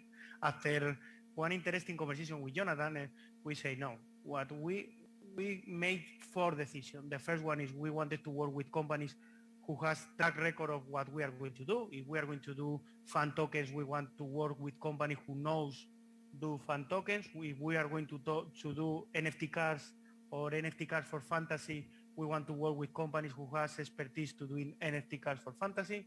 If we are going to work with companies who do NFT highlights, we want to work with them. The first one is that. The second one is we want to work with companies who we know who is behind the companies. The third one is we want to work in exclusive category by category, because we understood that this is a new economy and everything can roll behind blockchain, but this is not about one category per se. And for us, it was the first decision. We had some contract already almost closed it, and we had to stop it because we didn't want it to have an exclusive NFT partner, because the NFT is really, really big. We wanted to have our partner to do NFT cards, our partner to do NFT highlights, our partner to do social tokens or to support the fan tokens to the clubs, and our apps like fantasy, head soccer, any other apps, if we want to decide that we want that this works in a blockchain world or industry, to become these apps used to or works or ready to work with blockchain as well. So it's not about one partnership in concrete, it's about the new economy and to decide how we want to work with this For the economy. last 3 years, you are focused on this Yeah. already. And sorry to be clear, because Oscar explained very well, but NFT is not a product.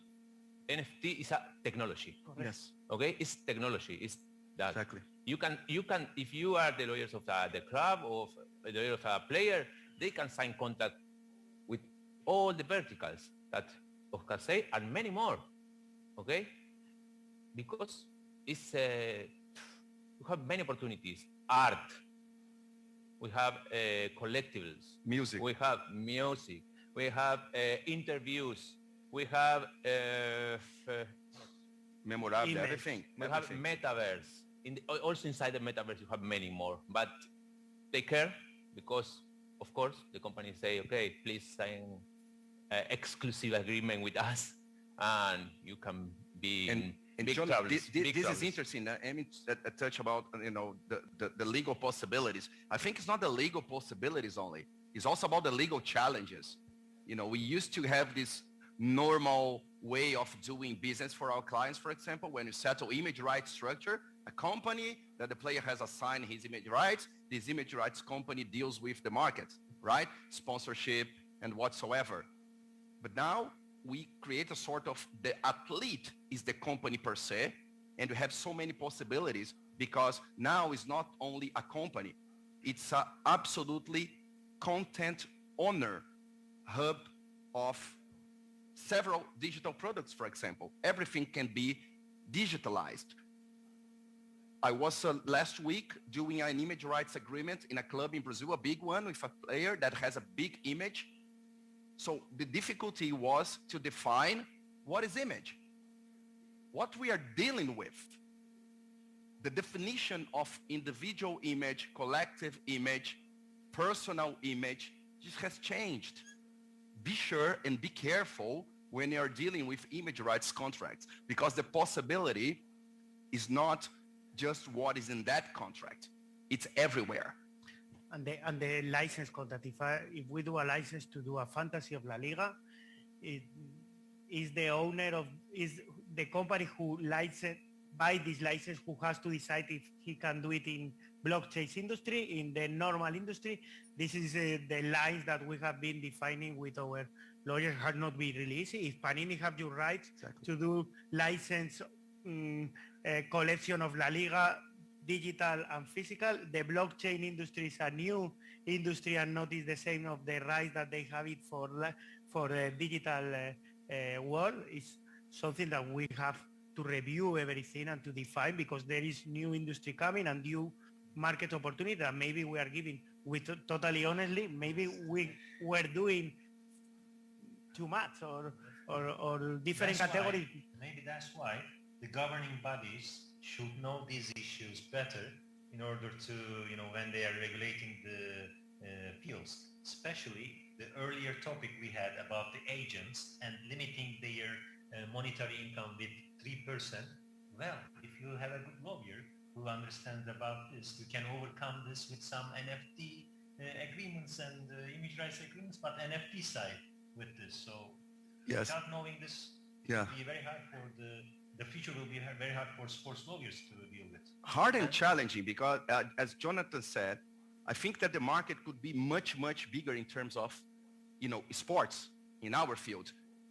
Most of the deals that you have been advised in terms of this blockchain technology, NFTs or fan tokens, or call it as you want it, the difficulty that we find now is to adapt and to find a way to do it, because it's reality, it's what's going on now, but to find some access in the old version contracts. Most of the contracts that you have in place at the moment, broadcasting, image rights contracts of the player, are drafted in the old fashion.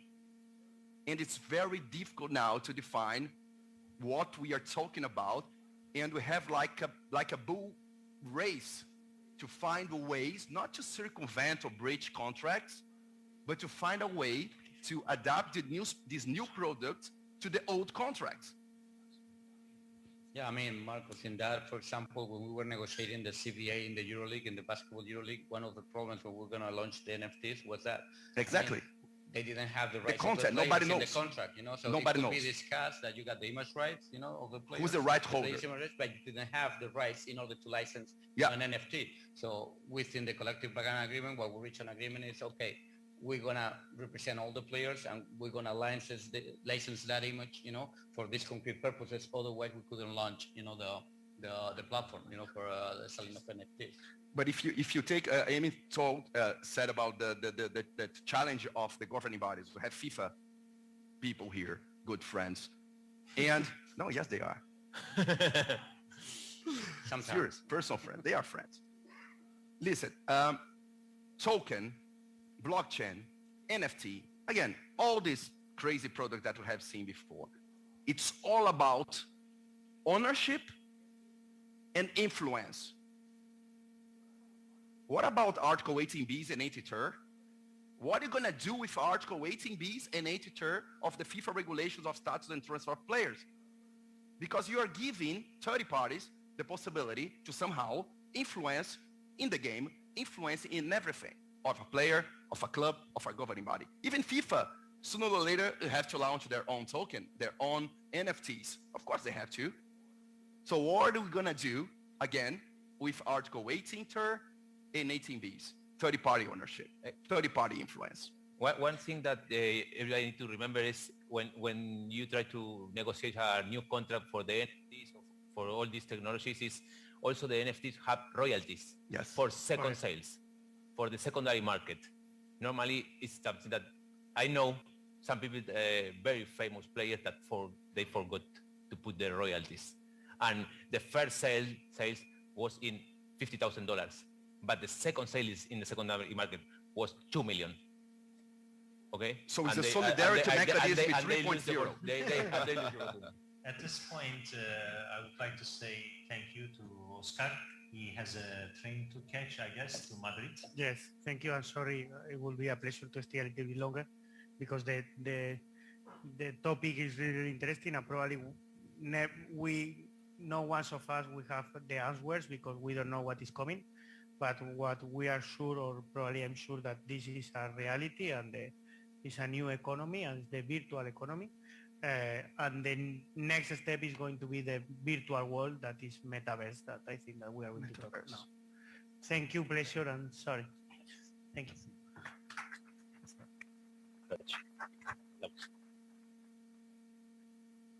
I miss you, Amy. Let me sit here. I miss you. In a way, allow me, I mean, just because, I mean, he just brought in a very essential concept in blockchain. You know, I mean, blockchain, as you know, Marcos was saying, is influenced more, but the biggest issue, and that's what NFT is about and blockchain is about, is security, transparency. So at the end, an NFT is just a certificate of ownership. It's nothing more than that, you know, and it's unique. And transparency. And that's important. That's the important thing, you know, that you know who has it, who's the owner, you know, how much was it sold, what was the purchase, you know, what the concrete details, you know, of that concrete purchase. So that feeds, you know, the secondary market. That feeds the possibility of having a secondary market and everybody trusts what is on the net, you know, because it's been, as Jonathan was saying before, because that has been reviewed and that has been checked and that has been confirmed by the whole net. So the important thing here is the security and the transparency, which gives the possibility to have a secondary market, you know, and a third market, etc. It's I always say that this kind of product, it's based in three cities: authenticity, tradability, and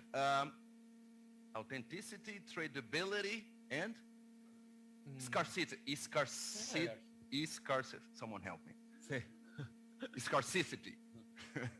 So the three cities. We have a question from the audience, from Barry, and he asks that, does the panel foresee the adoption of cryptocurrencies by clubs as a means of paying salaries, fees to players, clubs, or intermediaries?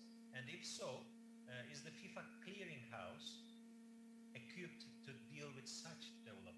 I think it's a very good question. Good question. It's a good question. If you want, I can explain why. Because it's not the same cryptocurrencies and NFTs. It's different. But NFTs has a value, right? That's why the question is coming. Yeah, yes, but the payment for Messi was with crypto, okay? But because the difference is very easy. The cryptos is a protocol that all the cryptos are the same, exactly the same. It's like $1 and $1, okay? And the NFTs, every NFT is different. Can be the same photo, okay? Looks the same, but in the back is different. Thank you. Yeah, but I mean, that is very important. I mean, NFTs got a value if you want it or not. It's like Marcos was saying, what is your smart contract with that? I mean, is an NFT linked to an asset? I'm in a concert of Julio Iglesias, and I'm selling, hats, and I'm selling t-shirts. That could be an NFT. I'm just selling with an NFT, and everybody knows what is the t-shirt, the shirt that I used in that complete concert. What is the value? Whatever I want to give it. Could be 1, could be 2, could be whatever. It could be, as talking about scarcity, it could be 1 item or 50 items. That's to me the difficulty of this. And then if you want to link that to a cryptocurrency, then you can link it to a cryptocurrency. What is the issue that? Oh, sorry. Sorry. What is the issue there? That is very volatile. To me, in that, yeah, it's possible. That's completely feasible. For a club to do that. The only thing that right now in the market the problem with cryptocurrency is that normally with a currency, something is supporting that currency. Here, the problem with the cryptocurrency that there's nothing behind that currency. What is behind is just maybe the project, maybe the technology. So right now, the big projects in cryptocurrency, they're always linked to whatever is the technology that is, behind that cryptocurrency, or on the other hand, what is the actual project where it's being implemented. But you don't have a nationwide, support on that currency. As you know, there has been a fan token rush for a long time. And in this context, almost all of the football clubs have either issued their own fan tokens, or those who do not are working on it. And of course, there is a fan aspect of this hot topic too. Fans also buy fan tokens for both club support and also economic reasons to get economic enrichment from it. Now I would like to switch our topic to the fan token issue, and it has a very important place for clubs and fans, and it looks like it will become even more important in the future. And my first question will be to José again. I think is its economic contribution to the clubs significant, the fan tokens? I think it is, and it's more than the contribution, which I think it is. It's more about the fan engagement.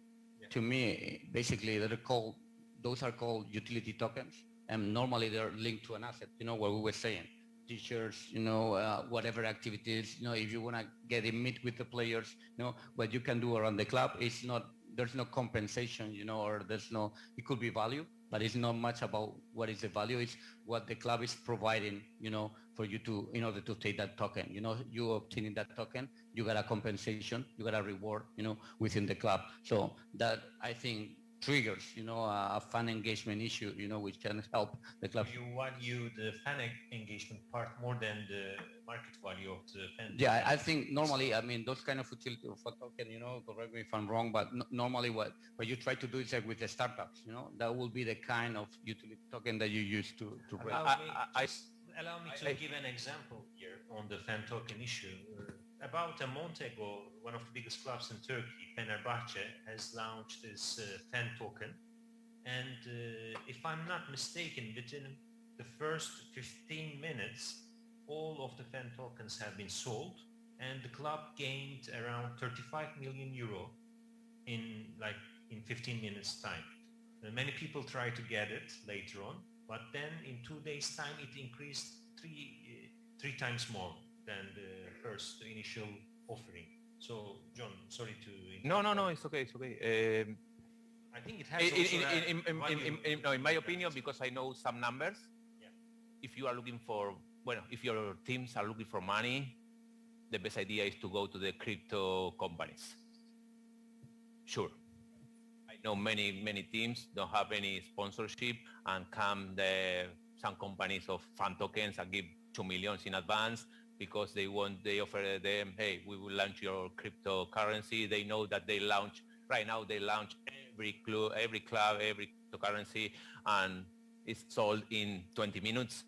And they make a revenue share, and they give you 50% and 50% for them. They sell all bullshit they sell. But okay, no, I am sure that right now sign contract with a crypto exchange, with NFT companies, with fan token companies. I don't know, it's like the betting of before. Sure. Yeah, it's interesting that most of these contracts last at least 5 years, right? Between 3 and 5 years. So it's a first bet, but at the end of the day, you are bound by a contract for the next 3 to 5 years that nobody knows exactly where he goes. This can value billions, but at the end of the day, I'm contractually bound and secure in terms of who is buying the right, because sometimes the clubs doesn't even know what they are selling. I mean, in my opinion, tokens, everybody here knows what's a token. When you go to the Starbucks and get this voucher for a free coffee after coffees, this is a token. Everything is token. Everything that has a value is a token, right? But now we are in the blockchain technology. So we are digitalizing all these forms of, let's say, rewards. That's what a token is. As José said, is the ultimate level of fan engagement. What is the end of the day, it's like oil. It's the modern oil of our industry. Here is not about how many supporters you have. It's who are they. It's not about quantitative level. It's qualitative levels. And this sort of product, let's put it that way, really helps to reach the qualitative level of the information that you have. And in the previous, Barry asked about the cryptocurrency contract.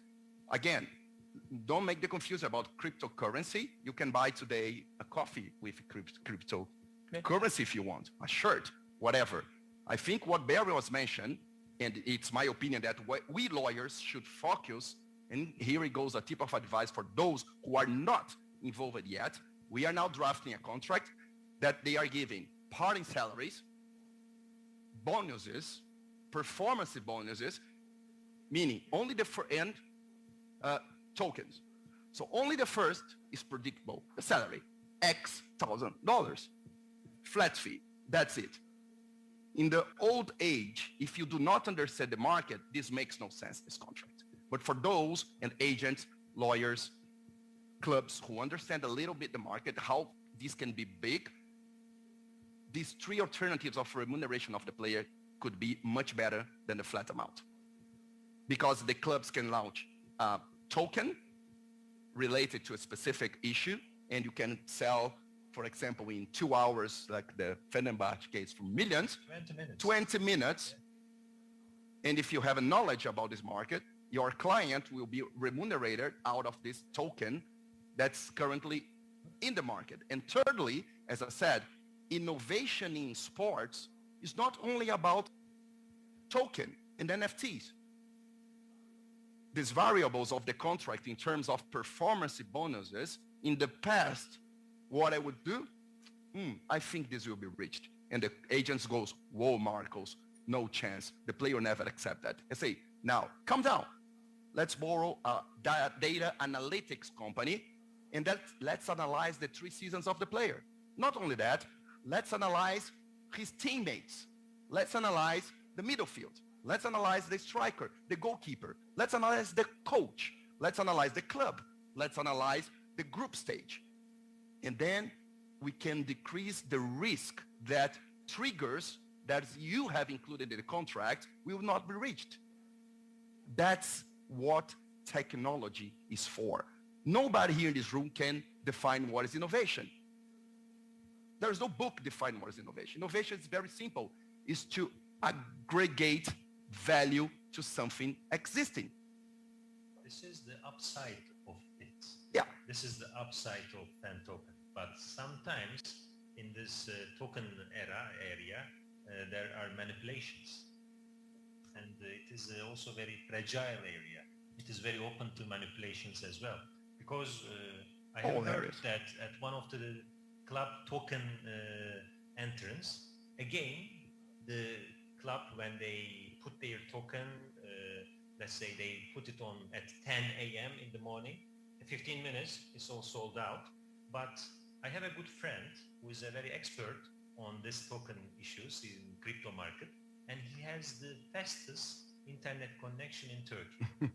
He does this, as a profession, and he got within four years time, he got from 0 to 6.5 million euros now, all from cryptocurrency.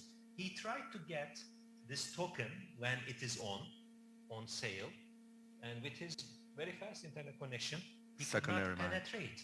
He could not get it. Yeah. And the idea he has in mind is that's what he says, this cryptocurrency company bought half of the shares or 60% of the shares by himself before even launching to the public. So what I mean here is that there is also a very, very possible area for a manipulation in this aspect. I hear you on the upside of this. Yeah, we can have this everywhere. And we have now match fixing people everywhere. We have these issues here. We had last week like a trade wash in the crypto. The crypto punk was sold for 500 million by borrowed money from the bank, and they put in the market back to the same owner and back to the secondary market for 1 billion. So they repaid the loan and got the $500 million upside. I mean, so this can happen. The system will be challenged all the time. As in our industry, we are challenged all the time. Right now, to be clear, most of the cryptocurrencies, most of the fan tokens, nobody, I don't want to say nobody, maybe 1% only buy because they like the club. Yes. 99% is only speculation. Correct. They try to buy at the launch of the crypto, and they wait for the exactly moment to sell. Exactly. It's like I say. I remember when the news about Messi moved from Barcelona to PSG. I remember the token of the PSG increased 3 or 4 times from 30 or 40 millions market cap to 120 or 150. I don't remember. I have some friends that earn more than their salaries only with this but also something good or not, I don't know how to say, is that also is more easy than the stock market because you don't have the big players. It's like a small. And in the other side, from the clubs, when you sign a contract with the NFT or cryptocurrency or exchange company, it's like an investment. You need to check if the company is good or not. But right now my advice is don't think about if the fans will love the NFTs, will love the crypto because it's not like that. Right now, it's not like that. Now, these 2% of the population of the world that have a crypto, they are only focused on speculation to earn money. Maybe in the future, okay, when all is 20% of the market of the population adopt the crypto, okay, maybe they say, okay, I want the token of the Barcelona because I am fan of Barcelona. But right now, it's not like that. And I think we should also talk about, we already did, but touch the NFTs that have established on the blockchain. NFT, a non-fungible token, is in its long form, are considered digital works of art with some NFTs selling for millions of dollars. And also it is related with smart contracts. Marcus, what would you like to add on this? Okay, smart contracts, let's try to put it simple. It's like a vendor machine. You put the coin, press a button, and the vendor machine release I can. Right, Juan, I think you are agreeing. This is good. When Juan agrees, it's a good sign. So it's like a vendor machine, okay? The smart contract is a contract that regulates all these crazy relationships of the Web 3.0. It's inside each blockchain. Into each blockchain, you have one smart contract that's run by, let's say, a serial number that cannot be tampered. Otherwise, the chain just broke, but it's simple. And you can calibrate this smart contract as the part wishes. So under certain conditions, the clauses are triggered, and release of benefits, experiences, payments, products whatsoever. You can buy and sell a house through a smart contract.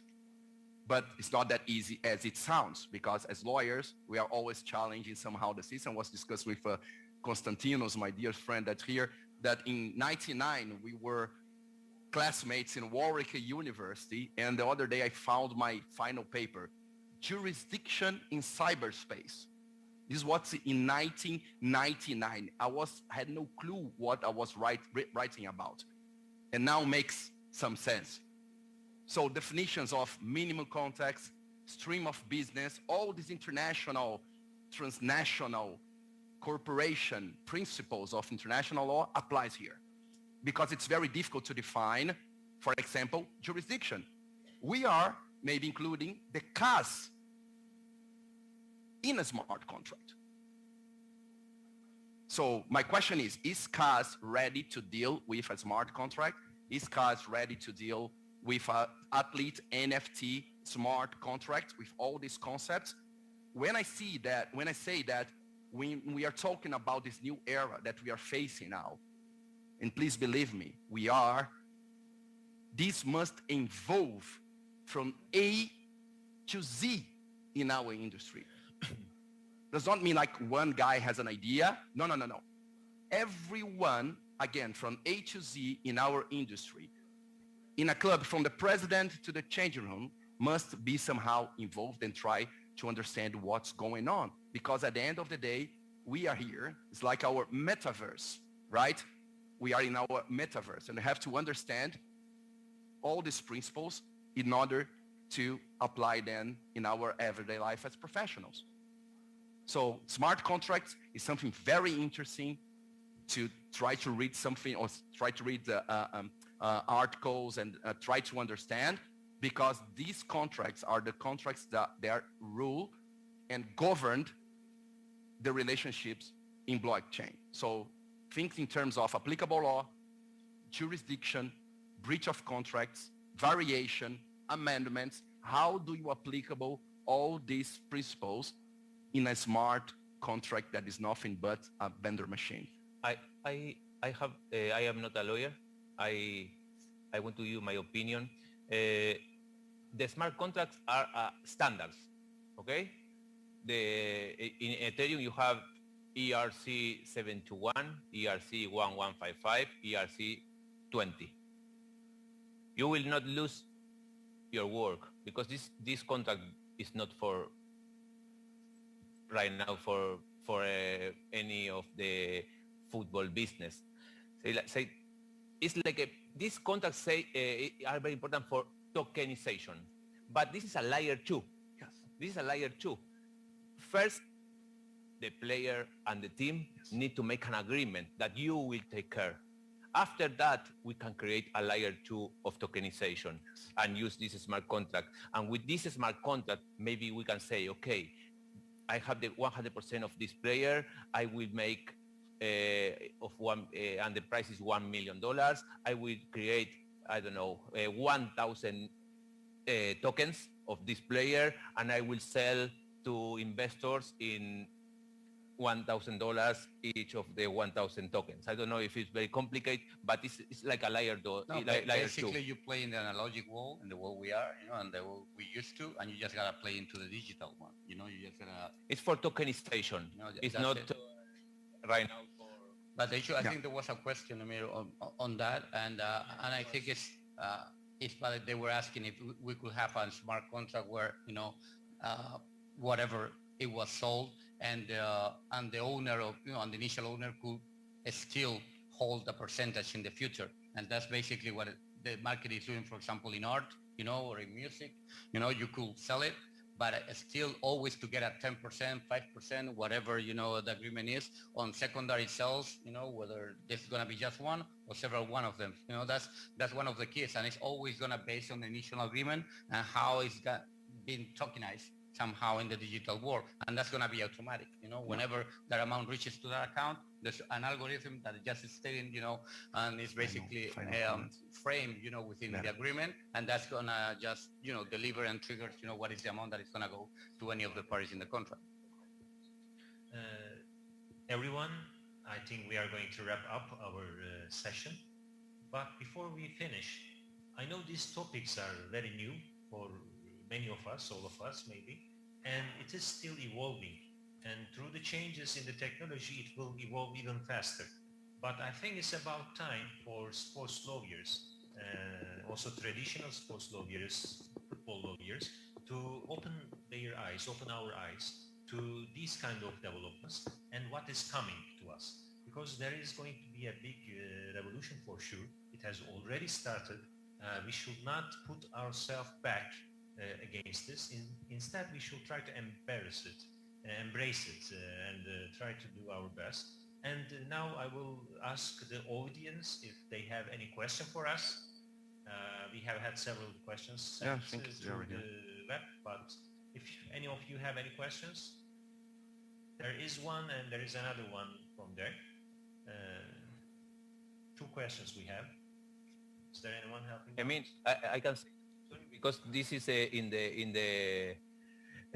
in the TV, but this is a NFT that we prepare. You can shout. We have another one. Hola, hola. Yeah, you can take it.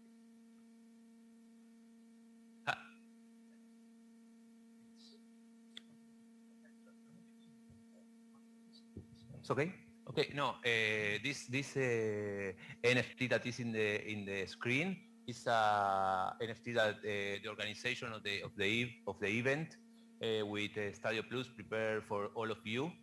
We will give you all the information how to receive the NFT. Okay, maybe for most of you will be the first NFT, and also we create this because with that you can learn about this world, because we will help you to create a wallet, a MetaMask, how to receive, how to see in the blockchain, and I think it's a very nice introduce, a very good idea of all the organization of the event.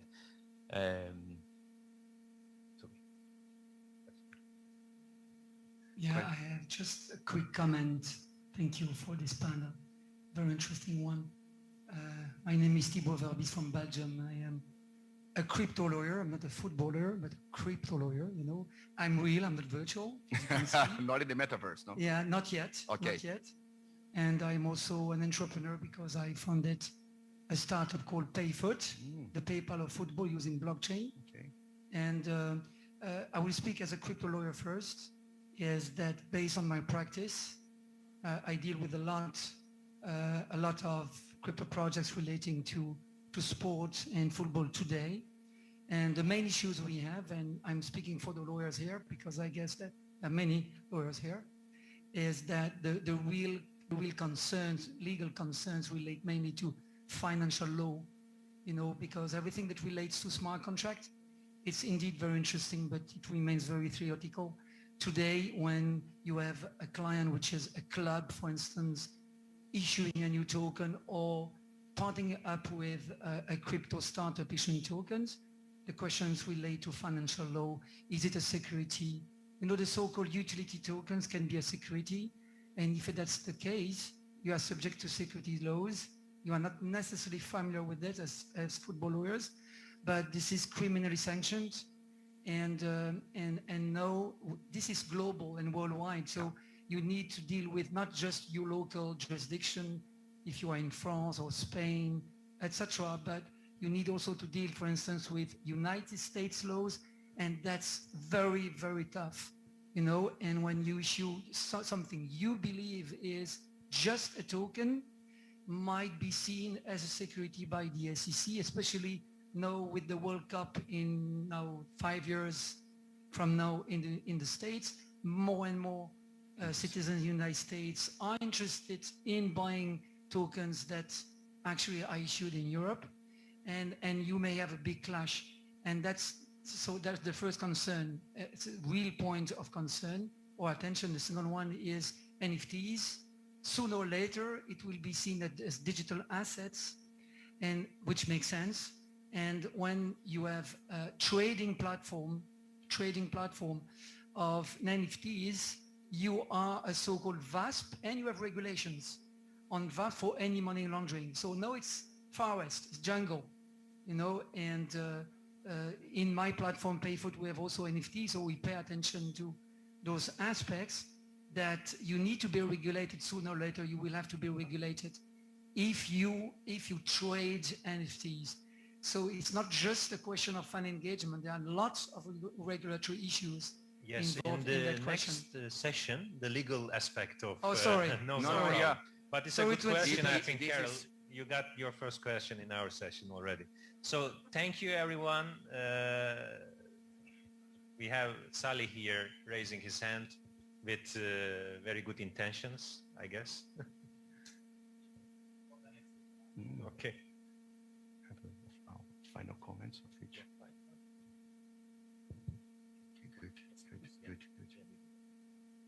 Saleh Al-Ubaidli, sport lawyer from the Emirates.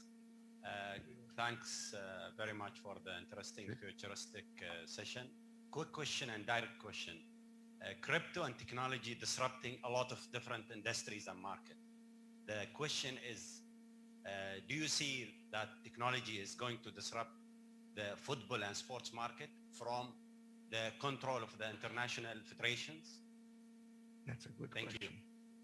Yeah, good one. Who would like to comment on it, Marcos? Basically, these would be my closing remarks, but thank you that you have asked it. I think that we have two options here. It's already in place. The changes that are happening right now is not in football, it's in the world, right? And innovation technology help us to adapt to these changes. We sports lawyers, we governing bodies, we case arbitrators, we used to live in our own metaverse, and we create a bubble in our industry. Sometimes, you know, apart from the real world, the reality of the market, we have to be very careful on that.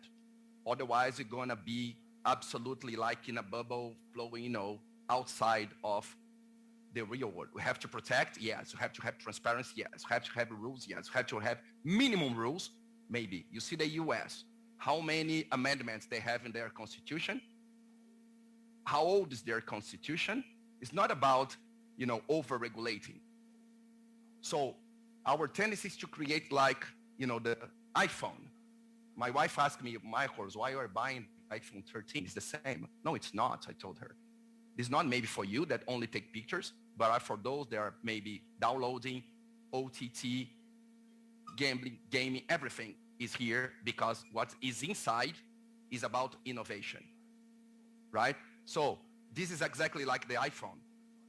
Governing bodies, sometimes they put themselves as the operational system. When you open in your mobile, you have the upload of the operational system. The operational is not the governing body. That one is the market. We are all that apps that are ready to be updated when you download and update your operational system. So it's time to press the update button. Otherwise, maybe in 1 or 2 versions, our app will not be playing any longer in the market. So that's my piece of advice. I hope it won't be the case for many of us. Jose, any closing remarks? I mean, as closing remarks regarding that, I think that technology is always going to help us, whether it's going to be to have more control over the issues, you know, and at the same time, simultaneously, it could be a contradiction, but the same way it's going to give us the freedom in order to create, you know, a new form and new sources of revenue. You know, at the end, internet showed us a lot in the way that it was supposed to be, you know, a field of freedom. And at the end, it's been a field of habilitating us, enable us to make many things, but at the same time to give a lot of control of, of the market. So I think that's what we should be expecting from the sports and entertainment. No, not too much more to say about the security. I don't want to start to talk about this because I also know about that, but it's very complicated, because you have the SEC with some rules, you have the CNMV here in Spain with other rules. You have some people that say you need to pay tax, you need to pay tax, you need to pay reduced tax, make from Gibraltar, make from Luxembourg, make from Switzerland. This is impossible. This is something for the lawyers, I am not here to talk about that. I am here only to recommend you to go inside the blockchain business. Blockchain business is all inside the blockchain business, as we talked at the beginning, is NFTs, fan tokens, metaverse, and many other things that will come in. And this is my recommendation. I am here only for that. For the IP lawyers is also a great opportunity here. It's all about IP at the end of the day.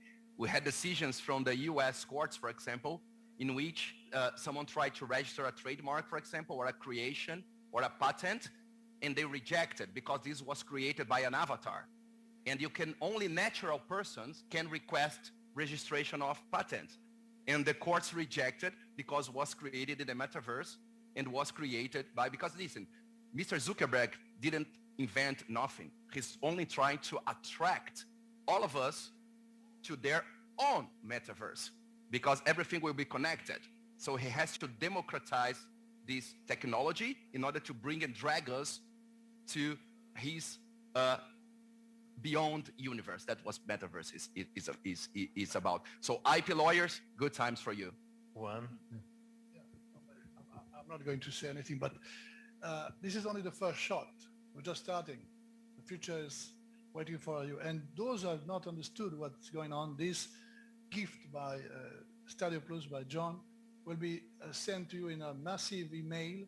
You receive how to do, what to go step by step, because I know that somebody is, Horacio, is not much interested in this. But you will receive and you will see. And you will have your own first or second or third NFT. Thank you. Thank you. Thank you so much. Thank you.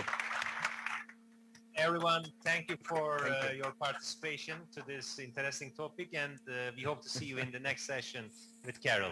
Thank you. Thank you. Thank you so much. The previous panel set the scene. In this panel, we're going to talk about the legal issues and practical issues from different perspectives. Obviously, we've got league and club representatives, as well as lawyers from different jurisdictions with us today. So on my far left, we've got Juan Crespo, who is a sports lawyer, specialist in new technology. Gianluca Cambareri, who is sports lawyer from Italy, director of AS Roma. Myself, Carol Cruz, sports lawyer from Manchester, general secretary of IAF. On my right, I've got Antonio Quintero, sports lawyer from Venezuela, who will give us the Latin American and US perspective on things. And finally, on my far right, we have Umberto Palucci from the Liga Calcio and specializes in digital football. So whilst we're going to talk about some similar topics, hopefully we're going to delve a bit deeper into the legal issues that are relevant to those issues.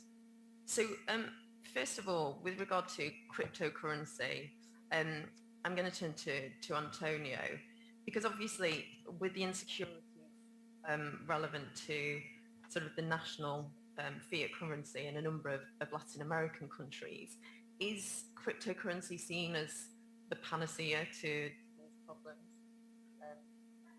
given that not working?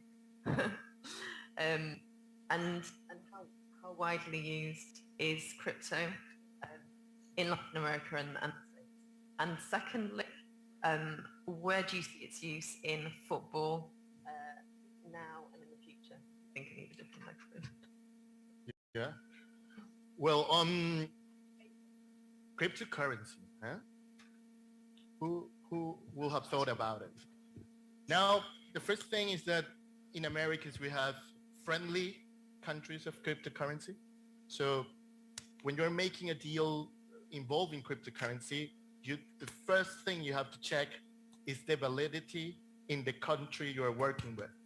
So you have jurisdictions, maybe like Argentina, that is more restrictive of cryptocurrencies. People still use it, but they have a control exchange currency. So this maybe affect the cryptocurrency issue. Then you have more friendly countries like El Salvador, for example, that it legalized this cryptocurrency and it put it like a normal currency use. And then you have like, for example, Venezuela, that it was used to escape the regulations, and now they're a friendly regulation for cryptocurrencies. And then you have the States, where cryptocurrencies are all the time being used more and more. But the issue of the use of the cryptocurrencies at this time is that it's not very useful to exchange goods. So you cannot normally go easy to buy a cigarette just by exchanging cryptocurrencies. Of course, if the local stand has this technology, you can do it. I already paid my meal the other day with SLP and with other kind of cryptocurrencies. But people normally use it for investments, for the volatility. So, for example, in El Salvador, that they are putting this as a legal currency, we took a call and there was a contract, there was the first contract being made in cryptocurrencies. And they have these 3 or 2 questions. The first question was, I mean, if you were the client, you will receive all the salary in cryptocurrency? That was the first question. Or you will go mix salary in currency, normal currency, and in cryptocurrency. And the issue here was, and to give the word to my other colleagues, is the volatility of the cryptocurrency, right? So one day is $75,000, for example, Bitcoin. The other day is 47,000, and the other day is 15,000. So it's very volatile. So as experienced, maybe like Argentine lawyers and Venezuelan lawyers, that we have problem with our currencies, we tend to apply where we already know how it does, how it functions, and what we do is to establish a currency for calculation and a currency for payment. So you establish, like, if you work, and Juan was saying the other day, if you work like with China, but normally these currencies go down. This currency does not go down only, it goes up as well.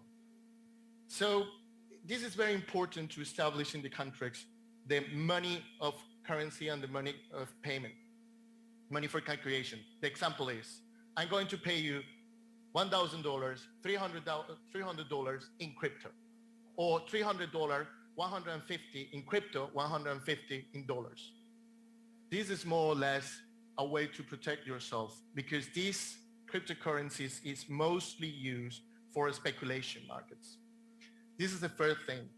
And then, of course, the legality. This is the two main issues I want to begin with, because we have small time.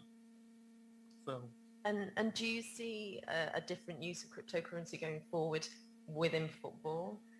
Yeah, I don't see it right now, because unless everybody starts using it, unless you can go everywhere and using it, it's still going to be about speculation, one way or another. Of course, you can go maybe to Santiago Bernabeu and buy the ticket in cryptocurrency. Yeah, but if you go to the stores inside, maybe you can buy a beer with cryptocurrency? Yes? No? So it's more like an investment. And then we go to the other problems, mention it. Okay, so moving on to Umberto. Obviously, Serie A was the first league to partner with a cryptocurrency partner. Can you talk us through, obviously, the idiosyncrasies of dealing with cryptocurrency? Obviously, it's clearly a sponsorship agreement, but what, in addition to that, was key to the deal? We were pretty happy to be the first one we wanted to test the market, test the waters. We did 7 NFTs, which were the first 7 in football, and experiment to stand how the market would react. There's obviously there was a sponsorship aspect to it, so that you all know about it and why IP holders like sponsorships. The NFT side of it was extremely interesting. We learned a lot, obviously. Was very interesting because beside all the speculation we could have in our mind, these 7 NFTs sold extremely well. We didn't sold out, but we reached almost 500,000 in one day, which was way more than our expectations, to be honest. They were specifically about one single game. So it was interesting as an experiment, and it was in May, which is 3 centuries ago in terms of crypto and NFTs. Now we have many other crypto partners and crypto activities. On a legal standpoint is phenomenally interesting because obviously we had a whole set of existing contracts. Some were using the word digital, and obviously there's a conflict between the word digital and the concept of blockchain. So clearly our lawyers, in our favor, would like to explain to the counterpart that they have the digital rights of something, whatever, but not the right to put it on, which is apparently a different thing. And it is a different thing. The blockchain is a system like more similar to a notary. You could you can manage real estate. You can manage the car system. You don't have to go to register your plat for your car anymore. It's has unlimited use in the future. Going back to football and to specifically our type of businesses, it's a way in which we can control completely the royalties of products. We can control beyond the royalties. We can control the amounts of products done, sold through the secondary royalty, as someone from the previous panel said, Jonathan said. You could make more money than from the primary sale. That changed the commercial structure of a deal, because if I sell something today, like I make the most stupid example, a trading card for €1, but that turns out to be a $1 million trading card, and this year there has been over 5,000 trading cards selling for more than $1 million, then it's $50,000, my 5%. So that's pretty interesting, and it's just one tiny example. That opens the door to multiple facets of other issues. So the secondary rights, for example, when I talk about trading cards, so the most easy example is Panini, and Panini has digital rights, and they do trading cards. But it's still 2018. It's 1 century ago. So now it's with the blockchain and the NFT, whatever we trust Panini as a company. So if they say this card is produced in only 10 exemplaries, so it's only 10 out of 10, we believe it, but it's on their server. Nobody can verify it. And at the same time, if any given company go bankrupt or the server get shut down for any reason, the card disappear. Now on a blockchain, this cannot exist. all these problems are solved, and forever. So if Picasso had now 5% of all his production, he would probably be richer than Elon Musk. If you consider this mechanism is phenomenally interesting, and for the players is phenomenally interesting as well, because these rights often belongs to the players association and then ultimately to the players. So I'll make another example. If perhaps if we can come on to that, because I think that's a really interesting point in terms of the, are you going to come on to the IP and the ownership? Yeah. Yeah. So can we pause for a second on that one? This one, because I think yeah, that's a subsequent question. So the IP are extremely are crucial, obviously, in when we talk about certain sort of products, and now with the blockchain we can make sure is a disruptive technology. So in theory, a minimum guarantee anymore. I remember when I was commercial director of Inter Milan, and I had time we had the largest deal with Nike in the world, and some Excel this is not done from left-minded people.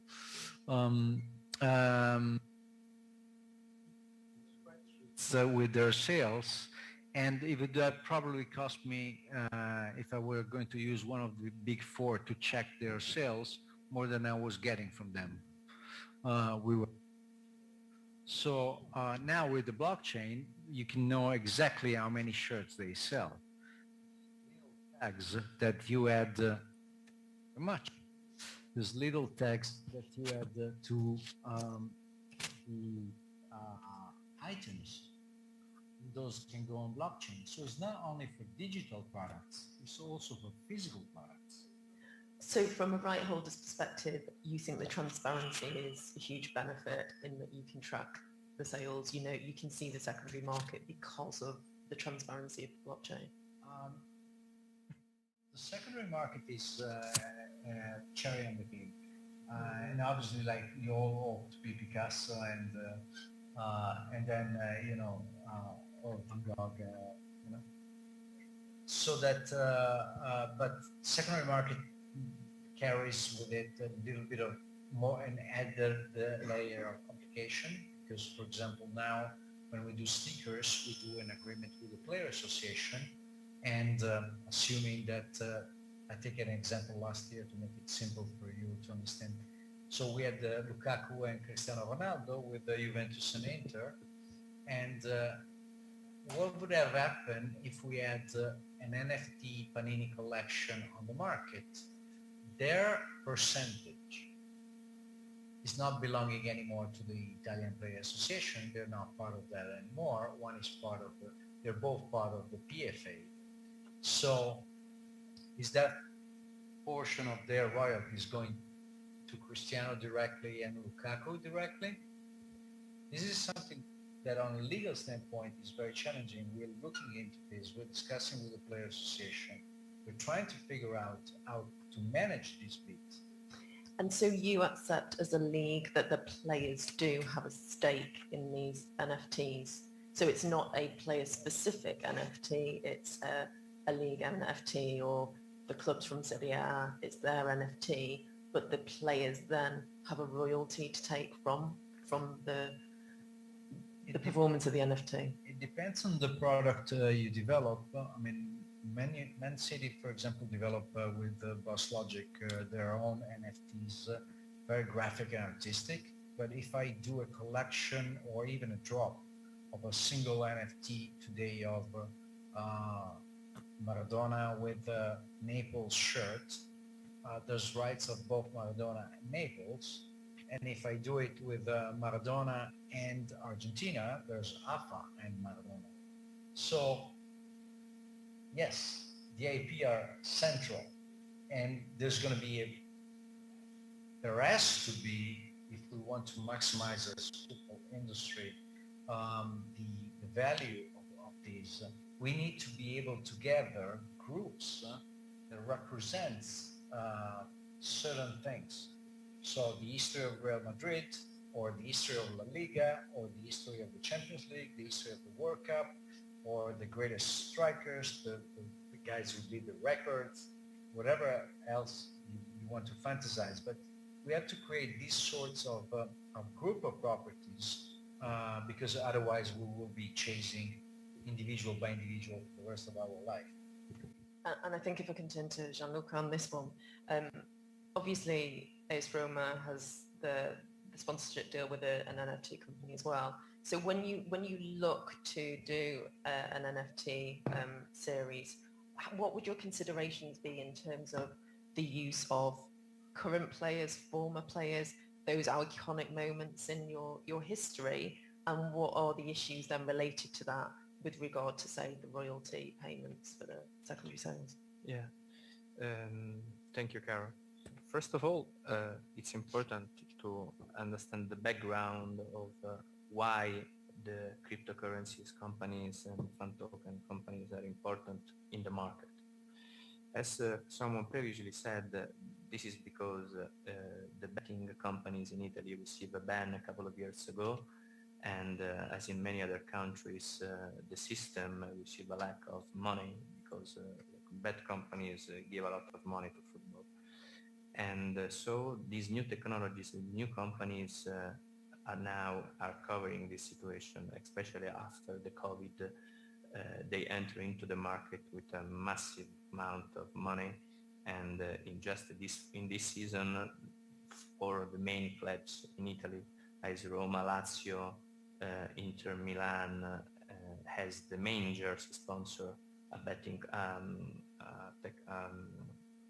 cryptocurrency company.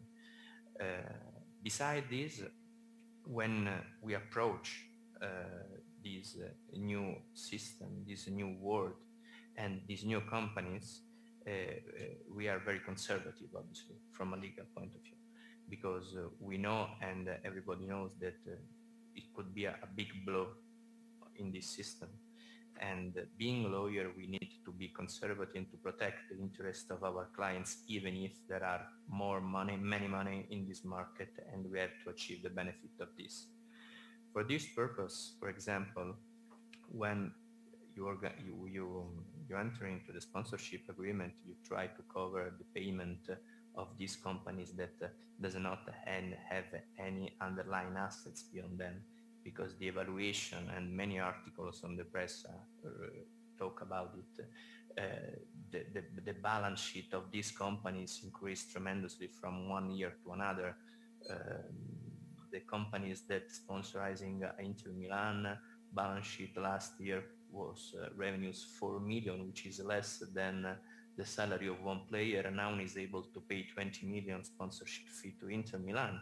So the first question that I put myself is how can I guarantee the payment of these fees, because it's easy to sign a contract of 15 million. Difficulty is to have it paid properly during the term, according to the term of the agreement. So what my suggestion is to ask for bank guarantees, to ask for insurance, specific insurance of this kind of risk when you talk with the sponsorship agreement. Then beside this, there is obviously the opportunity of the NFTs, or fund token, better saying, because when we talk of this, we talk about more of utility tokens. Fund tokens has not as much the NFTs, the volatility aspect, but it's more a system that helps the clubs to increase the fan base and the engagement with the fan base. With the fund token, into the fund token, which works like an NFT, for example, clubs can put some experience or some rights to the fund token holders, such as, for example, to this decision to participate in the day-by-day life of the club, choose which kind of jersey could be put as a third jersey of the club, or the mascot of the club, or which kind of song has to accompany the team when it goes on the pitch before the match. Obviously, these rights are contained in the fund token, and the holder of the fan token can participate actively to the life of the club. It means that even if he's not in the same country, he feels more affected with the club and with the possibility to participate in this. Obviously, what's happened?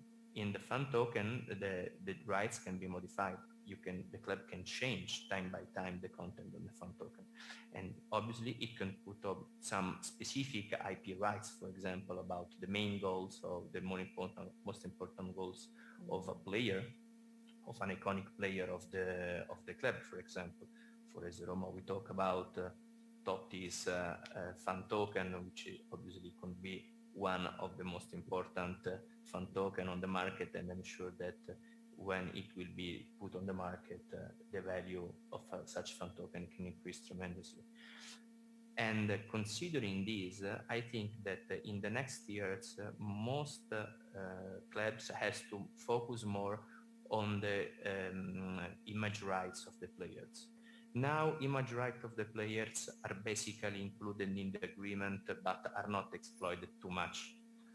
Some of them even are considering like part of the salary. Some others buy these rights, but are not exploited except for the big players.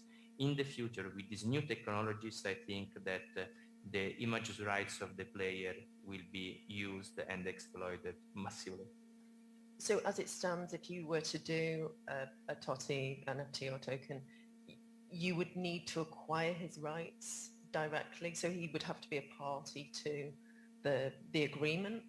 It's well, considering that Totti is not player anymore, we have to consider two different aspects. For example, if you would like to put into the fan token the Totti goals with AS Roma jersey, they are archive rights of the AS Roma and so belonging to the club directly.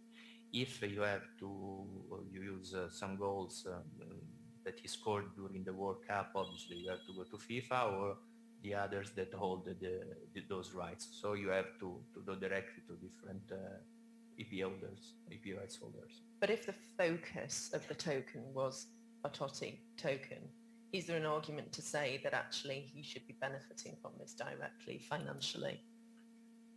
He should benefit if the rights belonging to the fan token are his rights. But for example, if when he was a player of AS Roma, he granted the images rights of all the activities he made for the club to the club, they are not belonging to him anymore. I take the example in England, and it pains me to say it, but you know, the Aguero moment, I'm a Manchester United fan, but in England, you know, the process would be the Premier League sells the rights to Sky, obviously to broadcast, and then those rights are vested back in the Premier League. So if Manchester City then wanted to do an Aguero NFT, for example, of that iconic moment for City fans anyway, that, you know, there's an argument to say, well, is that Aguero endorsing that NFT, say, or is this just simply a right that the Premier League hold because it would be an element of that footage, and basically Manchester City would then get a license from the Premier League, and then ultimately the revenue that's generated from that would go to Manchester City, and Aguero wouldn't have a say in it. So is that the sense that we're getting from the panel, that even if the players are the focal point of the NFT? Juan? So I think, for example, we have a pretty, I don't know if it's working, my mic is working. Yeah. So we have a pretty recent example with one company I collaborated with. They created like a 10th-year anniversary token of Inter de Milano treble, I think. I don't know how you call that in English, treble, when they won the Cup, the Champions League, all that. Thanks to Javier Zanetti being a board member of the club.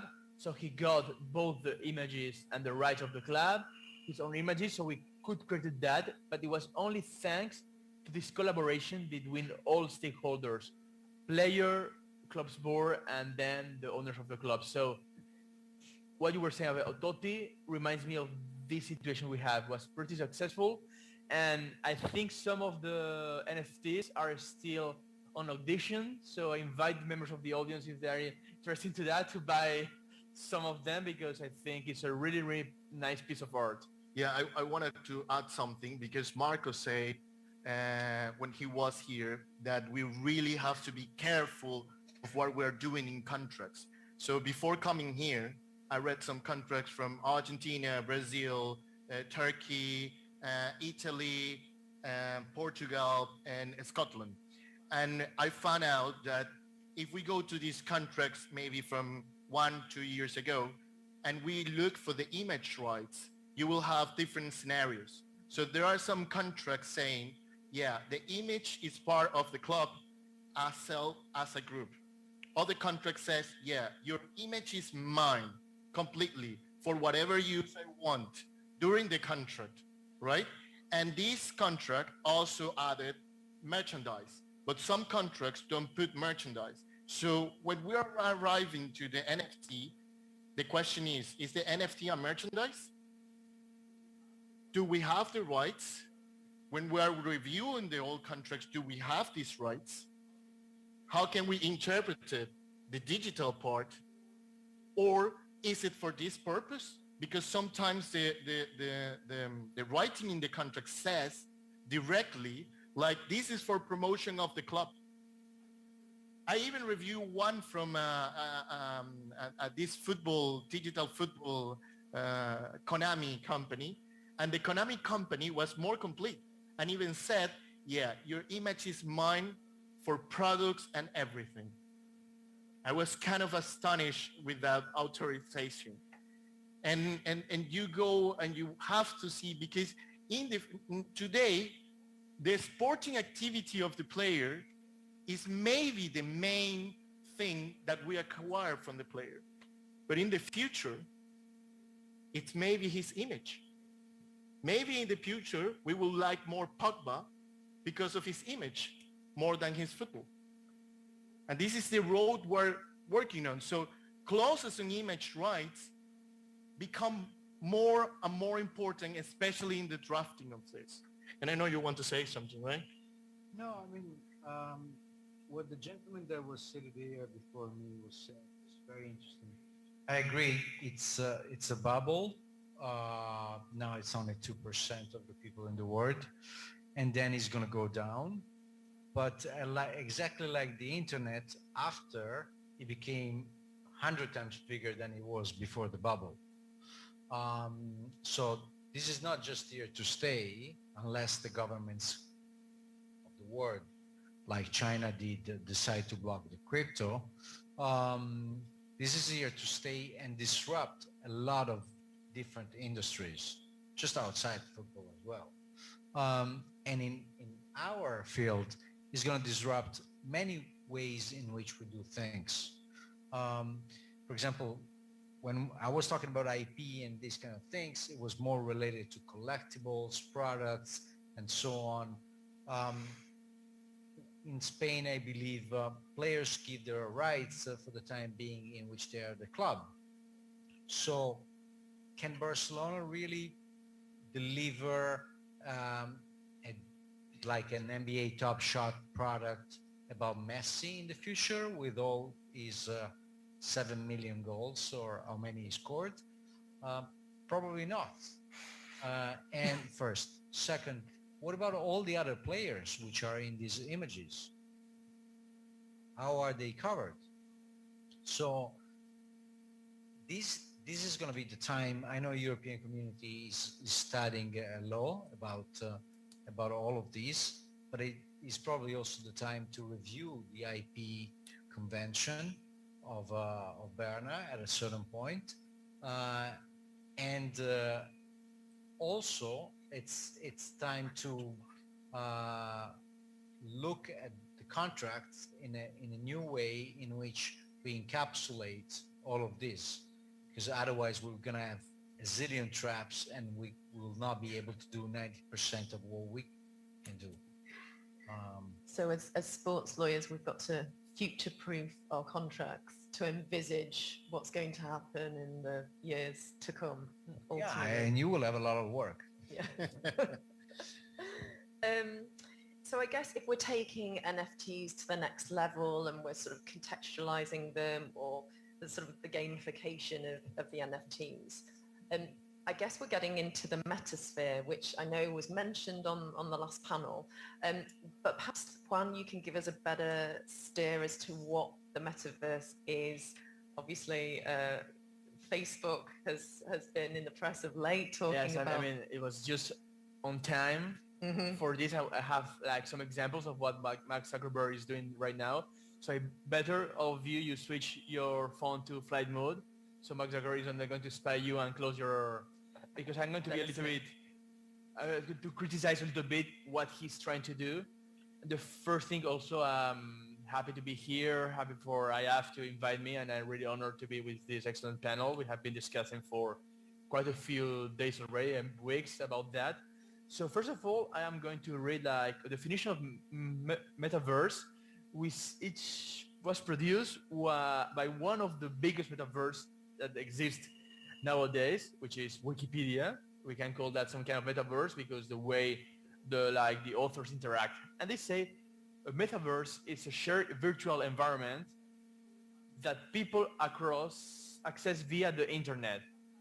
We have had in the past a lot of examples, like we have Second Life, and maybe some of you are familiar with that kind of video games like The Sims, in which you are playing a different life in which you are an accountant and you want to be a rock star. You can be a rock star in Second Life. Then we have some things like World of Warcraft. I don't know if you were familiar, but if you, I don't know, in your free time you would like to be an orc warrior or a magician, you can go there and to kill some people. These were some of the first steps into the metaverse. And it all comes from video games such as Pokemon, all that, in which you can spend the game's currency to buy some items. And this has been evolving. So far that we have found, for example, some companies, one of them, I'm going to disclose the name because everyone can check that on the internet, is called Vegas City Decentraland. Decentraland is an idea from two Argentinian guys that created one of the biggest and most famous metaverses that they are out there. We did some homework before this session, and all of us, we watched either Ready Player One or Free Guy to get a little bit into the shape and to know that. But basically, Decentraland, the place where Vegas City is located, is, let's say, like it's a square or a rectangle that is divided in several like plots of piece of land, and people there, they use like in a real estate market, they buy these pieces of land, these land plots for €5 to 30,000, 40,000 euros. And thanks to buying these plots of land, they have the ownership, which is something different. And we have there our friend, the crypto lawyer, was talking about other issues, about tax, all that kind of things. And I was going to do, because we are talking about the property of a virtual asset that we don't know where it exists. Of course, it exists within blockchain. This is clear for every one of us. So you buy this plot, okay, and you create whatever you want. And we have these people from Vegas City, which I invite you to go to their website because it's crazy what they are doing. And basically they're creating a virtual city of like a virtual copy of Vegas City with their own sports stadium, with their own casinos, with their own martial, what's the name of that sport? Mixed martial arts, combats, all that. And by the way, the district of part of Decentraland that is close to Vegas City is something called, at least was called last time I checked that, Red Light District. I think we have some Dutch people in the audience, so I don't have to explain what Dutch Red Light Districts means. So we also have a Chinatown, we have many things.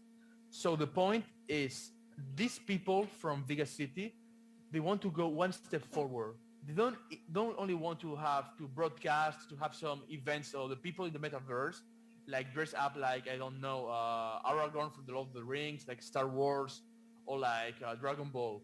They want actually playing games. They want to try to buy the rights of some sport events to be broadcast, not exclusively, but at least exclusively within the metaverse world, for people to attend these matches rather than on TV or at the stadium, to attend that on the metaverse. Dressed like, monsters, whatever. There are always limits. And here it comes to what I was preparing here. there is, and I disagree, or when we were talking in the group, we agreed a bit about the way we conceive metaverse. Because for me, even though Gianluca, Umberto, Antonio was a little bit more like siding with me, we believe like they should like always respect the law of the country where the company is located, or the law where the players are located, to try to avoid some problems, some like, you know, sexual harassment, racism, all that. But at the end of the day, the metaverse, their idea behind that, they want to create their own community. It can be like this kind of all socialist utopia in which all members of the family are monitoring each other in order to punish those who are behaving wrongly and to simply blocking them. But then you have, okay, you are blocking someone that person has invested 20,000, 30,000 euros into buy the property. And we know like German civil law is different from Spanish civil law, Italian civil law, the way we understand property or possession. But let's say they have the property of that land plot there, and maybe they are going to be banned because they say something racist thing. And there is an issue that is something new, and I am saying, I don't have the answer. What I was saying, and following Marcos, following José, Jonathan, is something that is happening right now. And as lawyers, we shouldn't be surprised that one day our client said, okay, I have this small tennis circuit challenger tournament, and I would like to have some more revenue. So I would like to have this challenger tournament to be broadcast live on the metaverse. And this is something I think we are going to experience in the coming years. That's going to be my take on metaverse, and maybe this is not clear. I invite the audience to ask more questions because I know it's a really, again, Ready Player One is a good example. Yeah, I just want you to imagine all the legal relationships in a new world. Imagine next Congress of IAF, we are here virtually, walking with avatars. And maybe I am Michael Jackson. And maybe I want to get a contract with River Plate and Gonzalo Mayo. And we go through the metaverse and I say, hey, look, I have this player. Let's go out the IAF Congress a second. I have this player. Let's transfer it. And we go to TMS. And in TMS, we put a smart contract. When the registration is done, you pay me in cryptocurrency. And if he scores 5 goals, you pay a little bit more. And maybe we decide Patricia Moyersoen is the oracle. And after that, we go to a press interview where all the fans can join us as journalists to ask questions because they bought some tokens. And who is going to broadcast this? It could be from Machu Picchu. And it could be from Machu Picchu. And then we are going to sell NFTs of this special moment. And how do you determine what is an authentic player, for example? What is a player's avatar in that sense? How do you know? Do you have like a Twitter tick? Do you have, how are you going to prove that IP, I guess, transfers into this different world? So you're referring to the fact that he plays Michael Jackson? Well, yeah, I think Michael Jackson's estate might have an issue with that. So let's do Cristiano Ronaldo. Okay. I'm far from him, but I think this is a legal matter. Right now, I can go in a video game, and if I'm good enough in graphics, I can design myself as Cristiano Ronaldo. How will you know, though, that if there is an official version and if there is your version? So you're playing a game. The official version might be like on Instagram with just the blue dot. Yeah. I have no idea. The metaverse is something evolving. We don't know.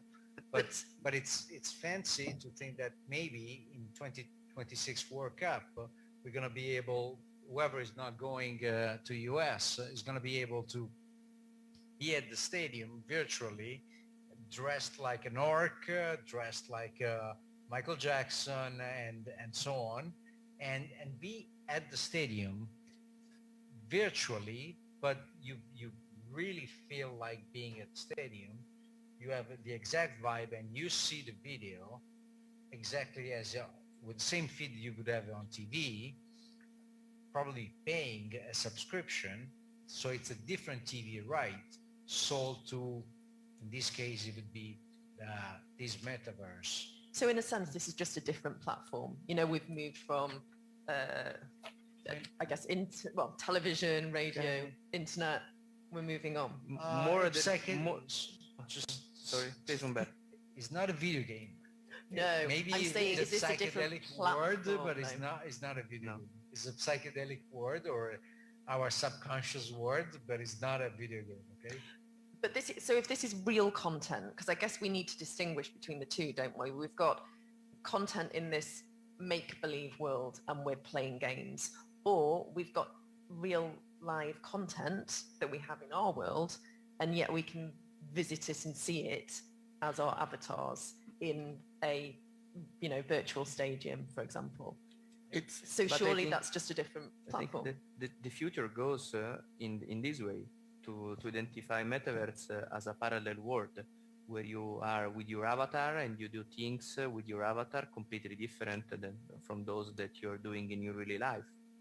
For example, many fashion firms already put in metaverse the possibility to buy bags or shoes. Christian Dior. I read that Vuitton put one jacket for $4.99 to be that you can buy to dress your avatar. So, or you can buy your Ferrari. If you're not have money to buy in reality your Ferrari, you can do in metaverse. And so you create really the parallel world. But I have also one question, and to be honest, I don't know what is the answer. What about the crimes committed in the metaverse? Tax crimes or other? Go ahead. So the thing is that what I was talking about, because then we have problems with VPNs, with people connecting from other countries in which it is forbidden to use the metaverse. At the end of the day, the first thing I think it will going to happen is like the problem with trolls on Twitter, on Instagram. There's a persecution of these crimes, of these hate crimes, because the only thing you can commit, besides some money laundering or terrorist financing things that we have in Spain, we approved like a law to try to control that in 21st April 21, so this year. But at the end of the day, I think, and I know you disagree with that opinion, that the community is going to try to self-regulate itself at the beginning until they reach a certain point. They cannot do that because it's going to be too much. Like expel people, sanction people, and not allowing them.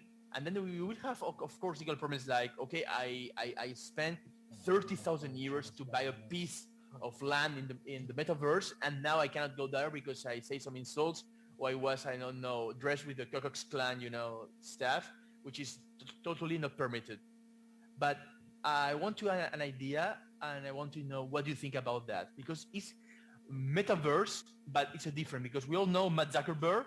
He released the metaverse like 1 week ago, and I think for us, all of us, was excellent because we get like into a piece of a new future of the world.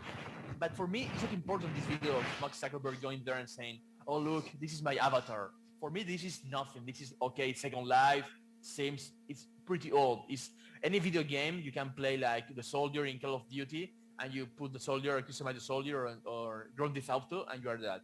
But Mark Zuckerberg had another video because he's a really big fan of fencing. I don't know if you know that, but he loves fencing. He's always sharing videos about fencing with Olympic champions from the United States. And he was playing or fighting or whatever, how you can call a fencing competition against a gold medalist from, I don't know if he's from Rio 2016 or from Tokyo 2020. So that person, because we don't know the details, and always with Mark Zuckerberg, everything is really, really hard to get and to get to the bottom.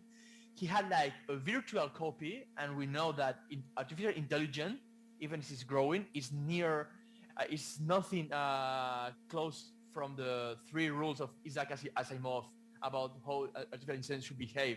It's just you plan, you create an algorithm, you create Bitcoin, and it will behave one way. So what he did, or what I think he did, is he just copied the movements and the way of action for maybe 3-4 days, copied that fencing Olympic champion. So in his metaverse, or Meta is the new name of Facebook, he's going to change, you can challenge that Olympic champion, or you challenge like an enemy from a video game, like something is programmed to attack you in several ways. That poses other questions, like, of course, that athlete is not wearing the United States fencing as a federation. She's not wearing any Adidas or Nike or whatever. And what happens if one day she dies? And we don't know. And we don't have here wood to knock on the wood, but hopefully she doesn't die. But imagine she dies in a track racing accident, car accident, and we still have like her virtual copy with no free will, with no movement there, and we're still competing against that. We were talking about that the hairs, the fencing federation, who is going to take care of that. It's going to be there forever until the hit death of the universe. It's a minefield, effectively. So just heading to the floor for some questions from Patricia. She says, don't you think that crypto is the best tool to contravene tax rules? So I want to take this question if it's possible. Yeah, I mean, yeah, it is a tool to circumvent tax revenues, of course, because it's difficult somebody knows that you have crypto, because this goes into a wallet and the name of the wallet normally is not known by anybody unless somebody discloses it, right? And I wanted to tackle also the question from the other panel about securities, not all of them, but do we have to pay income taxes because of cryptocurrencies? And the answer is yes. Now, the question is how you do it, as income or as a financial instrument. So in many countries, there is no legislation regarding this. So imagine a player receiving half of his salary in crypto, and he has to pay taxes, and he wants to do it. He does want to disclose it. How he pays that? He pays it according to income or according to other laws? It will depend in every country, but I wanted to bring the US solution. And the US solution is about a case called the Huawei case. And the Huawei case established 4 criteria to determine if this is a security or a financial instrument. These four criteria are: first, if it is an investment of money or goods. Second, there is an expectation of profit. So I investing and buying cryptocurrencies, NFTs, or token, or a share of land in the metaverse to profit myself in the future, or I am paid with this to profit myself in the future. Then the investment of money is a common enterprise. In other words, it's everybody doing it like this. And then any profit come from the effort of a third party, of a promoter. I mean, who control this? And if it goes with these 4 criteria, then it's an investment, it's a security. And if it's a security, it has to pay taxes as a stock, as a security, not as income. This is US. Maybe your country is different. Maybe your laws are different. But this is more or less. But yes, Patricia, coming back to your question, it can be a way of circumvent tax rules. And I guess on the basis this is such a fast evolving area, clearly there could be regulatory changes as well. There could be, states like China that decide to ban cryptocurrency, for example, or other countries like India that perhaps will look to regulate it. So as lawyers, how would we then look to regulate the contracts that we were doing, in particularly these jurisdictions where there could be regulatory changes afoot? We know that, as I say, it's fast moving. We don't know how this is going to be regulated, whether it be a state regulation, whether it be tax regulation or otherwise. I studied China closely. For now, it's an exception. They closed the blockchain. It was not enough the flow of money, of crypto, through the blockchain, did not stop by their own firewall, which is very powerful. Whoever has been in China knows. Then they decided to block the blockchain. So they're out of this system for now, period. You can't have, for now, nobody has come up with a solution that is off and on. So if you have the blockchain, the money can flow. That's just the way it is. And the government can sanction it, put very high taxes, can regulate it in different ways, whatever, but the money will still flow. So in terms of contracts, royalties, payments, and Gianluca rightly was mentioning about the gaming sponsorship that we lost in Italy. But these companies, there's 3,000 cryptocurrencies in the world. These 3,000 companies are basically 99% Singapore foundations with the ink often in the United States. And these companies are literally printing money, exactly like Fort Knox and the Federal Reserves and the European Bank. So they have all the money in the world as long as people give trust to this currency that Bitcoin is $60,000 euros and ADA is €1.5. So as long as the supply and demand, this is completely the monetary system. It has nothing to do with sport. But as long as the bridge hold, they have so much money. Understood. But I think that sooner or later, a new regulation will be approved by maybe the European Union for Europe, specifying which kind of companies can operate in this market. Because now we have many fake cryptos, let's say, because to have a solid crypto, you need to have a diffusion of crypto in your ecosystem. Crypto works since the ecosystem works. But now, except the big one that we already mentioned, Bitcoin, Ethereum, and the other, there are on the market more than 1,000 cryptos. 3,000. So some of them does not have reason to exist, and they're really a blow to attract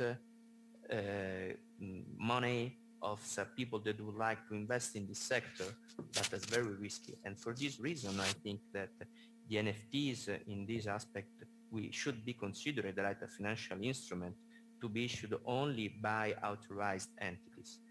In this respect, when I negotiate agreement for the NFTs, I always prefer to grant them a license and to provide termination provisions into agreements, and if a rule will apply and identify that the NFTs can be issued only by a specific entity with some authorization, I have the right to terminate the agreement and to go with the other company, with your competitor that has the right to do it.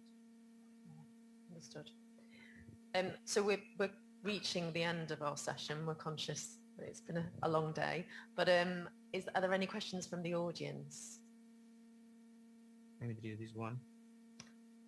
I think we may have covered this.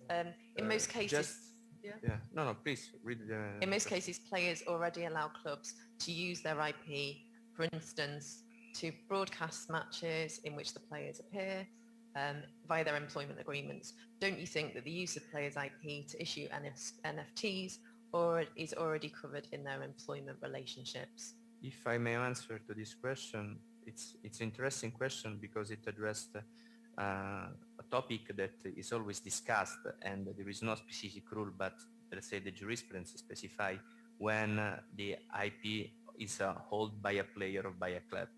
And everybody maybe have heard about the rules of the 4 players or where the IP rights refer to. Obviously, if we refer to a player that appears during the match, this is not something that was granted into the contract or provided into the employment agreement, because this right belongs automatically to the club. Different is for the IPs of the player for activities made out of the pitch. And in this case, we need a specific clause or a specific agreement granting those rights to the club.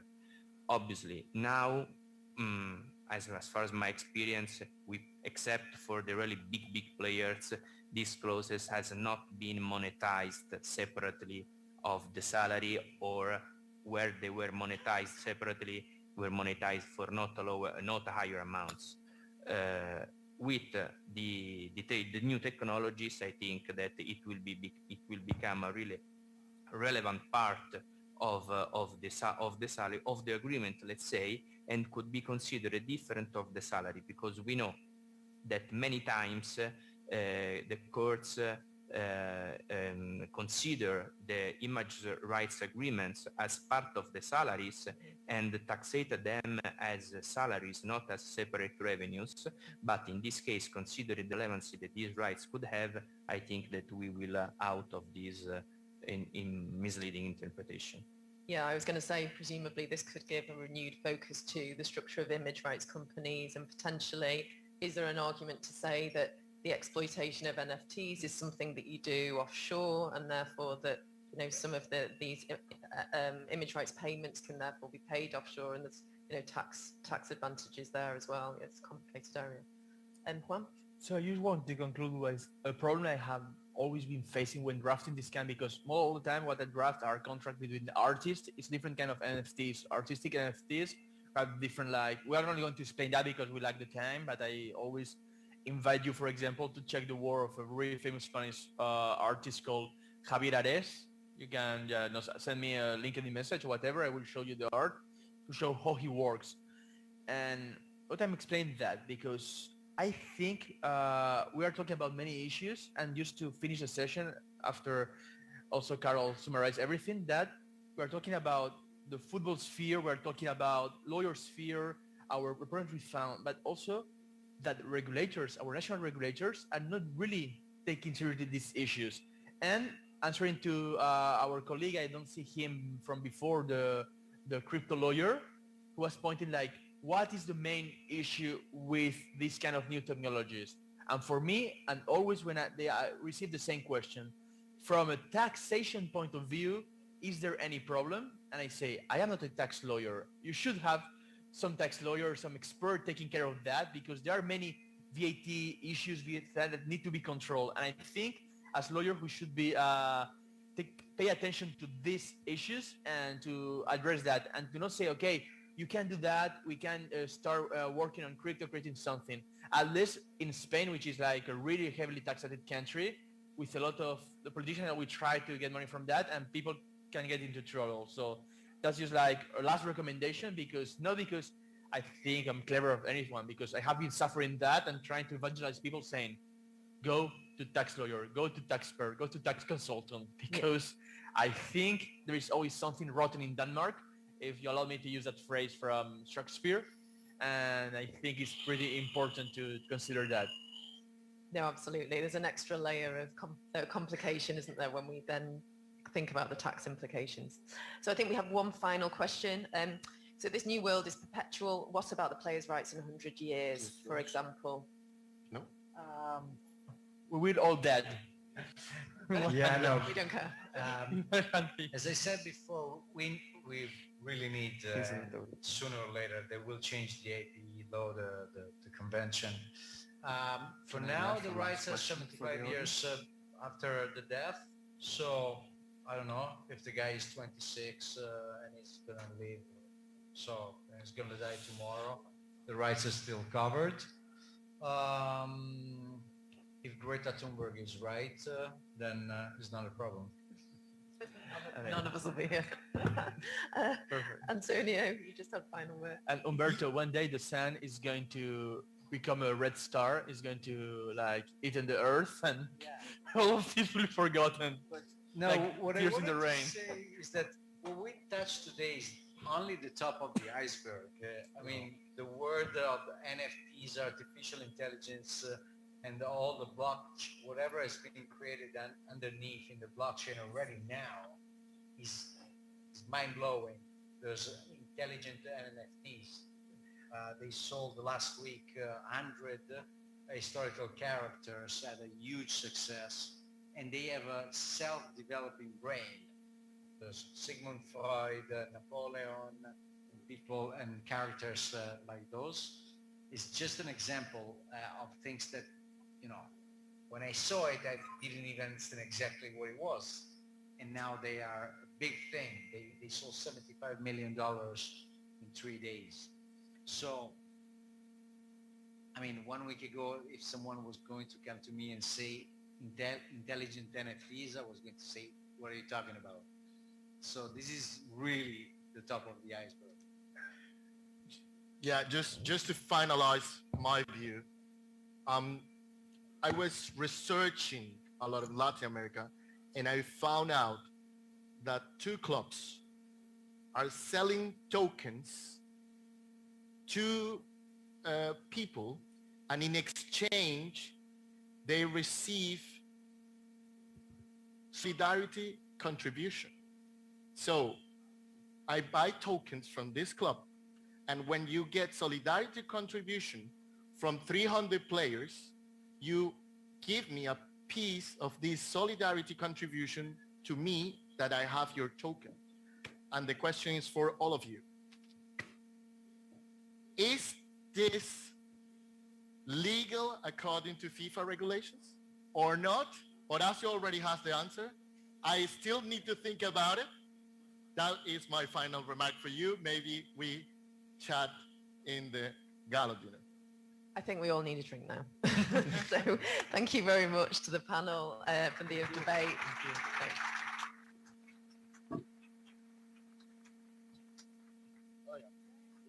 Thank you, everybody.